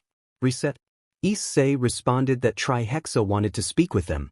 Issei produced the boosted gear, and some grew nervous at the idea of the Beast of Apocalypse, though others were curious because this Trihexa was different. The gear emitted a gruff, unexpected phrase that lightened the mood and reset. Issei cheered that Trihexa had done well. The group wondered how a being whose simple-minded goal had once been destruction had become so personable.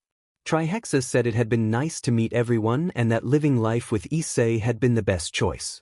Issei's boosted gear spoke next, and Belle said she had improved after joining the survivor group. She had lived a lonely existence before but felt better since joining Issei and traveling with the group. The others accepted her more readily after hearing this. Mari asked whether anyone knew the location of the other Isseis. Zalgo replied that they did not yet know, although they were certain the missing Isseis were not on the planet. Issei affirmed they were in this universe. At that moment a magic circle opened and revealed Surzek's Azizel concept, Issei and another figure. The newcomer was described as a pale, light-skinned blonde male wearing white Norse robes with traces of gold and a Valkyrie helmet.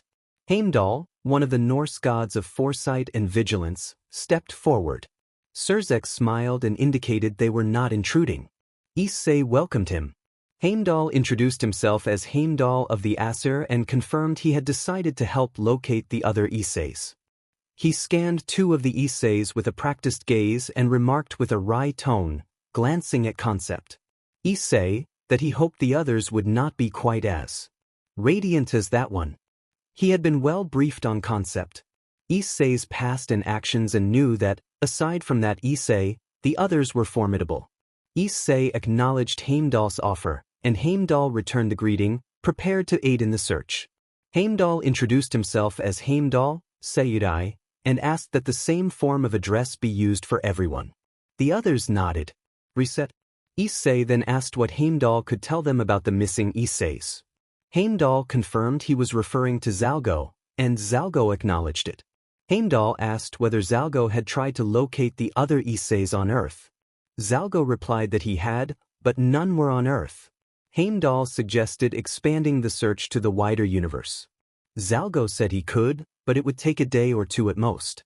Heimdall urged him to scan specific locations where the Isseis might have been, mentioning Remnant and the Backrooms, and offered to assist.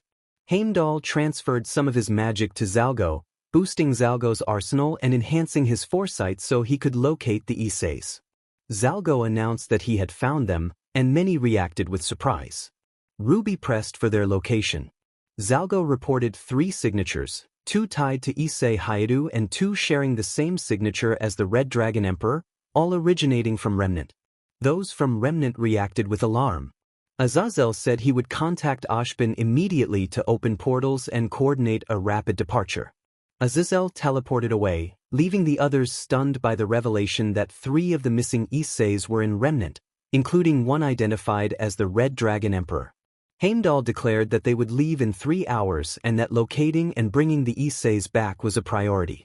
Everyone agreed and prepared for the mission.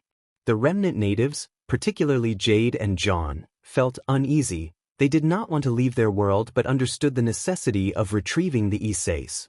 Meanwhile, the Hayadu couple and Mari approached Concept. Mari, nervous and concerned, asked whether it was true that Concept, Issei had killed their parents. Concept. Issei did not deny it and admitted responsibility. His gaze narrowed. reassured them that he had no intention of harming this universe's Hayudu family. Concept. Issei explained that the people he had killed were not his parents in any meaningful way. They had abused and neglected him and shown no love. He said Hades and his family had offered him the care he had been denied for so long. Mari asked if that was why he had gone to speak with Hades. Concept. Issei confirmed that Hades still mourned his wife and that he feared Hades might pursue a path of vengeance that could cost him his life. He did not want to see Hades consumed by that. Mari asked whether Dai and Aika had cared for him. Concept. Issei said they had not. He blamed Dai for shaping him into what he had become and called Aika worse than Zalgo's sister, Misami. Zalgo nodded in agreement. Goru, who had been silent, spoke up to reassure Concept. Issei that he would not treat his Issei the same way. Mickey agreed, condemning the actions of the counterparts who had abused their child, and noted that they were displeased, as were their Zalgo counterparts. Concept. Issei remarked that the contrast between their Issei and his own was a clear example of those failings. He then prepared to leave to assist Azazel with informing others and making preparations for the Remnant mission. Mickey told him he was always welcome in their home, as were Zalgo and Reset. Concept. Issei acknowledged her and departed to help coordinate the operation. Some time later, Concept. Issei trained his counterpart in how to create sacred gears. In Remnant, at Beacon Academy around midday, Issei and his peerage arrived alongside Heimdall, Concept. Issei, Zalgo Reset. Issei, Surzex, Azazel, Saffron Terracotta, and Yuri Winterflake. Headmaster Ashbin greeted them and introduced Glinda Goodwitch, then invited everyone to his office to discuss the situation. Glinda bowed to the visitors as they followed Ashbin. As they moved through the academy, a few students muttered about the newcomers and recalled past conflicts. Some students openly expressed hostility and a desire to confront the visitors, while others watched with disdain. Heimdall heard the murmurs and reacted with sarcasm. The others showed annoyance or indifference, and Zalgo smiled confidently at the would-be challengers. Ashbin commented that those attitudes, overconfidence and arrogance made the students interesting, and he explained that such troublemakers continued to be a challenge for staff.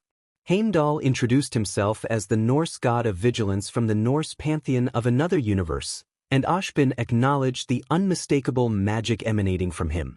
Ashbin recognized Heimdall as a being of divine power and understood that facing someone like Heimdall would be a formidable task, though the Academy's defenders would do their best despite the odds. They reached the elevator to head upstairs when Alex stepped forward and demanded to know what was happening, addressing Ashbin. Everyone turned. Jade hid behind Issei, not wanting to be seen by Alex. John groaned, annoyed by his sister's arrogance, but assumed the other guests would handle her if she became a problem. Ashbin tried to hide his frustration and asked what she wanted.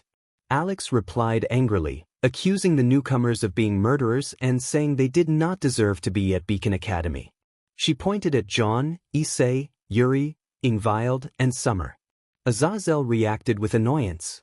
Azazel defended their actions as delivering justice to members of her clan and an elder who he believed was corrupt. His words only inflamed Alexandria further. The fallen Governor-General's patience with John's twin and Jade's younger sister was gone. He could see Saffron glaring at Alex for her attitude. While the argument continued, Reset Issei remarked that Alex was a disappointing excuse for John's sister even in his universe. Concept Issei agreed that she was annoying and suggested they should deal with her. Concept Issei then asked Ashbin whether they should kill her.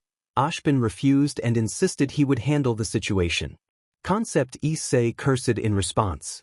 John stepped forward and reminded Alex that she and her clan had not learned from past mistakes and criticized the family's reputation. He referred pointedly to his strained relationship with his parents. Alex, furious, accused John of murdering a family member and called it a crime. John responded that the deaths had exposed his clan's attacks on innocent families and suggested Wilzark bore partial responsibility.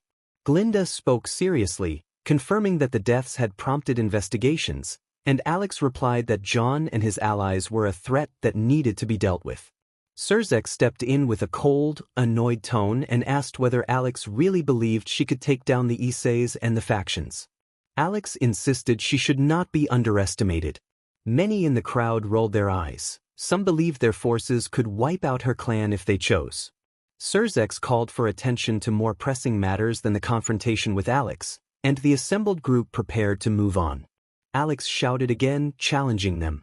Zalgo turned to her, warning that he could kill her in an instant, and hinted that he possessed damaging information about her clan that could ruin its reputation if revealed. Alex snarled that she would kill anyone who tried. Her team moved in support, and several bystanders, including John and Issei, braced themselves. Nora, Lai, and Pira reacted with fear at the sudden escalation.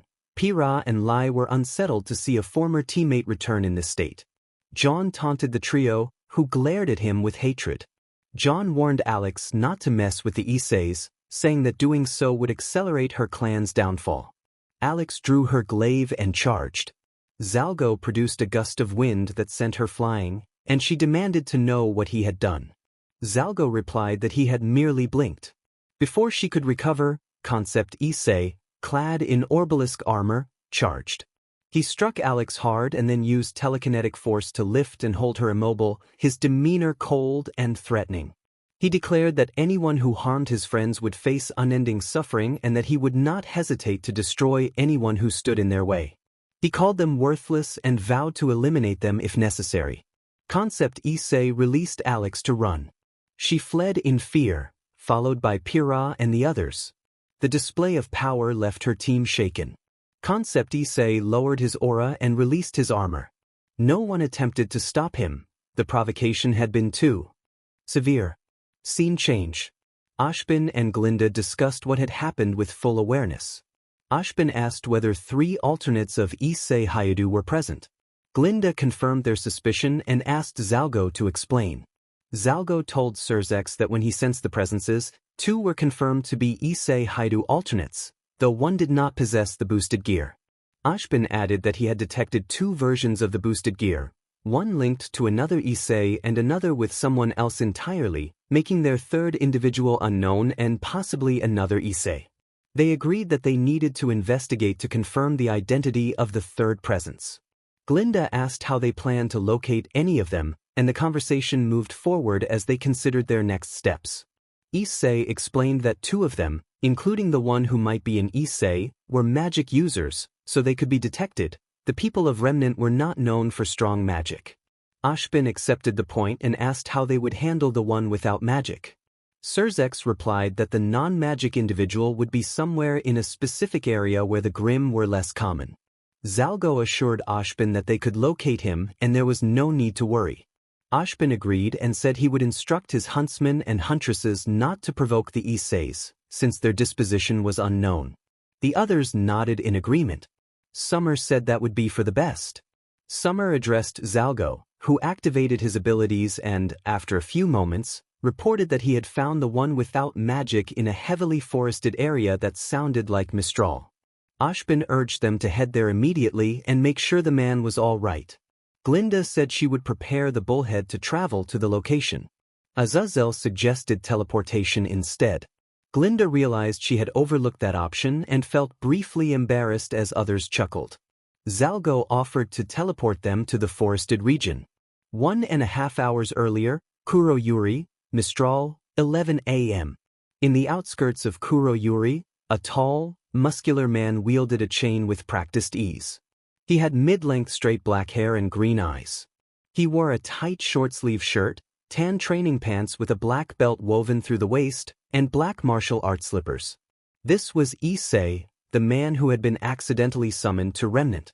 Though shocked at first, he had quickly adapted and now found himself surrounded by several Grimm belonging to Mistral. Issei taunted the creatures with a manic grin and summoned his chain of 1,000 miles to bind them. The Beringels struggled against the chain but could not break free. Quick and elusive, Issei drew the Holy Blade Ragnarok and remarked that he hoped the foes would not disappoint him. He struck with the blade's holy properties, and the Grimm were defeated easily. As Issei swept through the clearing, he noticed a particularly unusual Grimm. It resembled a fusion of a horse-like body and a humanoid torso, its forelegs ending in claw-like shapes and its hind legs hooved. The humanoid portion bore long curved horns and a mouth that appeared tight and unnatural. Bony spikes ran along its spine and various weapons from past battles were lodged in its back. Issei recognized it as a Naklavi, the creature tied to the fall of Aniyuri and Kuroyuri.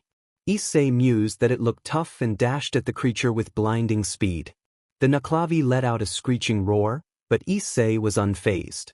He stabbed at the creature's neck with Ragnarok, causing it to howl in pain. The creature stretched its limbs and lashed out, but Issei dodged easily, mildly annoyed that it was slower than his usual opponents.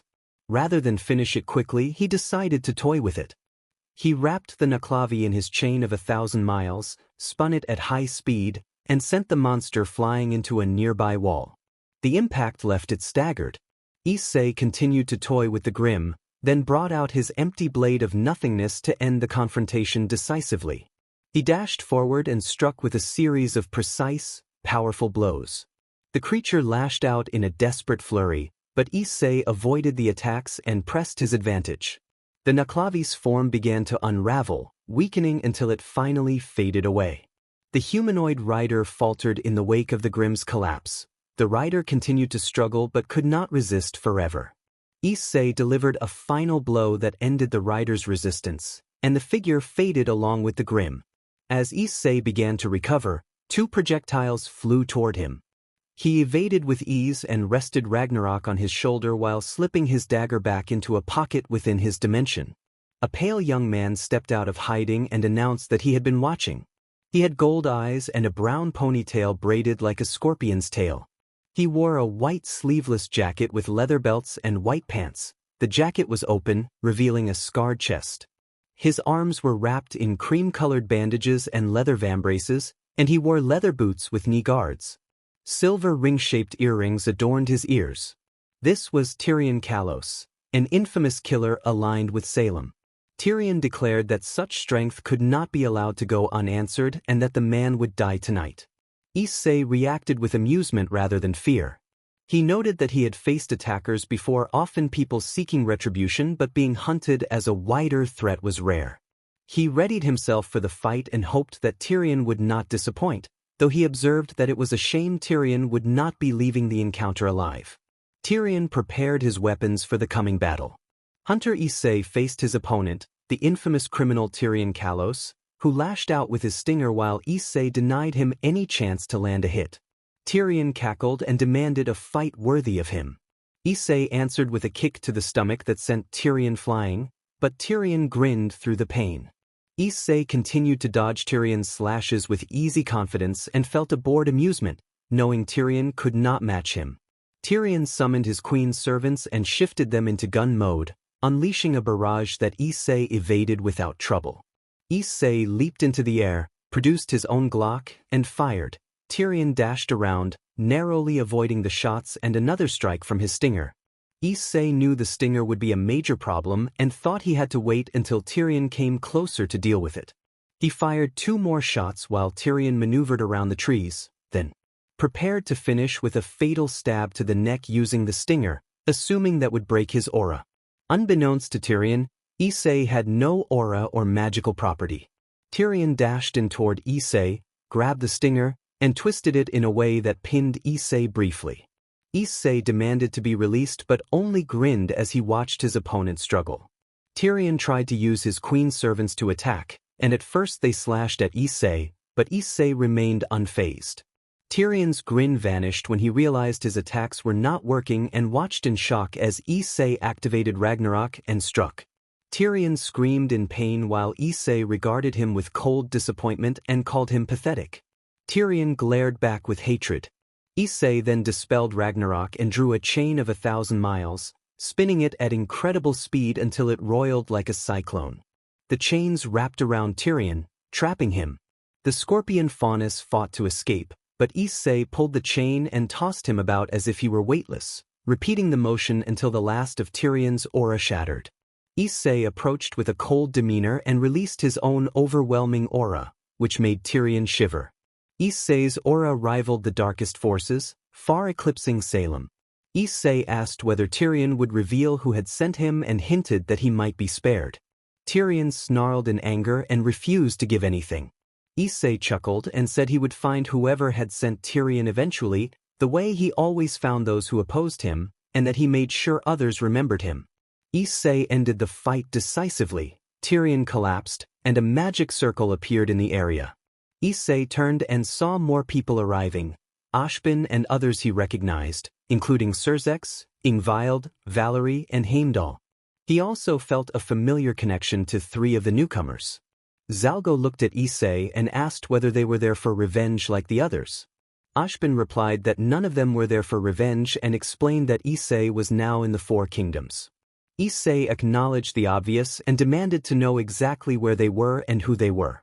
One of the alternates stepped forward and explained that Issei was in a different universe and that Concept Issei, Reset Issei, and another Issei standing there were alternate versions of him. Issei reacted with disbelief as he looked toward Concept Issei, who turned away, while Reset Issei and the other Issei waved.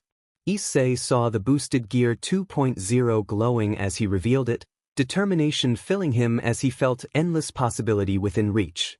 His team stood beside him, smiling at the display. Rex, Yang, Ruby, Jade, Ingvild, Issei, John, Ravel, Summer, and Music Man. The scene shifted to the Khaos Brigade armies, where a dark silver-haired man laughed at the unfolding situation before flinching at a sudden explosion. Issei and Valerie attacked the army in their balance breaker armors while others vied for his attention. John and several allies watched with amused expressions. Issei felt as if he were running through the world without looking back, confident he could go where no one had gone before. Several Red Dragon Emperors clashed with even more Khaos Brigade forces alongside Issei's current team. They faced a silver-haired man and a purple-haired girl, and Issei pressed forward with his companions. Jade presented her project to the assembled guests with a warm, proud smile, and everyone reacted with excitement. Issei confronted a cocky spear wielder flanked by allies. His team, joined by friends from Grigori, prepared for battle. Issei pushed the spearman back, entering his semblance as the opponent activated his balance breaker. The spearman was joined by a silver-haired adversary, but Surzex appeared to double-team against them alongside Issei. Issei dashed forward with friends to face the Khaos Brigade armies, fighting intensely to protect their loved ones. They fought through waves of attackers in dynamic, anime-style skirmishes, defeating those who sought to harm them. Issei faced old foes and stepped into a new, more powerful armor, holding his ground against a faction of humans determined to eliminate him. He fended off his attackers with growing skill while a brown-haired man observed with a satisfied smile. Issei looked down on his defeated foes, surrounded by similar-faced allies who watched his development with pride as he grew stronger. Hunter then gave a proper explanation of how things had become the way they were while he drank from a bottle of beer. Hunter explained that he and his counterparts had been summoned to this universe because of an experiment gone wrong caused by the Khaos Brigade, whose purpose was to create chaos. He pointed to Issei and identified himself as the 4th counterpart, and added that there were 5 more counterparts still to be found. Jade offered a brief confirmation as Hunter suggested they call him Hunter for now. He appreciated that his counterpart surrounded himself with competent companions. Surzex asked Hunter what he did and what kind of person he was. Hunter replied with a grin that he hunted bounties as a bounty hunter, and his record included killing beings of tremendous power. He said he took jobs for the right price. Yuri asked whether he would hunt anyone for money, and Hunter shrugged, admitting that he would if the price was right. Some of the group frowned at his pragmatism while others understood the way he survived. Surzex asked whether Hunter did it for money or for thrill. Hunter said it was both. The thrill and the money were what kept him going. Surzex listened thoughtfully. Hunter looked at the Issei of that world and confirmed that this Issei existed in this universe. He then turned to John and asked if John had met his own counterpart. Reset's Issei also sought confirmation about his existence in their world.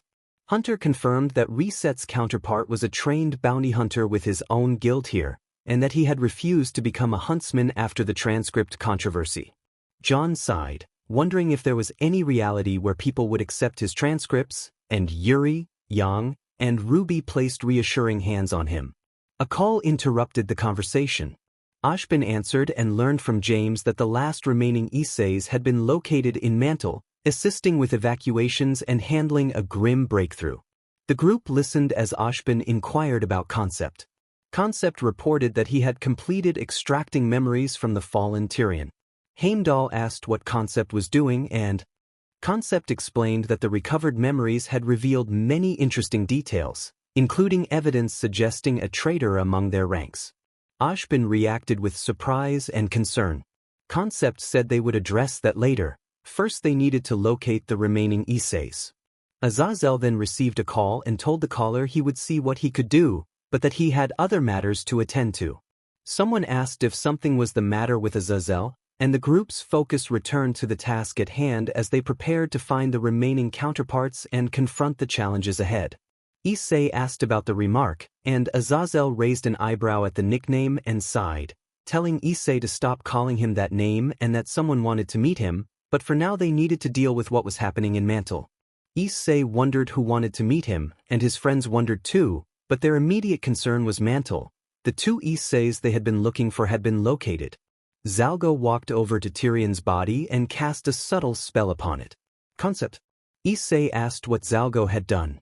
Zalgo replied that he had left a message he believed the multiversal demon king would find very interesting. Concept. Issei did not bother to revive Tyrion. He had already gotten what he wanted, and he could only pity Ashbin now that his inner circle had been compromised. Surzex called for everyone to move, and they teleported away toward Mantle.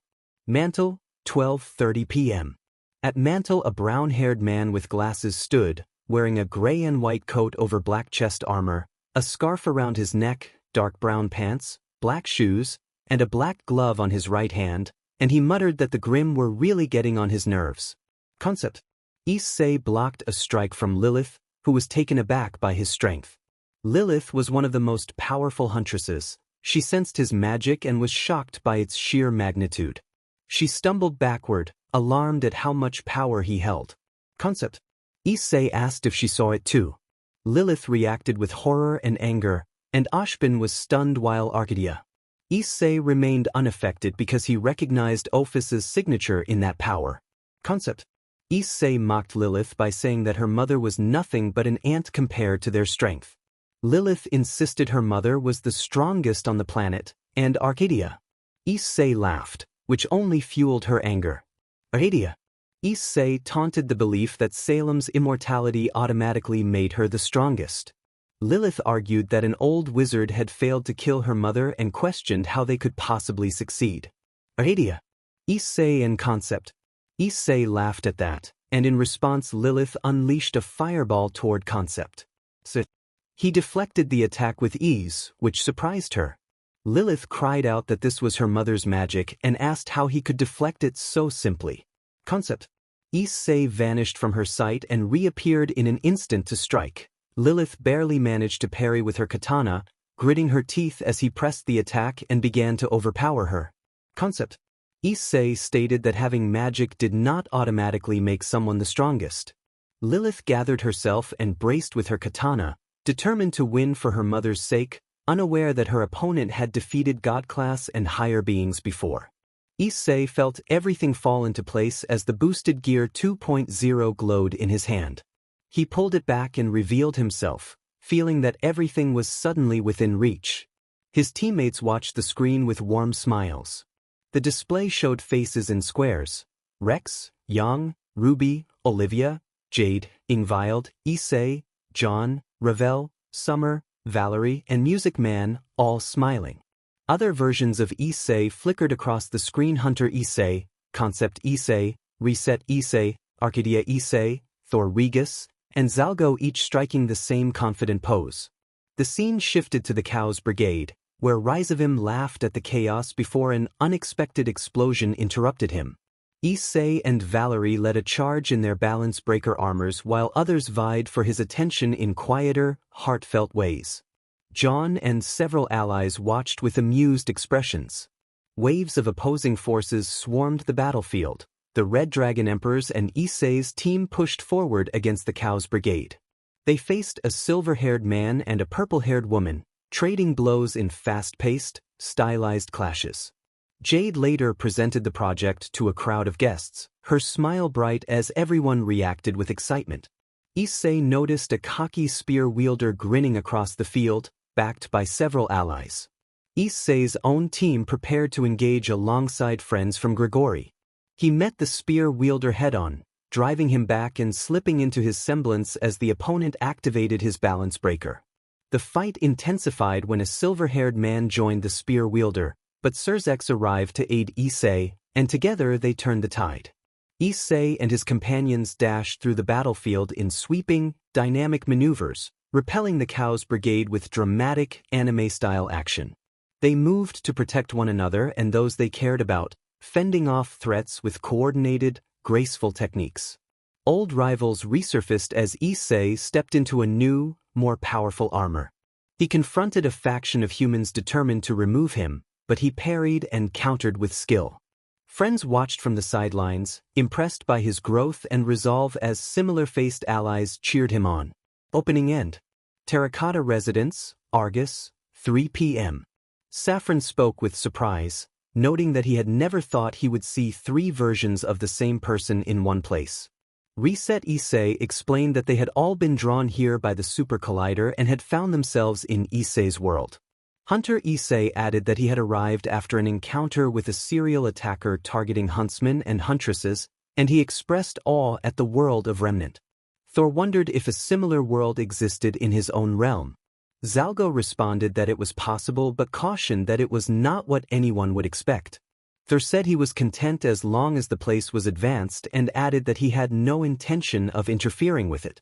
Reset Issei asked about planet Amarius, and Thor described it as resembling a typical Ice-Sky world with medieval standards for technology, culture, and religion. He promised to share more details once the rest of the group arrived. The others nodded in understanding. Surzex apologized for appearing unannounced and thanked his hosts for their hospitality. Saffron reassured him that any friend of John was welcome. John spent time playing with his nephew Adrian while Yuri, Ruby, Yang, and Summer observed, charmed by the child's playful energy. Valerie watched fondly, remembering how well Adrian had gotten along with Issei.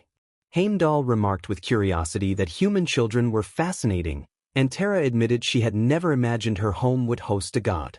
Heimdall laughed and explained that alliances between the Norse and other races had made such encounters more common, and that he had been asked to help locate alternate versions of Issei. Tara acknowledged that meeting a god was new to her, and Heimdall teased that, with John as an acquaintance, she might meet more divine figures in time. Saffron asked if there were only 4 alternate Isseis present, and Zalgo replied that there were 2 more nearby and 3 Isseis still to be found. He and Heimdall were continuing the search. Surzex inquired about Issei's whereabouts, and Saffron answered that Issei was with Azazel and that they were meeting someone. Zalgo then grew alert to unexpected arrivals and asked Saffron if he had finished packing. Saffron confirmed that he had and explained that they had intended to contact Zalgo but circumstances had brought them together sooner. Zalgo instructed Surzex to watch over Saffron, Tara, and Adrian. Surzex asked why. Zalgo looked with a serious gaze and noted that the Arc dogs had arrived to stop the 3. Everyone went on guard. Saffron instinctively took Adrian, and John nodded in understanding as they prepared to act. Scene change. The Arcs had brought an entire army, led by Emilio Lowe. Emilio presented a scholarly appearance with round glasses, a black suit over a purple undershirt, and a yellow tie striped with black. His eyes were bright pink and his hair was white. John stepped forward and declared that Emilio would go no further. The group braced for battle as Emilio seethed at their presence, accusing them of ruining his clan's reputation and vowing that they would not be allowed to interfere this time. Valerie mocked Emilio, telling him to run away like a coward as he had before. Emilio replied that he would make them pay for defying his clan. Heimdall added that he sensed arrogance in Emilio and urged Emilio to take his clan and leave. Emilio shouted that he would destroy them and proclaimed himself the strongest archer in all of Remnant. Thor Regas smiled and challenged Emilio's claim, prompting Valerie to prepare herself while Thor gently signaled restraint. Emilio insisted he was the best, and then offered to fight Thor alone to prove it. Thor produced his weapons, Donner and Schlag, and aimed them at Emilio. Emilio grinned and accepted the duel, his grin carrying the cold certainty of someone used to ending heroes in combat. Issei shook his head and told Thor to knock himself out if he wanted the duel. Issei announced that the others would handle the rest of the Arc clan soldiers. The group moved to engage Emilio's huntsmen and huntresses while Thor faced Emilio one-on-one in a tense, stylized clash. Scene change. Haven Academy, Mistral, 3:30 p.m. Concept Issei and Lilith fought amid shattered halls and ruined paintings as flashes of magic and weapons strikes lit the air in an anime-like burst of energy. Lilith demanded to know how Issei could be so strong. Issei responded that he had faced and defeated beings far beyond what she could imagine, and that while she might be considered powerful in Remnant, she would be only middling in his world. He likened her to an ant in a room full of monsters, which drove her into a furious attack. Predicting her move, Issei delivered a strengthened upward slash that disarmed Lilith. Her katana flew and struck a wall, leaving her shocked. She recovered quickly, attempting to seize him with telekinesis while preparing a concentrated magical beam. Arcadia Issei and Ashbin moved to assist, but Concept Issei signaled that he had the situation under control. Concept Issei resisted Lilith's telekinesis and broke free, prompting her disbelief. He then used a controlled display of power that drained her magic and left her struggling and shaken. In that moment, Lilith felt true fear. The confident contempt she and her sisters had held for men faltered as a man overwhelmed her with ease. Issei walked toward her, dispelled the dark saber, and silently considered a different outcome for her. Issei taunted Lilith briefly, acknowledging her strength but reminding her that everyone had limits. He made it clear he would not kill her, and then he revealed the crown of thorns known as Alpheka Tyrant. Arcadia Issei and Ashbin observed the holy power emanating from the relic and wondered at its design and potential. Issei told Lilith that she would serve as an informant, reporting everything she and her sisters planned, including information about their mother. Lilith defiantly refused. In response, Issei used the relic to emit a disabling surge that overwhelmed her defenses without graphic harm. Lilith lost consciousness and collapsed, rendered unconscious but alive. Arcadia Issei and Ashbin joined Issei, and Arcadia asked what the relic was. Issei explained that it was Alpheka Tyrant, one of the holy relics held by the church. Concept Issei explained that the sacred gear allowed him to alter and create different personalities for a person, including memories. Arcadia Issei nodded, inwardly worried about what the church or worse, his so-called brother Dai might do. He resolved to inform his wife as soon as he returned, because otherwise the wielder could pose a danger to him and the kingdom that had given him a home. Arcadia Issei asked who the current wielder of the gear was. Concept Issei replied that her name was Meredith Ordenton, that he had extracted her from the Institute of Magicians, the Golden Dawn, and that she was now working as one of his faction's agents. Concept Issei added that the same manipulation could be done to others. Arcadia Issei nodded and Ashbin gulped. They all agreed that sacred gears were dangerous and must not fall into the wrong hands. Concept Issei excused himself and prepared to initiate their new member, the first multiversal ally, then entered the mindscape generated by the Alpheka Tyrant. They moved into Lilith's mindscape. Lilith was held in chains, tears in her eyes, shouting with a mix of anger and sadness. Lilith demanded to know why Concept Issei was there and accused him of planning to make her fight her own mother.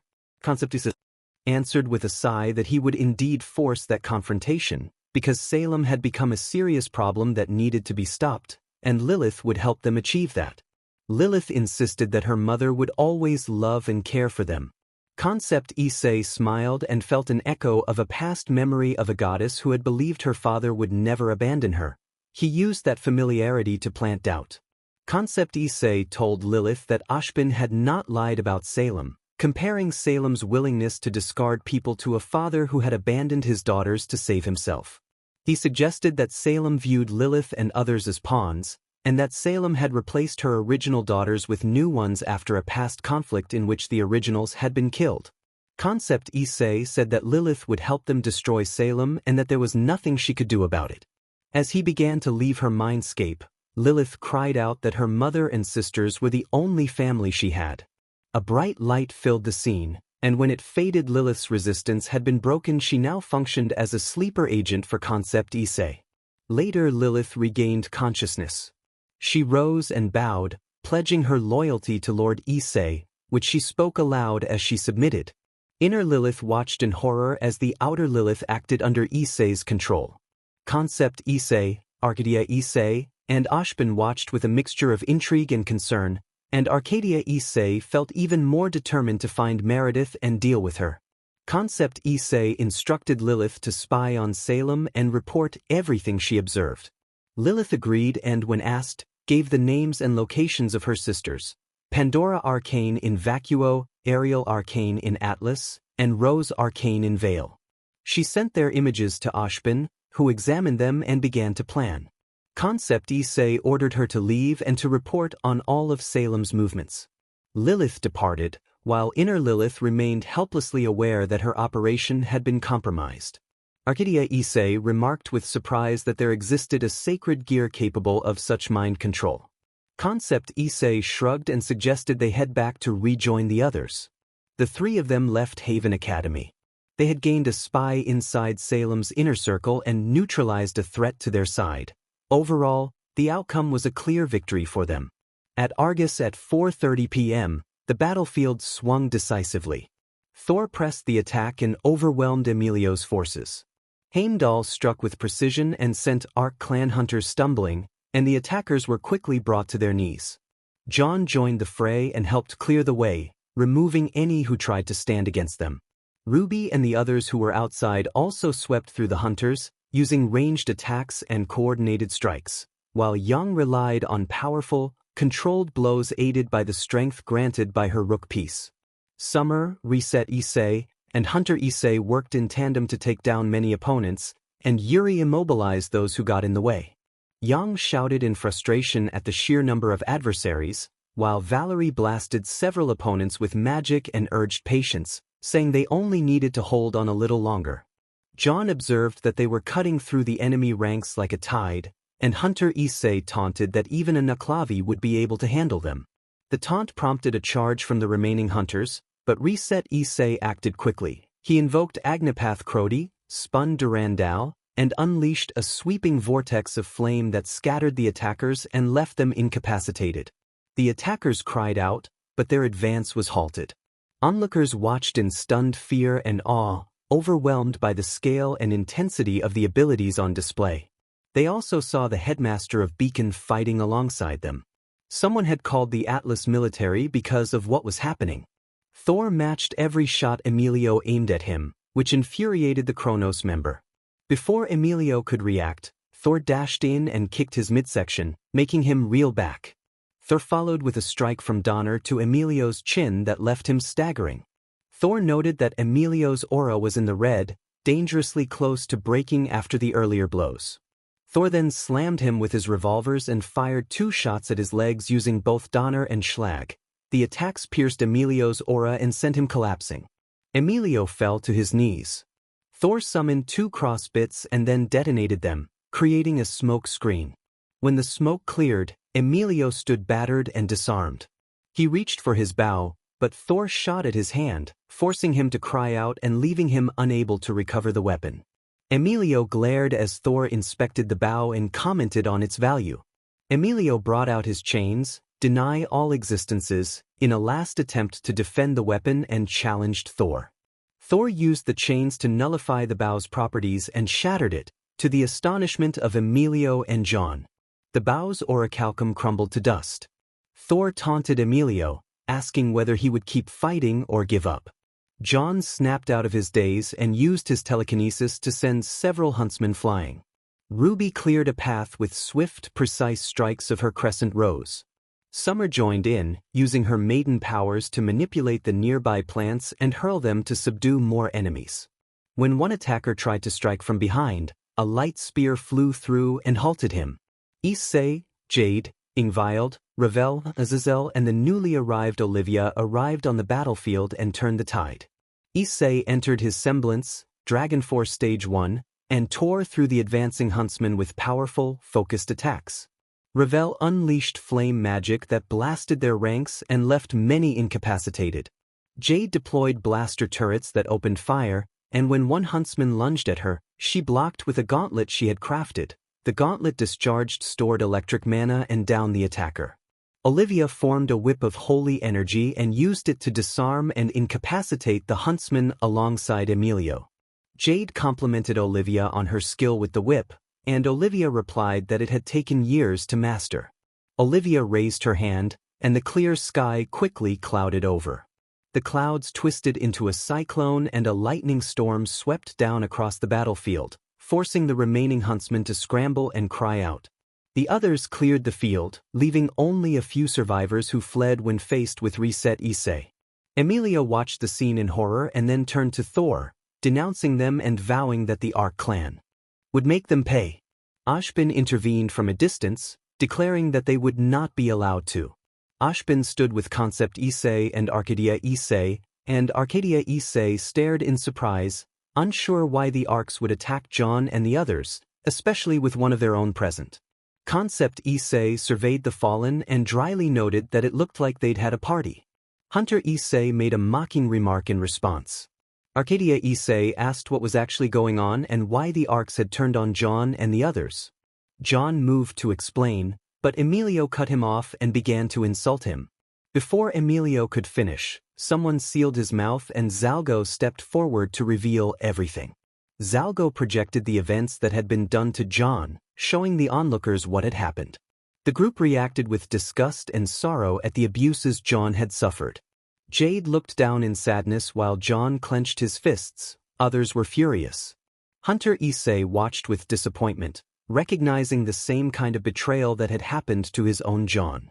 Thor and Olivia Grigori were angry as well. The angriest of all was Arcadia Issei. He condemned Emilio and the others, calling them a disgrace to the Arc clan and accusing them of abandoning John for being weak. Arcadia Issei declared that the Arcs valued family and honor above reputation and that their ancestors would be ashamed of their actions. He demanded to know how they could treat their kin so cruelly, insisting that John and Jade were not the ones who had brought shame on the clan. Many present were taken aback by Arcadia Issei's outburst. Issei appeared, and John felt relieved that someone did not consider him a disgrace. Jade nodded in agreement. Emilio glanced toward a blonde woman with glasses, struck by a vague familiarity. Jade stepped forward and announced that she was the same Jade who had gone missing 6 years ago. She accused Emilio's clan of what had been done to her little brother and, furious, struck Emilio in the face. She declared that Arcadia had been right about them and accused the clan of killing the Winterflake couple, condemning their actions as beneath the mantle they wore. Emilio could only glare at Jade, regretting that he had not found and dealt with her sooner. He thought of Saffron, who had escaped their retribution, and felt the old fury rise. Thor, hearing the accusations, ordered that this supposed disgrace be finished. Thor smiled and, with grim satisfaction, fired his weapon. Emilio collapsed, and the gathered crowd fell silent in stunned confusion. Issei stepped forward with a cold gaze and told John to come with him. He explained that it was time to give the Arcs a lesson and that they would regret having crossed their path. No one understood exactly what had provoked such anger, but it was clear that Arcadia Issei intended to confront the Arcs and reveal the truth. Salem's castle, land of darkness, early evening.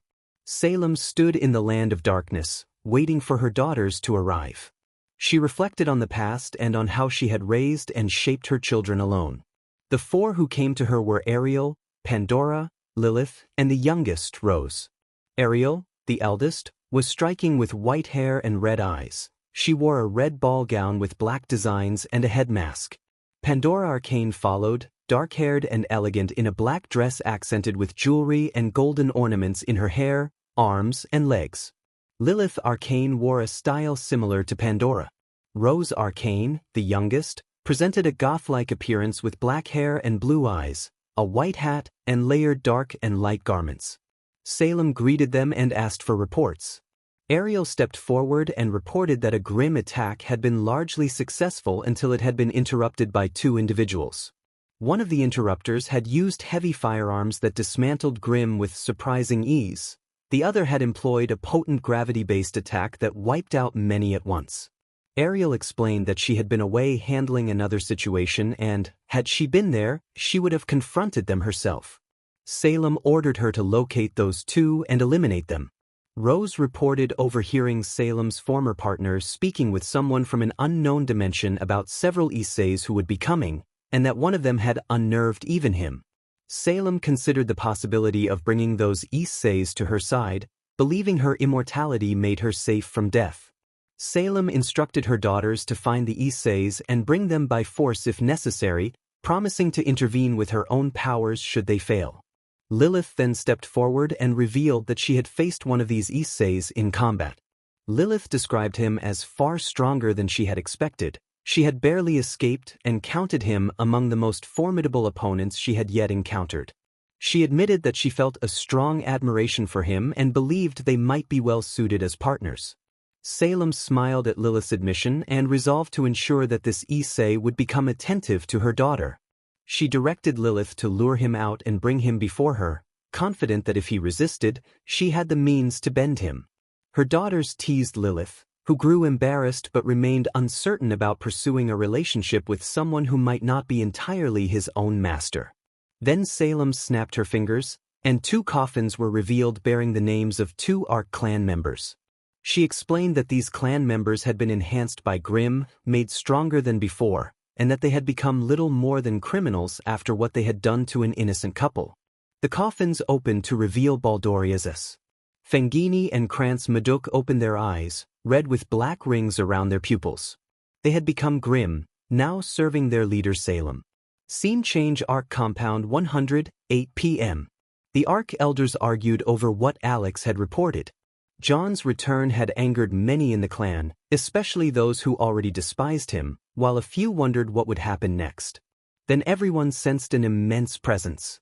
They turned and saw Arcadia, Issei, and John entering the chamber. Tension rose immediately. Mason started to call them a disgrace, but John's telekinesis snapped him into the air and held him silent. Arcadia Issei moved with cold determination, and John produced a portal that disgorged a body. When the portal closed, everyone recognized the corpse as Emilio Lowe and reacted with horror. Jean charged at John and Arcadia along with several other Arcs, enraged by Emilio's death.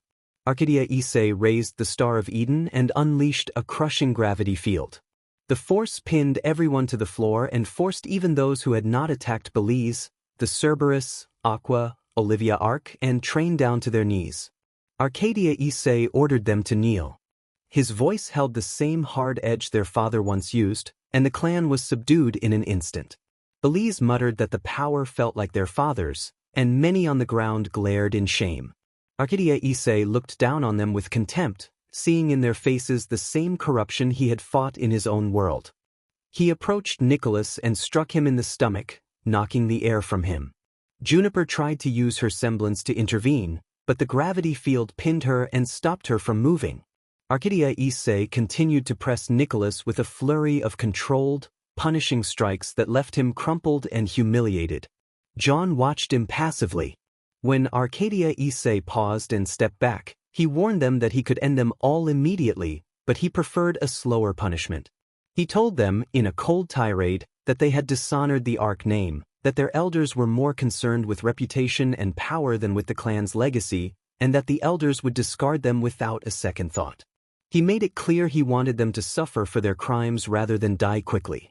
After a moment, Arcadia Issei explained they would leave, warning that if the clan continued on its current path it would drive itself into extinction.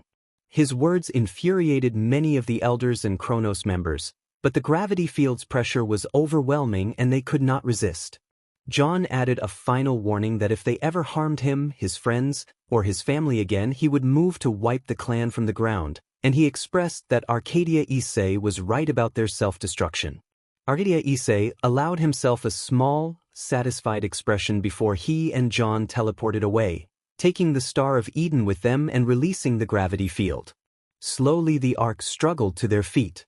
Mason slammed his hand on the table in fury, and others moved to calm him. Belize and several members looked downcast, shame plain on their faces. The truth of Arcadia Issei's words settled over the room. They had, in many ways, become a disgrace to the Arc legacy. In the backrooms at MEG Base Beta, Level 11, at 9:30 a.m., Sonia Blade worked through a pile of paperwork. She had long blonde hair tied back with a headband, piercing blue eyes, and subtle freckles. Her green top with black and white accents revealed a toned midriff and athletic build, and matching leggings with silver accessories completed her appearance. Sonia was the local director of the Major Explorations Group. Sonia sighed and complained that her paperwork would never end. The workload had increased since the Watcher had been defeated, and she had been tired for more reasons than just forms and reports. A knock at the door interrupted her thoughts. Johnny Cage entered and asked if she was free. He had short, styled brown hair and wore dark sunglasses. His tight-fitting gray and black athletic shirt emphasized his muscular build, and his hands were wrapped for training. He wore dark athletic pants and a yellow belt that read Cage. Sonia told Johnny to look at the paperwork and remarked that, with the Watcher gone, they felt like government employees. Johnny acknowledged her frustration and said he understood. He knew she had been under constant stress for reasons beyond the paperwork. Johnny joked that he was glad his own paperwork habit from his former acting days made him efficient, and Sonia responded with a glare and a frustrated sigh. She then asked if he had brought the things she had requested. Johnny produced bags and explained that he had brought ice cream and fruit from level 6.1, which had been useful in restoring supplies after the Watcher's disruption on that level. Sonia eagerly dug into a London dairy chocolate ice cream, and Johnny noted with amusement that no one would be taking it from her. Sonia admitted she could not always control her cravings, which sometimes came hourly. Johnny approached and expressed concern that she might be putting too much stress on herself. Sonia looked at her stomach and felt the baby, and Johnny placed his hand over hers. They shared a quiet, happy moment about the child they were expecting. A transmission on Sonia's scroll tab interrupted them. Sonia pressed the button and answered, asking who was contacting them. The voice on the other end identified itself as Kensher and reported that their squad had been attacked. Sonia and Johnny exchanged surprised looks. Hostile entities were not unheard of, but the manner of the call felt unusual. Sonia asked Kensher what had happened, and Kensher explained that an unknown person had intervened and saved their lives during the attack. Johnny asked what Kensher had seen and requested an image. When the image arrived, Johnny recognized it and appeared startled. He told Sonia that he recognized the suit but that it had not been authorized by his production company and that he had not approved it. The suit in the image was the Red Ranger suit associated with the Go Cagers. Issei saw the boosted gear 2.0 glowing as it was revealed in his hand, and he felt endless possibility within his reach. His team stood beside him, smiling at the screen. Rex, Yang, Ruby, Olivia, Jade, Ingvild, Issei, John, Ravel, Summer, Valerie, and Music Man appeared in split squares, all joyful. The montage shifted to alternate versions of Issei Hunter Issei, Concept Issei, Reset Issei, Arcadia Issei, and to Thor Regis and Zalgo echoing the same determination. The Khaos Brigade armies swarmed under Rizevim's laughter until a surprise explosion drew his attention. Issei and Valerie assaulted the enemy in their balance breaker armors while others vied for his affection in quieter moments. John and a few allies watched with amusement. Issei ran through the chaos without looking back, accompanied by his team and friends, pushing forward against overwhelming odds. Several Red Dragon Emperors and Issei's allies confronted the Khaos Brigade in sweeping, anime-style clashes. They met a silver-haired man and a purple-haired girl and traded fast, stylized blows. Jade presented a project to the assembled guests with a warm smile. Everyone responded excitedly. Facing a cocky spear-wielding opponent, Issei gritted his teeth as the man's allies closed in. His own team and Grigori friends braced to fight. Issei pushed the spearman back, entering his semblance while their enemy activated a balance breaker. The spearman was joined by the silver-haired man, but Surzex arrived to support Issei and they turned the tide together. Issei dashed forward with friends against the Khaos Brigade, routing any attackers who threatened them and their loved ones. He confronted old foes and shifted into a new, more powerful armor, moving gracefully through battles and fending off hostile forces. A brown-haired man watched with a smile as Issei grew and developed, standing above victorious adversaries while similar-faced allies looked on approvingly. End of the opening. 2 days later, in the world where Remnant's kingdom stood, the group gathered in Ashbin's office at 9:30 a.m. Present were the Isseis, the Hayato peerage, Saffron, Tara, Yuri, Valerie, Olivia Grigori, Ashbin, Surzex, and Azazel. Concept Issei reported that Lilith had been spying on Salem and her followers and had discovered plans to bomb a party attended by the Atlas Council and James Ironwood. The revelation surprised the group, and Ashbin asked what their plan would be. Arcadia Issei volunteered to infiltrate the party as a guest and asked who they were dealing with. Concept Issei replied that Lilith's message identified Ariel Arcane as the target. Ariel was the eldest of the Arcane sisters and fiercely loyal to Salem. Ruby questioned whether Ariel would obey Salem unquestioningly, and Summer confirmed that Ariel would likely follow Salem's commands, noting how Salem maintained absolute control. Concept Issei admitted uncertainty about whether Salem truly regarded those girls as daughters but doubted any would tolerate insubordination. Ashbin spoke with quiet sadness about the loss of the 4 daughters they had once raised and how those bonds had been erased. Azazel expressed annoyance at the situation, and Jade asked whether Lilith had more information. Concept Issei revealed an image of Balder and Krantz with red eyes and transformed into grim-like forms. The sight horrified Jade, John, and Yuri. Yuri reacted with fierce resolve at the idea that her parents' killers were still active and now aligned with their greatest enemy. John asked how that could be possible. Ashbin explained that Salem had used her immortality to survive fatal wounds and, in the process, had become something like a grim queen. Summer agreed that, despite misgivings about Ashbin, she had to cooperate with him to confront Salem. She also acknowledged her own powerful nature and her alliance with Issei. Yuri asked coldly how they would defeat these threats.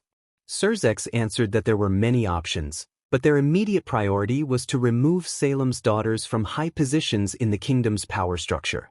They would begin with Ariel, and Arcadia Issei confirmed that he would take that task. The group agreed to split up and track down Salem's allies, aiming to prevent her from regrouping and to bring her to justice. Arcadia Issei spoke seriously, aware that the arcs of his timeline had many methods to stop Salem. He clarified that they did not seek to kill her but to ensure she could no longer harm others. Concept Issei added that they had experience confronting seemingly immortal foes, and Surzex felt uneasy in his presence, aware that provoking Concept Issei could lead to dire consequences. Thor confirmed that he too had dealt with dangerous opponents before, though he insisted only that one memory involved a troublesome goddess from his own world. A few members of the DXD contingent relaxed at that, but Arcadia Issei, Hunter, and Thor all chose to keep the full details of their pasts private for the time being. They planned to explain once Salem's network was dismantled and they returned home, knowing the others might be shocked or angry at what those histories contained. Yang proposed they start the plan. Arcadia Issei said he would attend the party that night and handle the situation there personally. The others nodded and agreed to split up to locate Salem's daughters and other allies across the 4 kingdoms, excluding Mistral, who was already working as a double agent for them. Summer asked to accompany Arcadia Issei. He knew what had happened to Summer Rose and how much she missed her daughters, and he watched Ruby and Yang respond with concern. Summer confirmed that she wanted to make Salem answer for what she had done. Her tone was steady. She reassured her daughters that her maiden abilities would help keep her safe. After Arcadia Issei granted permission, he promised that nothing would happen to Summer Rose. They returned to planning how to root out Salem spies. A time skip later found a different, smaller Issei arriving in a new location. Atlas Ballroom, 9:30 p.m. Arcadia Issei and Summer had arrived at the ballroom in appropriate attire, noticing many guests were Atlas elites. Arcadia Issei asked Summer why she had registered him as her partner for the reception. Summer explained that posing as partners was the safest way to complete their mission and to keep persistent Atlas elites from interfering with her work. Arcadia Issei inwardly winced. He had recently married Juniper and they had settled into life together, and he still found it strange to be pulled into this alternate world. He recalled being pulled through a multicolored portal while working in his laboratory on a mysterious key, and how it had transported him to the Four Kingdoms. When Summer asked about Arcadia, Issei described it as a distant, technologically advanced land far from the Four Kingdoms, where locals were often distrustful of outsiders. Their conversation was interrupted by an announcement from one of the Atlas elites introducing Ariel Scarletfoot. Ariel, actually Ariel Arcane using an alias, stepped forward in a sleeveless red dress with black trim, wearing a black rose hairpin and a black armband. Summer asked quietly if that was the woman from the photo concept had sent, and Arcadia Issei confirmed that the image matched Ariel. They both hoped that Issei and Reset Issei, who were searching with Olivia and Ingvild, had already found Rose. Ariel addressed the crowd and signaled the start of the event with a gracious smile that caught Arcadia Issei's attention. Her expression reminded him of an old enemy from the Arc Civil War, and he tensed at the memory of past battles. Summer noticed his reaction, and he explained that the smile had reminded him of that former adversary. As the elites chatted among themselves, Ariel spotted Summer and Arcadia Issei and walked toward them to speak, seeking a brief conversation before resuming her duties. Issei greeted Ariel as she approached. The two sensed her arrival, but welcomed her as if meeting her for the first time, cautious about how to handle her. Arcadia Issei was the first to step forward and asked if she was Miss Scarletfoot. Ariel asked to be called Ariel and inquired about their identities. Arcadia Issei introduced himself as Issei Haidu and indicated that the other was Summer Rose. Summer offered a polite greeting in return, though Ariel hid a storm of anger and shock beneath her smile. She could not understand how the silver-eyed warrior who had killed her mother could be alive again.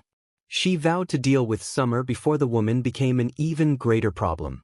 Ariel remembered her mother's death at Summer Rose's hands. Her own immortality had been the only reason Salem had survived the encounter, and yet here was the silver-eyed warrior standing in front of her. She resolved to destroy Summer at all costs. Arcadia Issei asked Summer to accompany him. Summer glanced at Arcadia Issei, saw his nod, and understood what that meant. Ariel asked if she could join them, a confident smirk on her face as she believed she could turn the situation to her advantage. She trusted the warnings her mother had given about Issei Haidu. Salem had watched the footage of Issei, John, and Yuri defeating Balder and Krantz and feared Issei's potential. Unknown to Ariel, a mole already existed within Salem's inner circle, and that secret would remain hidden until it was too late. Summer and Arcadia Issei agreed to go, aware that they were baiting Ariel into thinking they were weak and vulnerable. They walked toward an empty, unfamiliar ballroom. Arcadia Issei asked what she had brought them there for. Ariel revealed her true intention and opened a magic portal.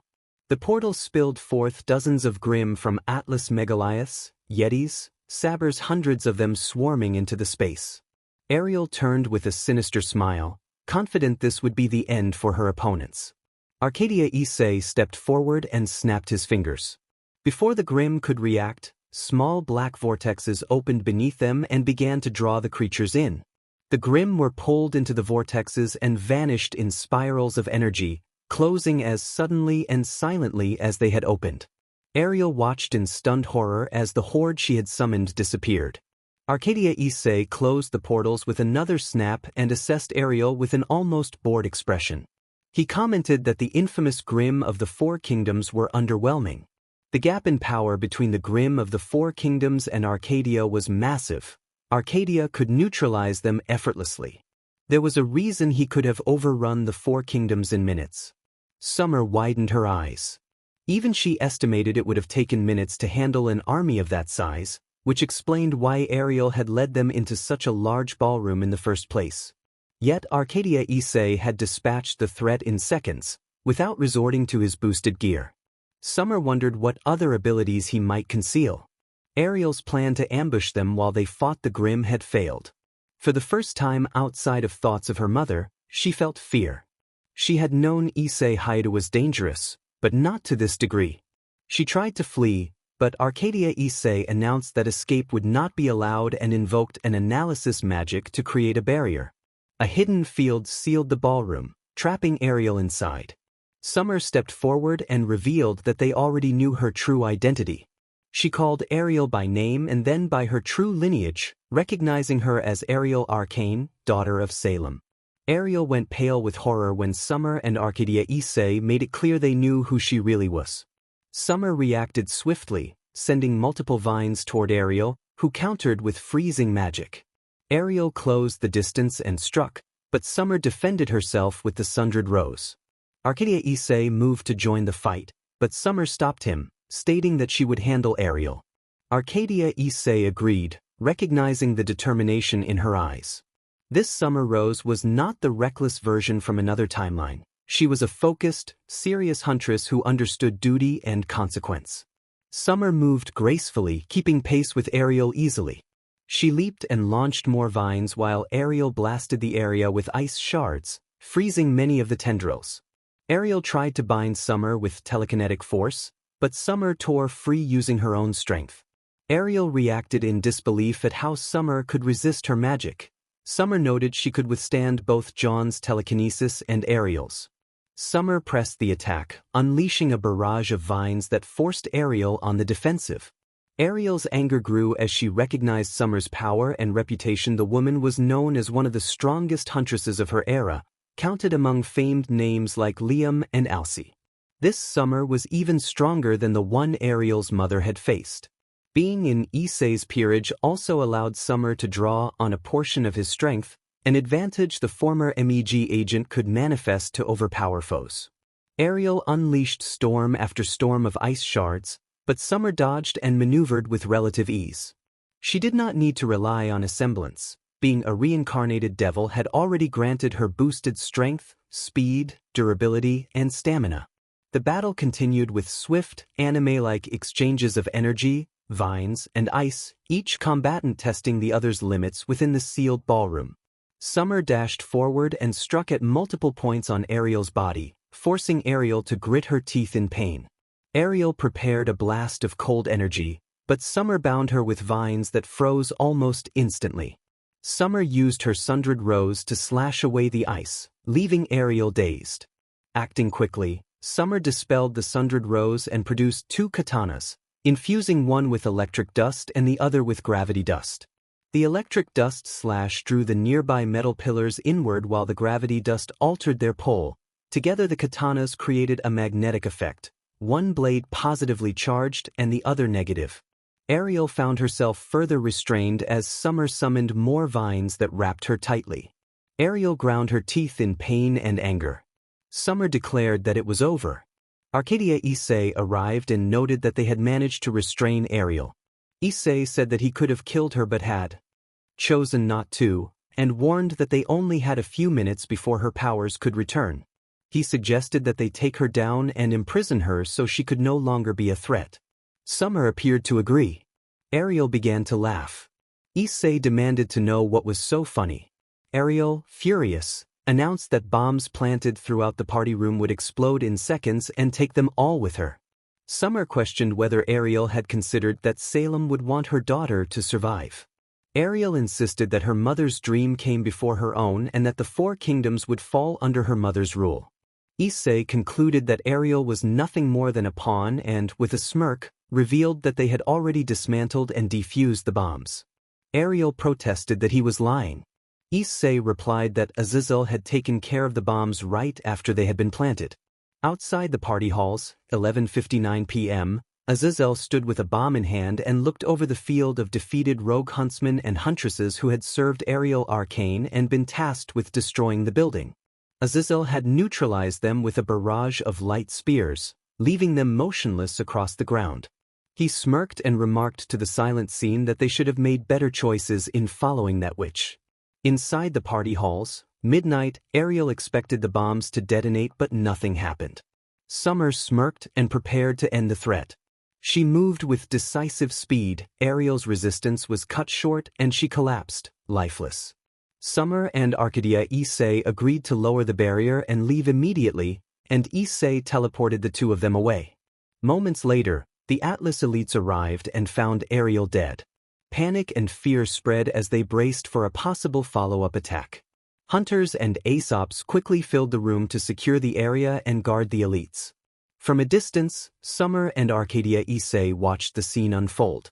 Summer asked if Salem had been notified. Issei confirmed that Salem had received the news and admitted curiosity about what she might do next. When Summer asked why he referred to Salem as the false goddess, Issei explained that in his world the Grim Kingdom harbored a deep hatred for her and sought to eliminate her influence. Summer was surprised to learn that a Grim Kingdom existed in his universe. Issei smiled and said that Arcadia was vast and that he would explain more later, but for now they needed to return and rest. Summer nodded, curious but resigned to wait until after the four daughters crisis was resolved. They had dealt with 2 of the daughters, 2 remained. In the Backrooms, MEG Base Beta, Level 11, 9:30 a.m.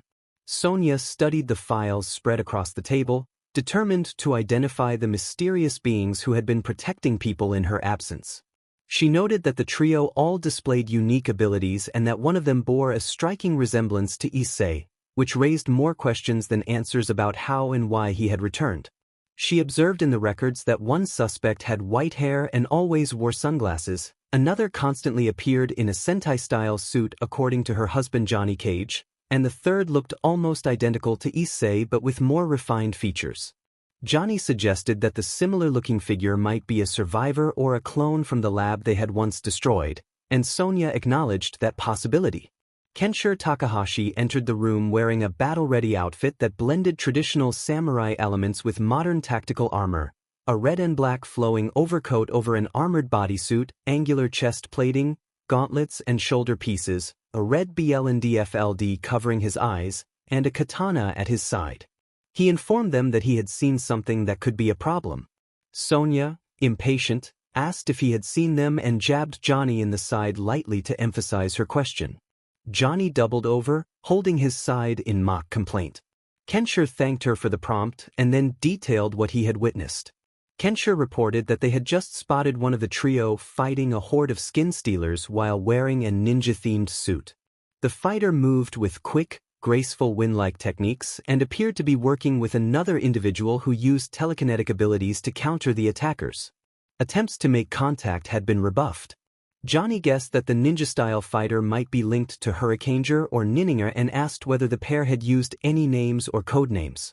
Kenshiro answered that they had used codenames. The white-haired one called himself Gojo, which prompted Johnny to note the similarity to a character from a certain popular anime.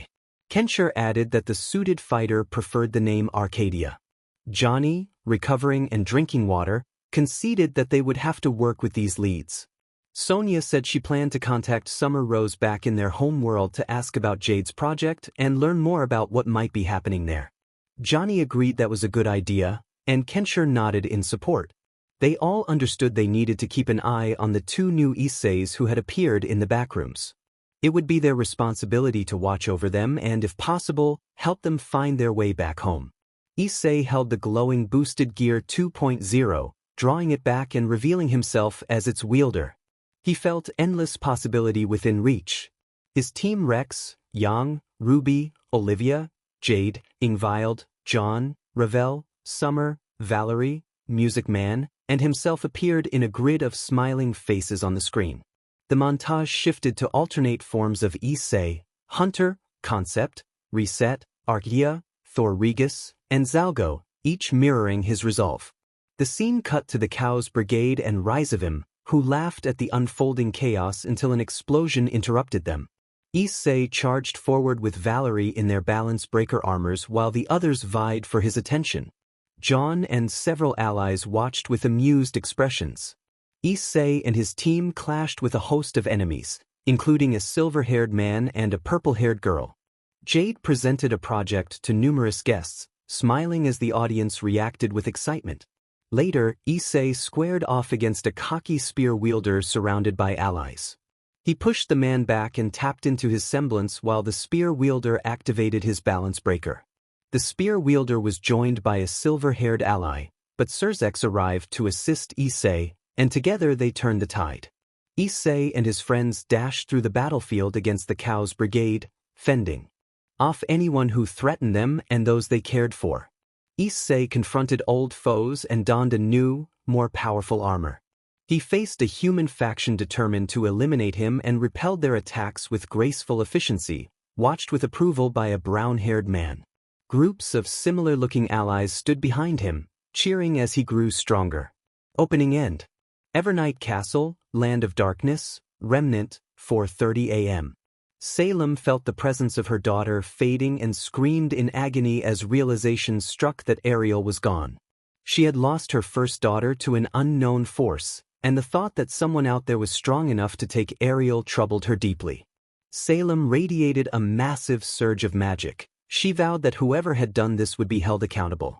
Her eyes flashed red with fury. Rose watched her mother's temper and fearfully thought that Salem was losing control as their surroundings trembled. Cracks spidered along the cafe walls and pillars groaned under the strain. Rose worried aloud whether Ariel was truly gone and turned to Pandora for confirmation. Pandora, voice trembling and trying to hold back tears, confirmed that Ariel had been taken down in Atlas during an attack meant to eliminate major leaders, business owners, and Atlas elites. Pandora added that the hunters under their command had also been neutralized by 2 assailants. Lilith put on a sad face, but Rose suspected the sorrow was not entirely genuine.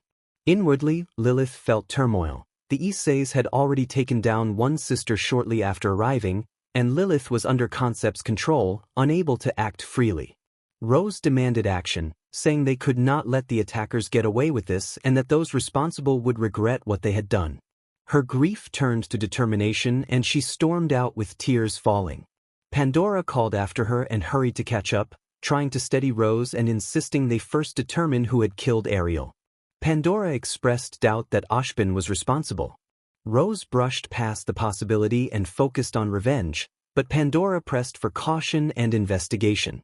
Lilith suggested that the Arcs might be responsible, reminding her sisters that only they had ever defeated their mother in the past. Rose listened, confused, while Pandora did not deny the possibility. A brief silence followed as the sisters hurried after each other into the night, driven by grief and the need to uncover the truth. She knew that even without magic, there were people capable of defeating Salem. Rose wiped her tears and asked what that meant. Pandora warned that what she was about to say must never reach their mother must not be reminded of what had happened. Rose nodded, already familiar with Jade Arc and Salem's history with the Arcs, and surprised to learn that someone had once bested the woman she had thought unbeatable. Rose reacted with horror as Pandora explained that their mother was not invincible. There was a reason they were in Grim Castle instead of ruling the lands by now. She could not face the 4 kingdoms head-on. Lilith added that their mother could be defeated. Rose understood then that her mother had a weakness. Pandora continued that now that Rose knew, they must plan ahead. If they were to make their mother's dream a reality, they would have to make up for Ariel's absence.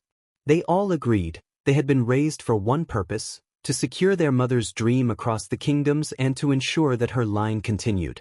A compact determination settled over them as they prepared to move forward. 3 days later, on the streets of Vale at 9:30 a.m., Issei and Jade walked together, tasked with monitoring the situation. For them it felt more like a date than a mission. Jade remarked with concern that she had not expected supervision after a PRD of rest and wondered whether the Arcs or Salem were making a move. Issei relayed what Concept's information suggested. Rose had been seen roaming Vale, intent on avenging her sister and relentlessly searching for whoever was responsible. Jade considered the possibility of an encounter and suggested they might run into Rose soon. Issei agreed it was likely. Then Jade wrapped her arms around him and suggested they take advantage of being in town and go on a date. Issei was surprised and flushed at the suggestion. Jade told him that he had gone on dates with everyone in the Backrooms, including Yasaka, except her. She had never been able to reveal her feelings until now. She asked if they could stop for a parfait. Issei sighed at her stubbornness but agreed. He paid the shopkeeper with lien, and the two took a seat, watching the changed city around them. Jade noted how much Vale had transformed since she last visited 7 years earlier. The mood brightened briefly, but Jade's expression soon clouded. Issei sensed what she was thinking. Jade wondered whether Rizevim and his associates might bring back Rainier and her group. Issei shook his head and insisted that they would not, adding bluntly that Rainier and her cronies had become useless in Rizevim's eyes. Their parfaits arrived: Jade's chocolate parfait and Issei's strawberry cheesecake parfait with banana, and Issei kept a comforting hand on Jade. He reassured her that Rainier was gone and could no longer haunt her. Jade remembered the night Rainier had slaughtered the scout team she had been leading. Rainier had shown no mercy and seemed to feed off the fear she caused. Jade had been forced to flee and had been helpless as it happened. Issei reminded her that they had confronted Rainier twice, and the second time they had made sure she could never harm anyone again. The memory of the confrontations returned to Jade. She recalled how close she had come to death during the first encounter, but the details of their final victory were softened by time. They had fought fiercely and ultimately defeated Rainier for good. Jade's friends had also fallen during those battles, and the memory of that loss had left everyone scarred and wary of the cost of survival. Issei urged that it was in the past and that they should move forward. Jade nodded and allowed herself a smile, imagining Rainier furious at seeing them enjoying a simple date. A voice then came from the boosted gear on Issei's hand. Drake declared that he was fine, and Belle added that they were looking after each other and sometimes looking out for Issei as well. The two companions exchanged a quiet moment, comforted by the company and the small peace of the morning. Drake said that, for the most part, they were happy in the gear. Issei looked up in surprise and asked if Drake meant him. Drake answered with joy that he and Belle had both started a relationship. This was the first time Drake had been in a relationship where he was valued for who he was, not just for his power. Jade congratulated them, and Belle replied that they had wanted to make it official to Issei first and then to everyone else. The group shared the happiness that Drake had found someone he had known inside the gear for months. Drake suggested leaving the two alone to enjoy their date, and then the boosted gear deactivated and his arm returned to normal. After a moment of quiet, they continued with their parfaits, each aware that better times lay ahead. Issei asked about the last 3 variants of himself. Jade said she had spoken with Zalgo and there had been no trace of them. They were somewhere else. Issei wondered if they might be in Naofumi's world, but Jade stated that Zalgo had confirmed they were not, and that it was best not to disturb them since they had their own problems. She assured Issei that they would find a way after all. They had already located the first 6 of their allies, and now only the rest remained. They were still finishing their parfaits when a voice called out. Jade went pale at the sound. She recognized it immediately. Issei looked up and, to his shock, saw Alexandria Arc accompanied by her parents, Juniper and Nicholas Arc. The family had tears in their eyes, and Jade felt a surge of disgust at their presence because of what they had done to her younger brother. She wanted to avoid them. The parents moved toward her, and Issei stepped between them, making it clear that she was not the person they were looking for. Jade, seeing the seriousness in Issei's expression, murmured his name. The parents' eyes hardened as they remembered Issei's previous involvement in events that had cost Balder, Krantz, and Wilzark their lives and the violent confrontations that had followed, including the harm done to Jean. Fear mixed with anger in their faces. Nicholas stepped forward aggressively before Juniper stopped him. Nicholas began to assert that the man had his daughter with him, but Issei interrupted and stated bluntly that the daughter they sought was not present and that the young woman before them was not their child. He addressed the Arcs with scorn, insisting they had the wrong person. Jade declared that she did not know who this other Jade was and bowed politely before taking her parfait and walking away. Issei called after her to wait, then turned back to confront the Arc family, preventing them from following. He warned them that if they harassed anyone he cared about, he would handle it personally.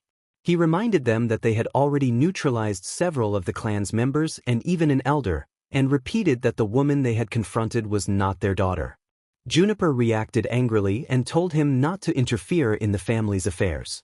Issei demanded to know what they would do about it and activated the boosted gear to make his intent clear. Juniper showed signs of fear and anger, and Nicholas and Alexandria hesitated as well. Issei criticized them for having abandoned their son and for calling another child their own without regard. His mocking tone made them furious but also wary given their previous encounters. Nicholas moved as if to attack, but Issei drew Ascalon and held it close to Nicholas's throat, stopping him instantly. Issei then warned that he was serious about protecting those he cared for and that he would not hesitate to stop anyone who posed a threat. He sheathed his sword, walked away, and added that the elders' control over them was shameful. If ordered to exile Alexandria, they would obey without question, proving how hollow their family bonds were. Issei left, and the Arcs stood furious and humiliated. Their anger, mingled with fear of what he could do, spurred them to report the incident to Mason and the clan elders so that a stronger team could be sent to deal with the problem. Scene change. Issei rushed toward Jade and saw her standing across the platform. Jade asked what had happened. Issei replied that their pursuers would not be bothering them for a while and then asked if she was all right. Jade responded that she was fine, her voice shaky as she forced a small reassurance. Issei noted that, at least for now, they had been left alone, but they needed to move away from that part of Vale because Jade's parents were extremely persistent. Jade clasped her hands tightly. Issei sensed her distress. Her parents, who had raised her for years, had shattered their family dynamic by disowning John without a second thought. Jade agreed that they had no right to call themselves parents after abandoning those she cared about. She wondered, with a hopeful smile, whether they would ever stop interfering. Issei assessed the situation. He believed her parents would not change, even if their stubbornness drove the clan to the brink. They had been publicly exposed, which would make them cautious about a direct stunt, so for now Issei and Jade had to change tactics. They had managed to convince the parents that Jade had been missing for years, but the parents remained certain she was their child. For the moment, Issei suggested reporting back to their group via their scrolls. Jade nodded and sent the report to Issei, Arcadia, and Ashbin, asking them to inform the others. Within moments she received confirmation that the rest of the group had been alerted. She hesitated briefly, then asked if they should continue with their date. Issei agreed without hesitation. They walked on and decided to treat the rest of the day as a date. Jade suggested getting some lunch, since the patrol had been uneventful and they had seen none of Salem's lackeys in action. Issei agreed that he could use some food. As they walked, Jade linked arms with him for support, savoring this rare moment alone away from her sisters and responsibilities. Someone approached, and both of them straightened. Issei recognized the newcomer and murmured her name. Rose, Salem's youngest daughter, walked toward them. The image their spy had sent made them instantly alert. Rose said she recognized Issei from the news months earlier when he had taken down 2 Arcs. Issei and Jade confirmed his identity and asked how she knew. Rose explained that he had been talked about in town, along with the Winterflake girl and the so-called Faker of Beacon. Rose apologized if the nickname offended anyone. Issei gently restrained Jade's retort by taking her arm and shaking his head. Issei and Jade then asked why Rose had sought them out. Rose admitted that she wanted Issei to join her. Issei was surprised and explained that he did not see how he could be useful. He was unlicensed and, from what he knew about Dussel, Rose had an army of hunters. He did not think he would be of any use. With a polite excuse, Issei and Jade turned to enter a nearby restaurant. Rose watched them leave, frustration evident on her face. She resolved to bring them to her side by any means necessary. Inside the restaurant they ordered and waited for their food. Jade informed Issei that she had alerted their team. Rose was making a move. She told him that Arcadia and Lord Surzex were sending a team to assist, believing that Rose might seek revenge for what Arcadia had done to Ariel. The final detail was spoken in a hushed tone. Jade did not want everyone to hear the truth about Ariel's death, as Ariel was still viewed publicly as a martyr who had died in a terrorist attack. Issei agreed that sending support was for the best. Jade then suggested they stop talking about work and enjoy the date. Issei observed that Jade cared deeply for her sister, so much so that other bonds felt different by comparison. He smiled and then began to explain a childhood memory. He recalled being 3 or 4 years old when his sister left for studies abroad. He remembered crying and feeling abandoned. It had been the first major fight between them. He had said hurtful things in anger and had run away, never seen her off properly. The memory still held a small ache, and Jade felt saddened by it, sensing the lingering pain in his voice. Issei smiled as he recalled how his parents had been angry while he himself had been grief-stricken. He had never seen his sister in her final moments and never known what had been on her mind when he had said those things. He wondered how she would see him now. He had not realized what he had missed until it was too late, and that day he had cried heavily. But his sister was gone. He could not apologize to her or hear her voice again, at least not for a while. Jade listened with concern. Jade asked whether Marine had hated him. Issei shook his head and said that Marine had never hated him. If anything, she had been hurt and nearly in tears when they had spoken on the telephone, and that had filled him with guilt. He had resolved then that he would never hurt his older sister like that again. He could not bear to see her in pain. He ended with a small smile, and Jade nodded. She realized that John had shared a similar closeness with his older sister Saffron, a very tight bond. Jade wanted a similar relationship with her little brother John, but she was not as close to him as he had been to Saffron. Issei asked if he could pose another question. Jade turned and asked whether he had really been so invested in technology, recalling what John had said about Issei earning many doctorates and degrees at a young age across science, technology, and commerce. Issei flinched at the question. Jade sighed and explained that she had simply had the interest. When someone develops a strong passion for a field, they make the time to pursue it, but she was not solely responsible for being called the Arc Genius. Issei guessed that their parents had pushed that life on her. Jade admitted that, to some extent, her parents had steered her when she showed talent. To them, talent had been everything, which was why John had not been trained. He had shown neither talent nor potential in their eyes. Issei dismissed that as nonsense and reminded her that he had also started without a sacred gear, yet had managed to best those talented show-offs. Riser, Diodora, and even the great devil Baal had been defeated by him. He added that he had learned some unconventional techniques. Jade laughed. She remembered how terrified Baal had been when Issei defeated him decisively. Jade agreed that Issei had been remarkable, then sighed and asked him to tell that to her parents. They still saw John as a disgrace and a weakling, unable to understand that hard work could make the weak strong.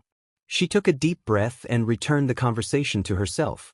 The good thing had been her interest, but stress had followed, and she had become known as the Arc Genius.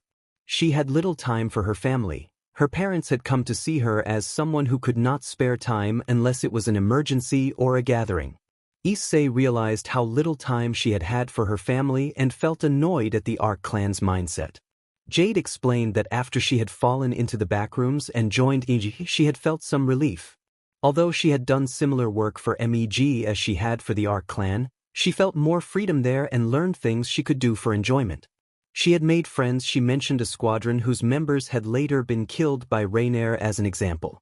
She spoke of places she had enjoyed visiting, levels 6.1 and 11, and how she had spent 8 years making memories there, the most enjoyable PRD of her life. Issei summarized that then he had come, they had met, she had reunited with her brother, and now they were entangled with the multiverse. Jade smiled and nodded. A waiter arrived with sizzling barbecue. The two clasped their hands and expressed their thanks before beginning their meal. Since deciding to stay with Issei and his family, Jade had adopted Japanese manners and had even learned to use chopsticks quickly. After a while they agreed the meal had been good, paid, and left the hotel as evening approached. Issei suggested they should probably head back to Saffron since it was getting late. Jade agreed. Before they could move on, several hunters surrounded them and dusk turned to night in an instant. Both were shocked. Issei noticed the magical shift and they recognized who was responsible: Rose Arcane, Salem's youngest daughter. Issei and Jade exchanged a glance. Issei observed the one leading the assault and noted that they had suspected it was Rose. Jade said they had no choice but to fight and lamented that this was a terrible way to end their date. Rose stepped forward with arrogance and malice. She told them that they should have accepted her offer to join willingly and that now she intended to deal with them one way or another. She explained that they needed Issei's power to get back at those who had killed her sister and declared that, given recent events, they had only one option left. Rose ordered her hunters to open fire, but a massive telekinetic blast pushed them back, sending many of them flying to other locations and leaving several injured. Issei and Jade recognized the source immediately. They turned to see John standing beside Yang, Valle, and Thor Regis, all poised for combat. Issei said they had the situation under control. Yang refused to let them take all the action, cracking her knuckles and insisting she would not be left out. Thor explained that Arcadia had sent them as a strike team and he wanted some action as well, ping his twin pistols. Valet added that he wanted fights because staying at home was boring. The four leaped down toward Issei and Jade. John announced they were there to assist and urged them not to resist. Jade observed that they never took no for an answer, and John smiled. Issei declared they had no choice and prepared to take them down. The others agreed and readied themselves for battle. Rose ground her teeth in fury and rallied the survivors of her army, determined to bring Issei in alive or dead. A tense calm settled as both sides prepared for the impending clash.